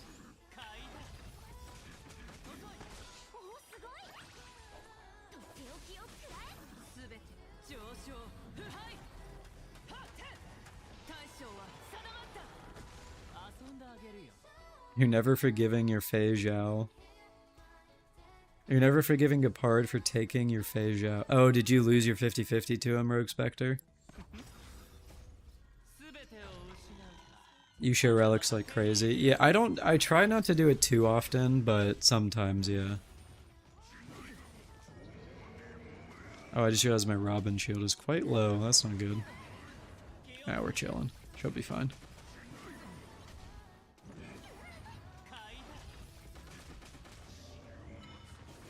Why is bro always losing? That's kind of what... Oh god, Robin. Robin just got 0 cycled.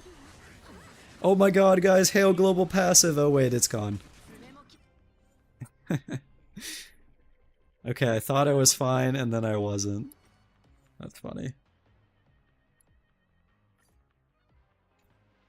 Hule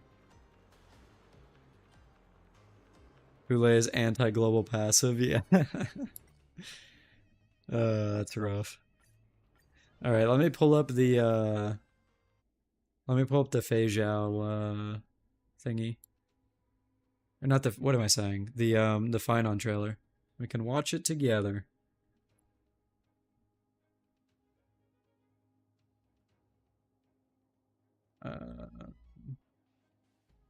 Dude, why is the Opera lagging so much?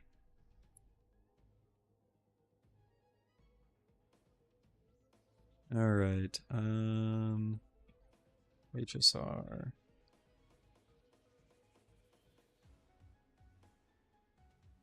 You lend your aventuring if you could. I appreciate that.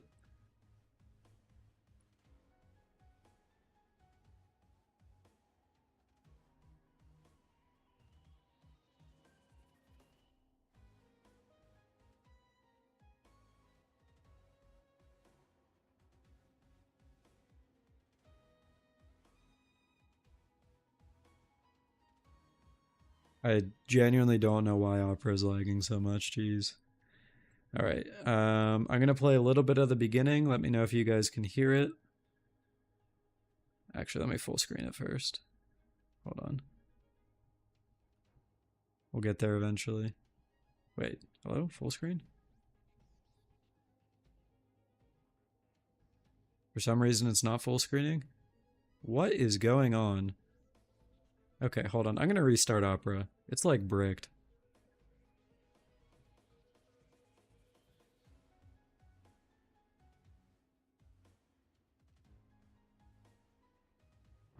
The last time. Okay, now things are loading fine.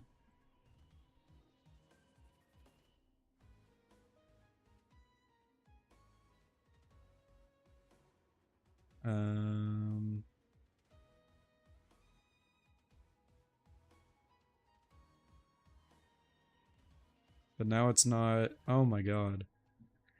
Why is it not? Dude, OBS sucks sometimes. That's all I have to say.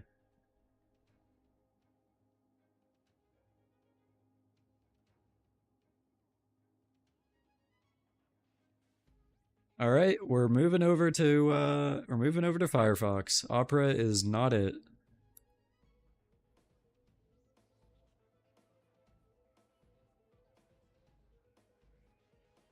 I think this is it. Ashton Hall from earlier.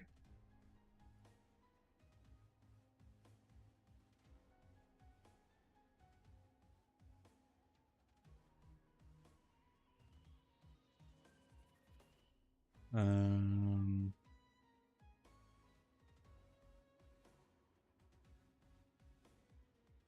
Okay, here we go. Let me know if you guys can hear the beginning of this. They say, if suffering has an end.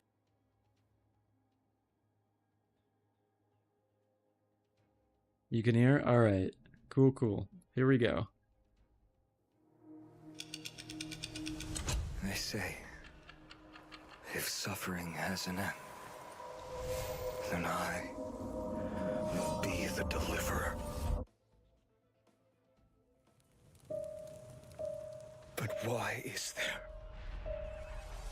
absolutely nothing behind me now?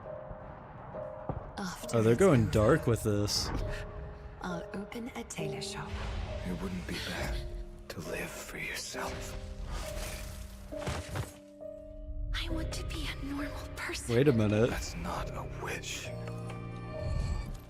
Time to see who's better. And stand up and face me!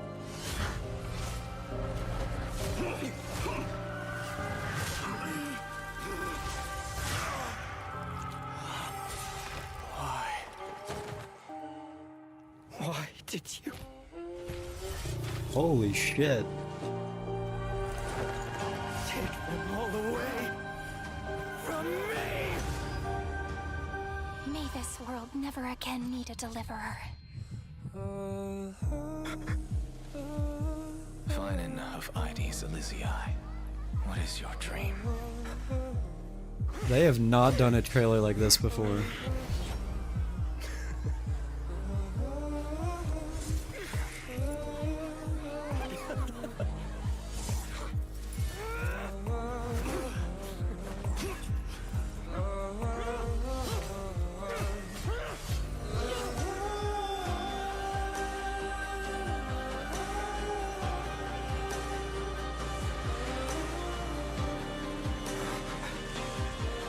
In truth, I just want...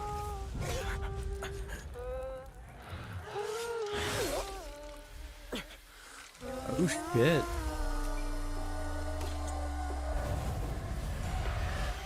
This has to be a different cycle, right?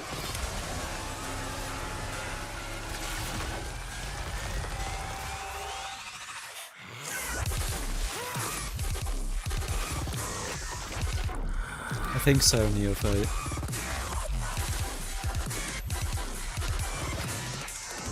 This is not the end. Then I will keep walking until I witness the end of this journey. But I will never submit to this idea of fate. Never. Holy voice. Wait, is that the... I think that was the Flame Reaver's mask there.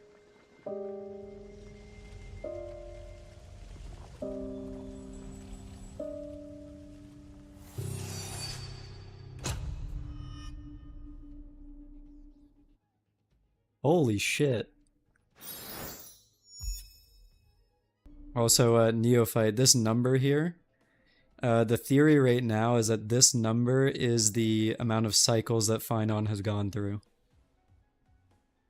And they showed it at the beginning here. And then, they're actually, that number was actually teased a little bit ago. Hold on.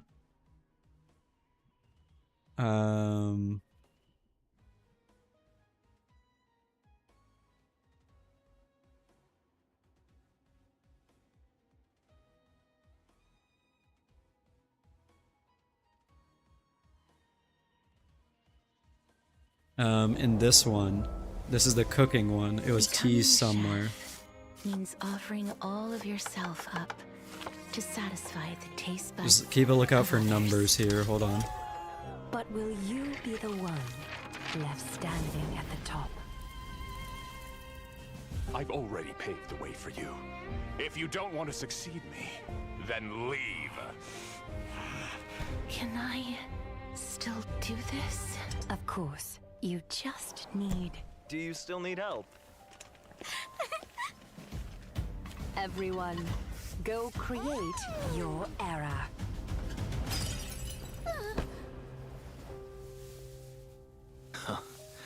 These two worthless students of mine. Idiots! Aren't you supposed to be the savior of the kitchen? I do want to rewatch the Fine On trailer again after this, but I'm just trying to find where the numbers were. You're fired! It's not time to say goodbye yet. Holy, Castries is cooking. The menu, it could be updated.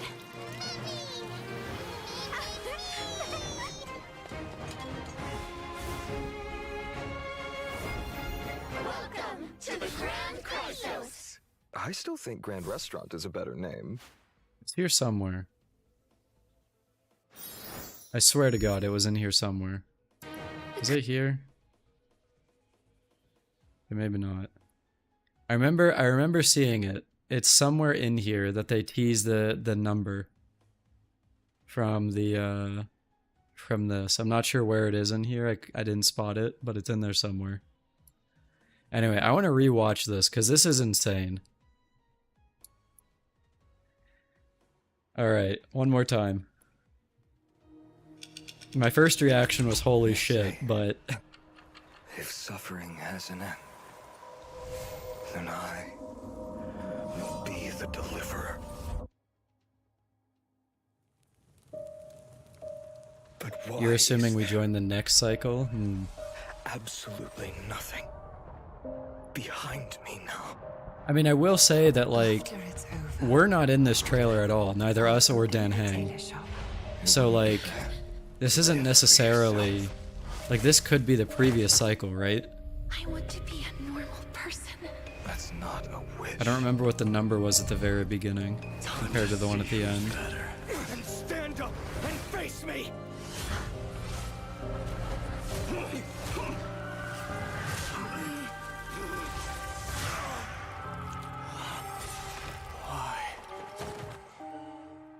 Why did you? The number of times he saw his friends die, like, yeah. I mean, it makes sense why he goes crazy, right? Like, the second form. May this world never again need a deliverer. I mean, this song as well, like, Jesus. Ides Elysiae. What is your dream? They cooked.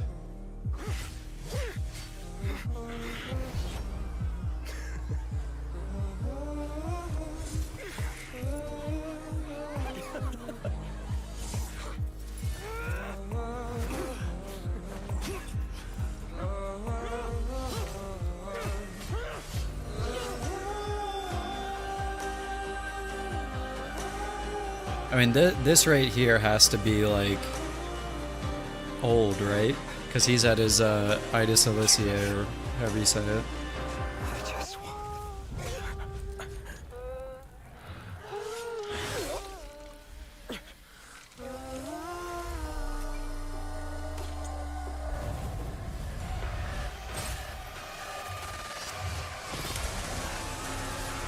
This part is wild as usual. They did this back in Acheron's trailer.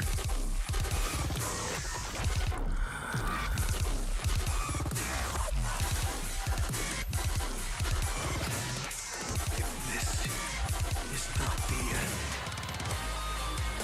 I will keep walking Yo, Eris, what's up? until I witness the end of this journey. But I will never submit to this idea of fate. Never. The voice actor genuinely went so hard there. That is unbelievable. I'm generally not a fan of, like, English voice acting, but the Fine On one is cooking. He actually did a really good job of showing emotion there.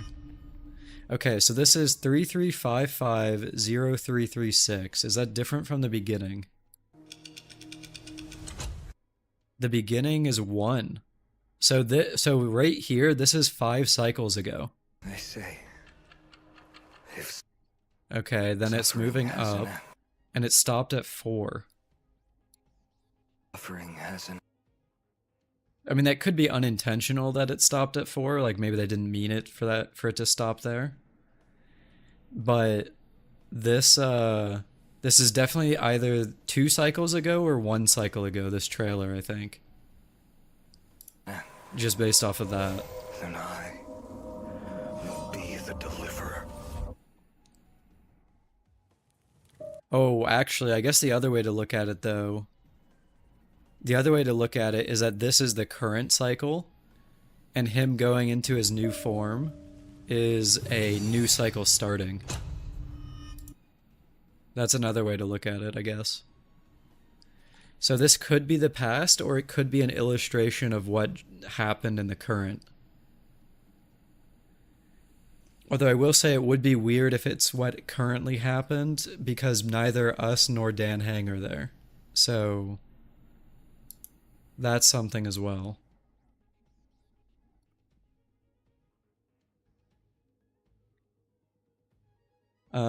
But yeah, I mean, damn, this is easily 10 out of 10 trailer. Probably the best one they've done, if not one of the better ones they've ever done across all of Hoyoverse. That is insane.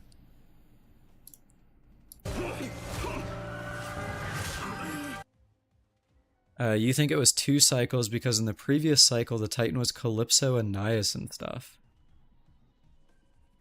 Right.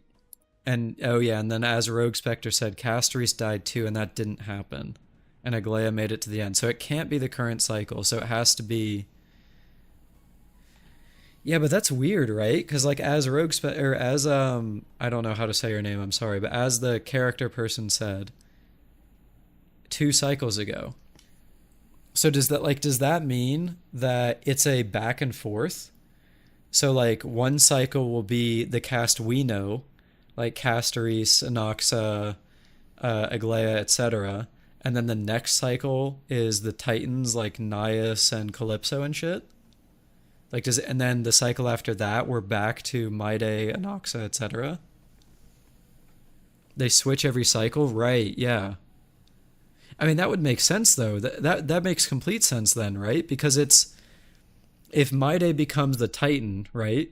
Then the next cycle would be Nias fighting the Titan Maide. Then Nias becomes the Titan, and then you repeat, and now it's Maide fighting Nias again. So that makes sense, I think. Okay, that is... Yeah, so it has to be 2 cycles ago, which makes sense. So then this was intentional that it stopped at 34. If suffering has an... So it stops at 34. This is the previous Maide Castoris cycle. Then at the end... Although, But then at the end it's at 35 and goes to 36. So, like, does that make sense? I don't know.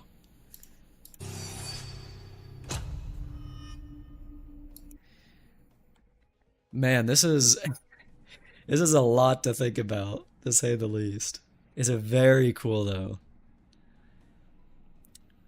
Yeah, I don't know. They are cooking with Finon. That is all I can really say. They are cooking.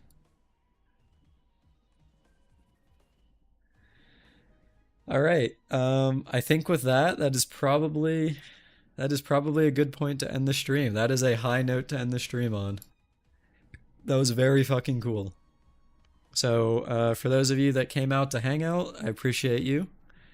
If you haven't joined the Discord yet, feel free. I will give a link again. For the next stream, I don't know if I will stream this, or no, sorry. I know I will not stream this coming weekend because I'll be busy with July 4th stuff.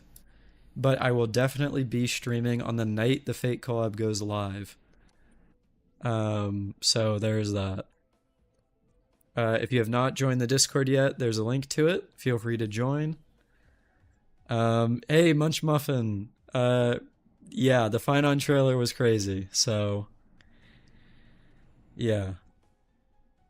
But anyway, yeah, so next stream, guaranteed it will be on the night the Fate collab goes live. I will be pulling for Saber and her light cone at a minimum, if not more. So be there or be square, I guess. But yeah, all you guys, hope you have a good night. Rogue Spectre, see you later. See you later. Eris Scarlet, you popped in late, but hey, and also bye. Neophyte, see you later. Sabu, see you later. Munch Muffin, thanks for dropping by real quick. Wiz, see you later. Jonathan, thanks for dropping by. Character, I'm not sure, again, not sure how to say her name, but thanks for dropping by. Appreciate it. And Dan, if you're still here, thanks for hanging out for the time you were here. So appreciate y'all. I will catch you when the Fate Collab goes live. Celestial, you too. See you later, dude. All right, take care, y'all.